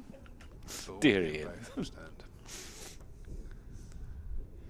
Lewis runs into bowl nice and full to McAndrew, who's got himself to 42. Valuable contribution down the order. 8 wickets, 2 wickets for Somerset to get. Can Lewis Gregory open the door for a really exciting day 3 tomorrow? Be intriguing to see what decision will be made. Possibilities, aren't there? Even if they don't get these 2 wickets tonight, but it would be, I don't know about Miles's batting ability. At this stage, all roads lead to a Somerset win, but there are no certainties in cricket in particular, as Lewis nips one back onto the inside edge of McAndrew's bat.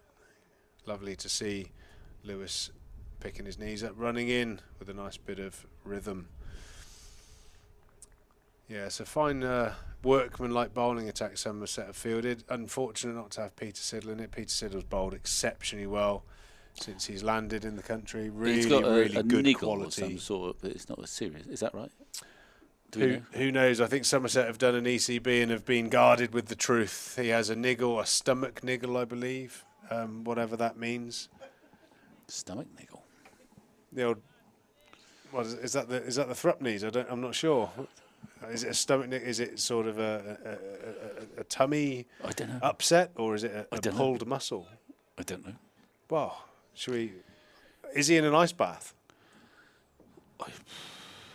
Is that good for a tummy upset, Vic, in your opinion? I don't know. I've never had an ice bath. I don't intend to either. You and I share one thing: a suspicion of ice baths. Deep suspicion. Can't think of anything else. Maybe that could be another charity fundraising event. Vic Marks, Peter Trigo, ice bath together. Well, I haven't watched it yet, but there's a television program about that now. There's, it's like a big brothery Iceman, something like that. Anyway, I wish I hadn't started that, but there is with Idris Elba. Okay. I've seen it advertised, and the challenges require people to go in ice all the time. Well, that will not be getting my sign up. I know I have I bet you if you were invited to go on it, you'd have a go though. I have a friend of mine that is he's always championing me going into some sort of I keep telling him I'm nowhere near famous enough for these kind of exploits, but then when I go on to watch one of these programs, I don't know any of them. Of course he does. He's a friend and a paid one. A jungle, or something like that. I'm a celebrity, get me out of here type of thing. But anything that has dancing on ice, anything like that, does not get my vote. As Lewis Gregory drops short, swivel pulled off of the thigh from McAndrew there. Another 4 runs to his total, moves on to 46. Warwickshire, 193 for 8. Runs aren't really an issue at the moment, with Somerset amassing a fantastic first innings score of 458. It's purely down to those 2 wickets, and can Somerset get them before the close of play? Yeah, and sort of have that option of the follow-on if nothing else. And they'll I'm sure they will study the forecast. If they were guaranteed 2 dry days, then obviously they might consider having another bat. I always, as an old timer, I always think, hang on, you're wasting time here. You're using up overs. Again, you have a deep suspicion of ice baths. I have a deep suspicion of weather forecasts, because I can remember the first one that really springs to mind was Michael Fish's one in the late 80s when that storm hit, and he said it's going to be fine. And then everyone's roofs were blown off in the southwest. So I have a deep suspicion of weather forecasts. I think they've got better though. There's so much time left in this. My concern is that there's so much time left. You could, conceivably have a 2-session batting innings, get way ahead of the game, and give the bowlers rest. My gut feeling is that would be the way they would go, with 2 days left if they took the 2 wickets tonight. But you can't ignore the forecast. I think they are better now. Better as in they're better, or better quality? Well, I mean they're more accurate. While we're on, because we have the ability to do so, I'm going to look on my phone and see what it says for Taunton over the next couple of days.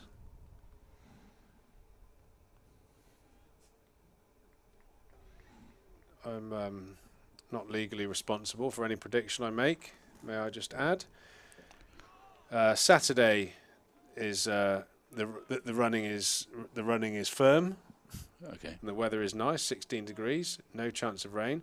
Sunday seems to be a little bit of an issue. 80% chance of rain. Well, that's what I've been prattling on about. Well, who would possibly accuse you of prattling? Certainly not I, Vic. But yes, so you're right. So I think that probably will have an effect, or I hope it will have an effect on the decision from Tom Abel and Jason Kerr, head coach and captain. I'm sure will. Well, they will conflab. consider it. Yeah. So there's a members Q&A session coming up, which I gather you're going to do the. I don't know. It is, Vic. It's Jeremy been thrust. Paxman role. It's been thrust upon me. I don't know what persona. I've started doing. I did a bit of hosting at football grounds, and I have to do a quiz at half time, and I've started to sort of try and sort of model myself on Bruce Forsyth or someone like that.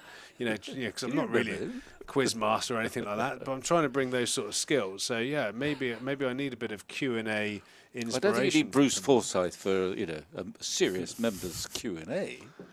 Yeah, that's well, no, but I'm saying so quiz. I have to pretend to take on a persona. Yeah. Well, you could just be yourself. I thought that would work. Jeremy Paxman, is he? Well, is he a question? He used to grill people on. Well, Newsnight. He used to be question time. It used to be David Dimbleby, Fiona Bruce. You could perhaps do your Fiona Bruce impression. So. Okay. Right. That's what? Is it Kay Burley? She's the one at Sky News. Yeah. She's always got a quizzical look on her face. Well, you could do that. Yeah, she's. Yeah. I think she would bring out the worst in me if she ever interviewed me, I have to say. You quite enjoyed I imagine some players hate being put in front of the press corps. Do you know what? But I imagine you quite liked it. Especially since they'd probably only be talking to you if you'd happen to have done something quite clever. Not always. It was means to an end for me, because I always had or have over probably the last decade, a bugbear with sports media, and I think it's maybe it's a chicken and egg situation, because your average top level sportsman, not putting myself into that bracket, but they do get a rough time from the press. They step out of line, they do something negative. The British press jump on their backs, and it's very it's a negative vibe. So that brought in the coaching of sportsmen in terms of how to manage or mediate the media, and you'd have had that. And then, well, not really, but okay. but then I found that when I was listening to a top level world-class sportsman, every interview was so grey and bland, cliched, and there was no honesty with them. So I always if I do ever get interviewed, I'm just going to shoot from the hip. I'm going to say it as I see it, as I felt it, and just be honest. And actually, I enjoyed... That's the best way to do it. I enjoyed my interactions with the press all the time. Whenever I did anything, and maybe that's the reason why I'm sat here today, because... I maybe had a reputation of just speaking your mind. Yeah. In a perfect...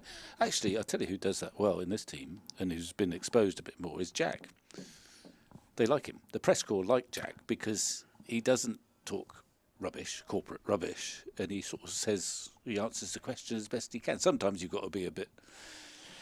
you've got to try and avoid certain issues for whatever reason, but essentially he answers the question and is himself. Yeah, I mean, there's nothing... Listening to over the last few years, listening to, not picking on anyone necessarily, but listening to a captain of England in any sport or a member of the Conservative Party is the most frustrating thing in the world, because they just never answer the question.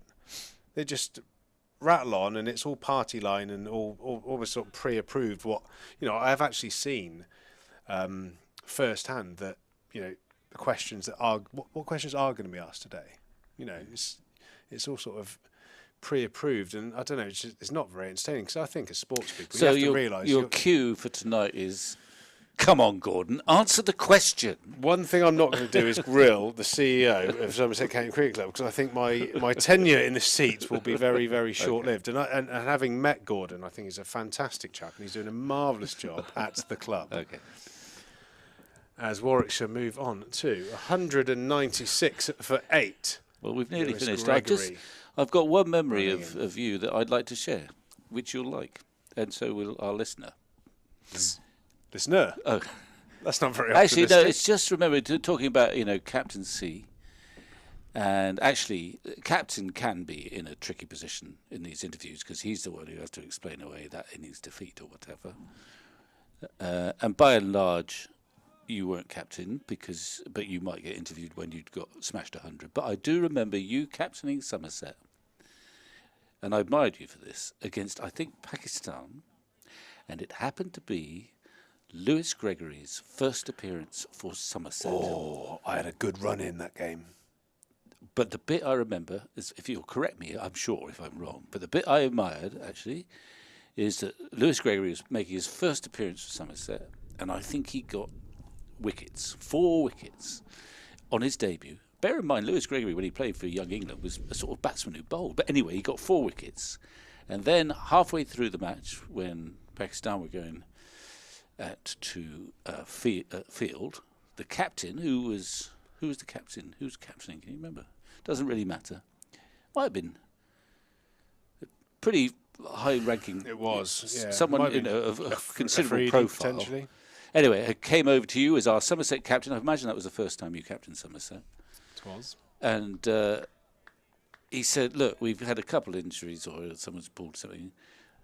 I'd like to, can you let so-and-so come in, not only on as 12th man, but as a player, because it's only a friendly doodah. Would you, and you wouldn't let him do it? Or is that right? It would have, it would have downgraded because him. Lewis Gregory's fourther on his debut would not have counted in the records because it was no longer a bona fide one-day match. Hello, he's gone. Craig Overton back into the attack, bowls that beautiful length to McAndrew, almost a carbon copy of his last wicket. An edge to Matthew Renshaw, who makes no mistake there at second slip. Somerset are sniffing a great day here. 196 for 9 now. Can we do it? Can we go into the shed tonight with Warwickshire? Well, there's 3 overs remaining. All out. And That would be fantastic. Who comes? What is reassuring watching, the slip catches that have come today have not been the most difficult, but they have gone right into the middle of the palms of the hands. And Overton, Craig Overton has got great hands. He obviously wasn't going to catch that one, but it seems that Renshaw has got pretty big hands in the right place as well. Yeah, he took a great catch last week. Steve Davies, great hands. James Hildreth, say no more. Matt Renshaw, Craig. I never thought I would feel so assured seeing a nick as when one was travelling towards Marcus Trescothick. But I must say, Craig Overton and Matt Renshaw are high-quality slip fielders. I think Trez and Ricky Clark, in my time in county cricket, probably the 2 best slip fielders, but Matt Renshaw just looks like he's swallows them up. Doesn't half give a bit of confidence to everyone. And Certainly does. It'd be a surprise if it does. Anyway, really he'll exciting. drop one in if we're not careful now, but that's another wicket for Overton. Oliver Hannon-Dolby stepping to the wicket, the tall figure. Yeah, he looks like batted a long time for something quite recently, didn't he? Yeah. He's left He nicked one to second slip and was given not out somehow years ago, and he managed to bat out a draw for an absolute age. He can bat. He looks like he's holding a size 5 bat because he's so tall. But I assure you, it is a full-size cricket bat he's holding. But can we dismiss him tonight to bowl Warwickshire out?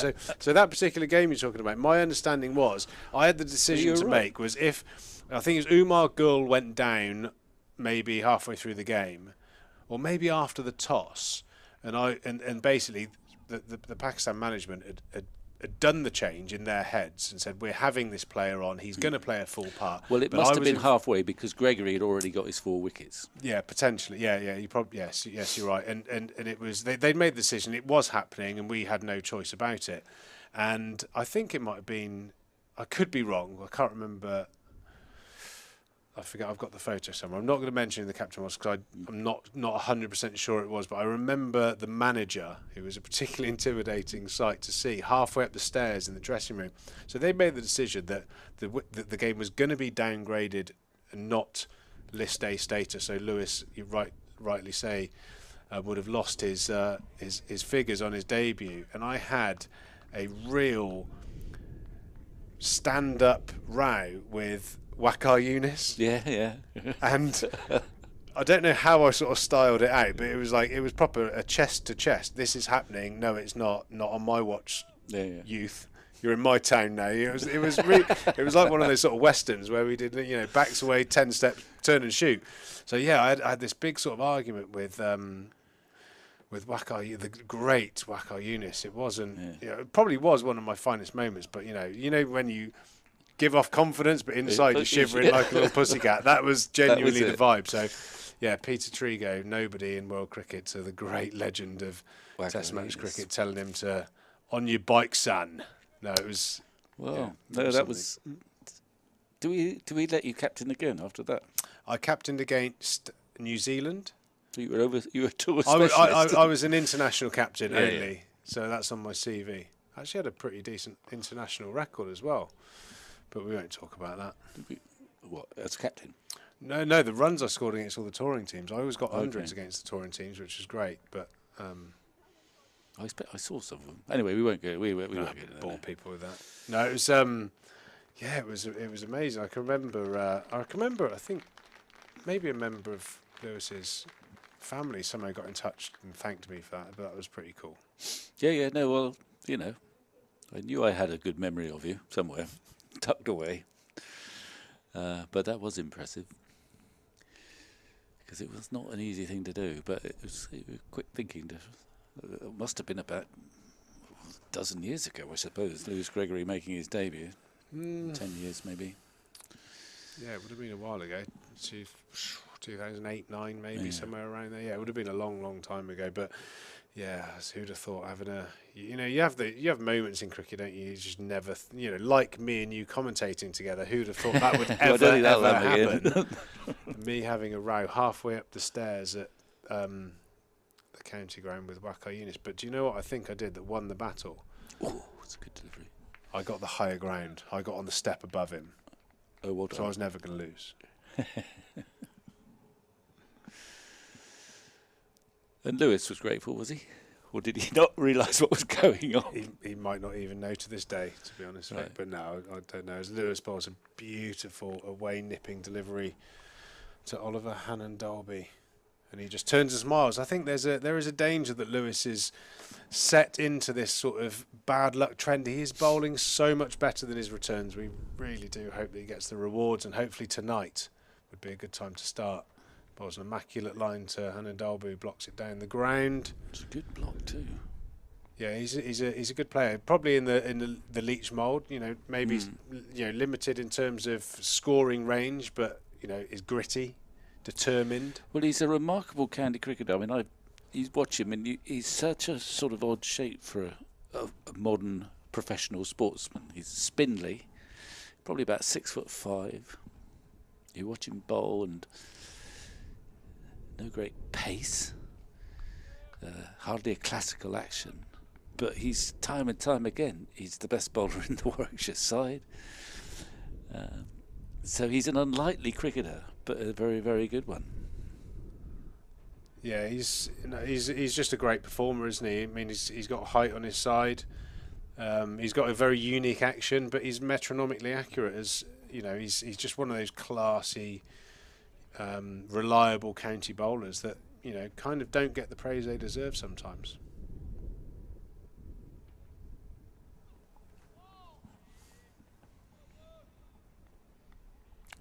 He got right. Pete's just found my brother / researcher has just sent me. He got a triple wicket maiden. He did.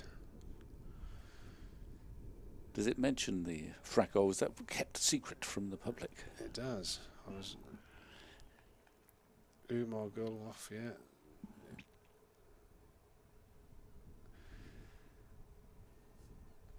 There we go. one good thing I did that year. As Lewis runs into Bolton and Dolby, who thick edges it to point. Tom Banton there.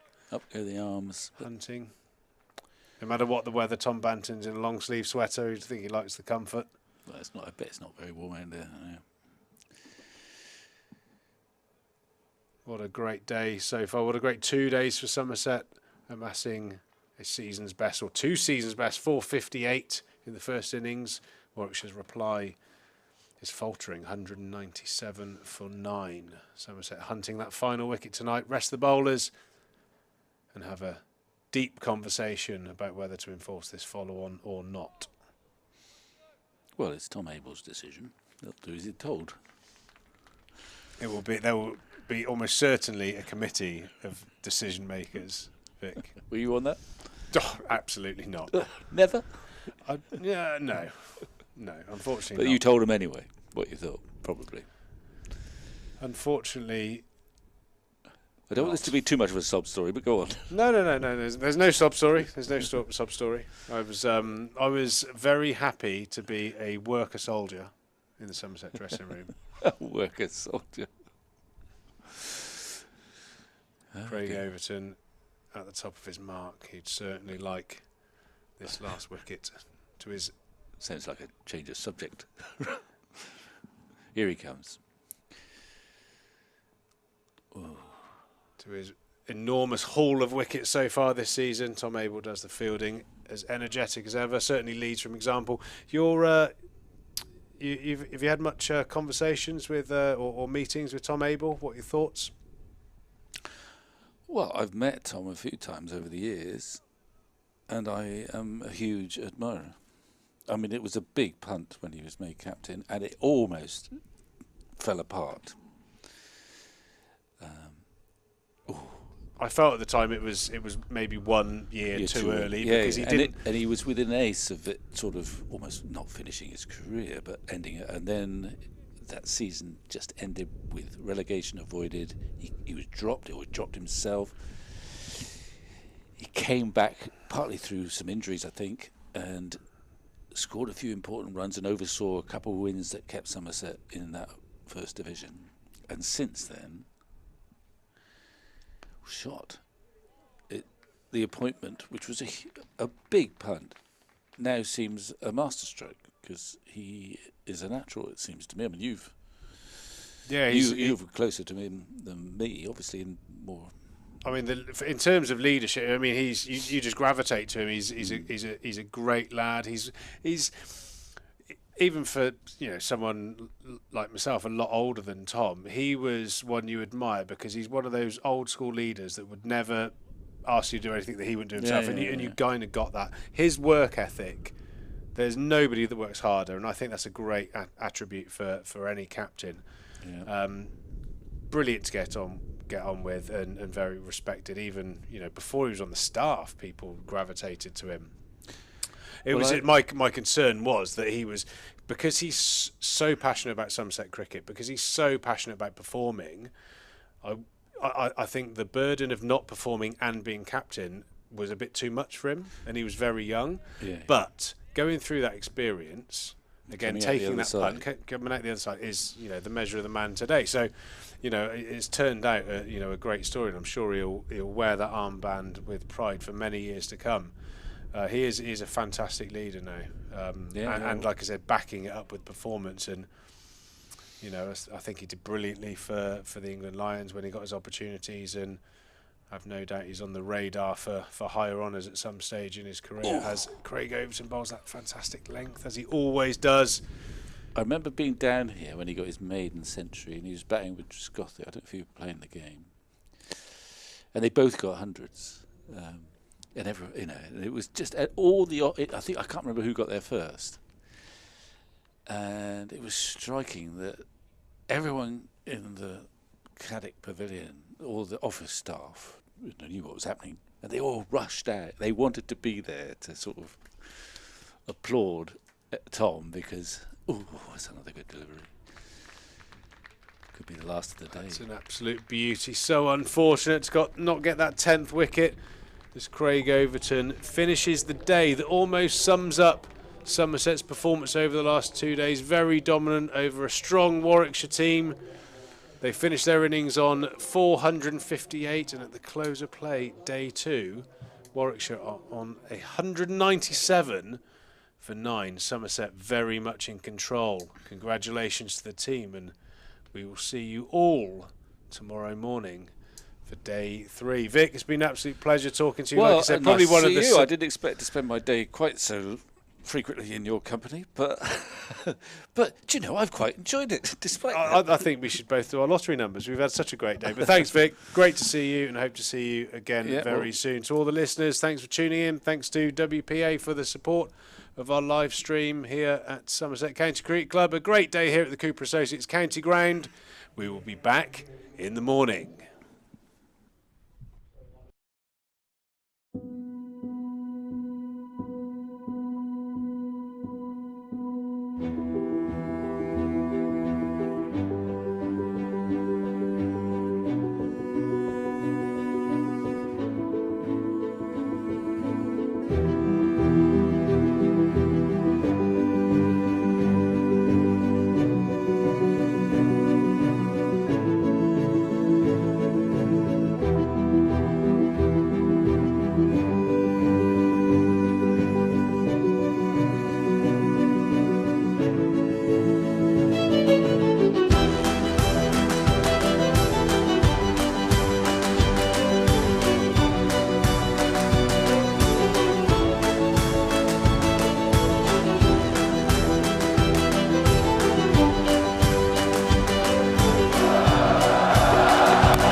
Stands here. Boy, they love their cricket here in the West Country.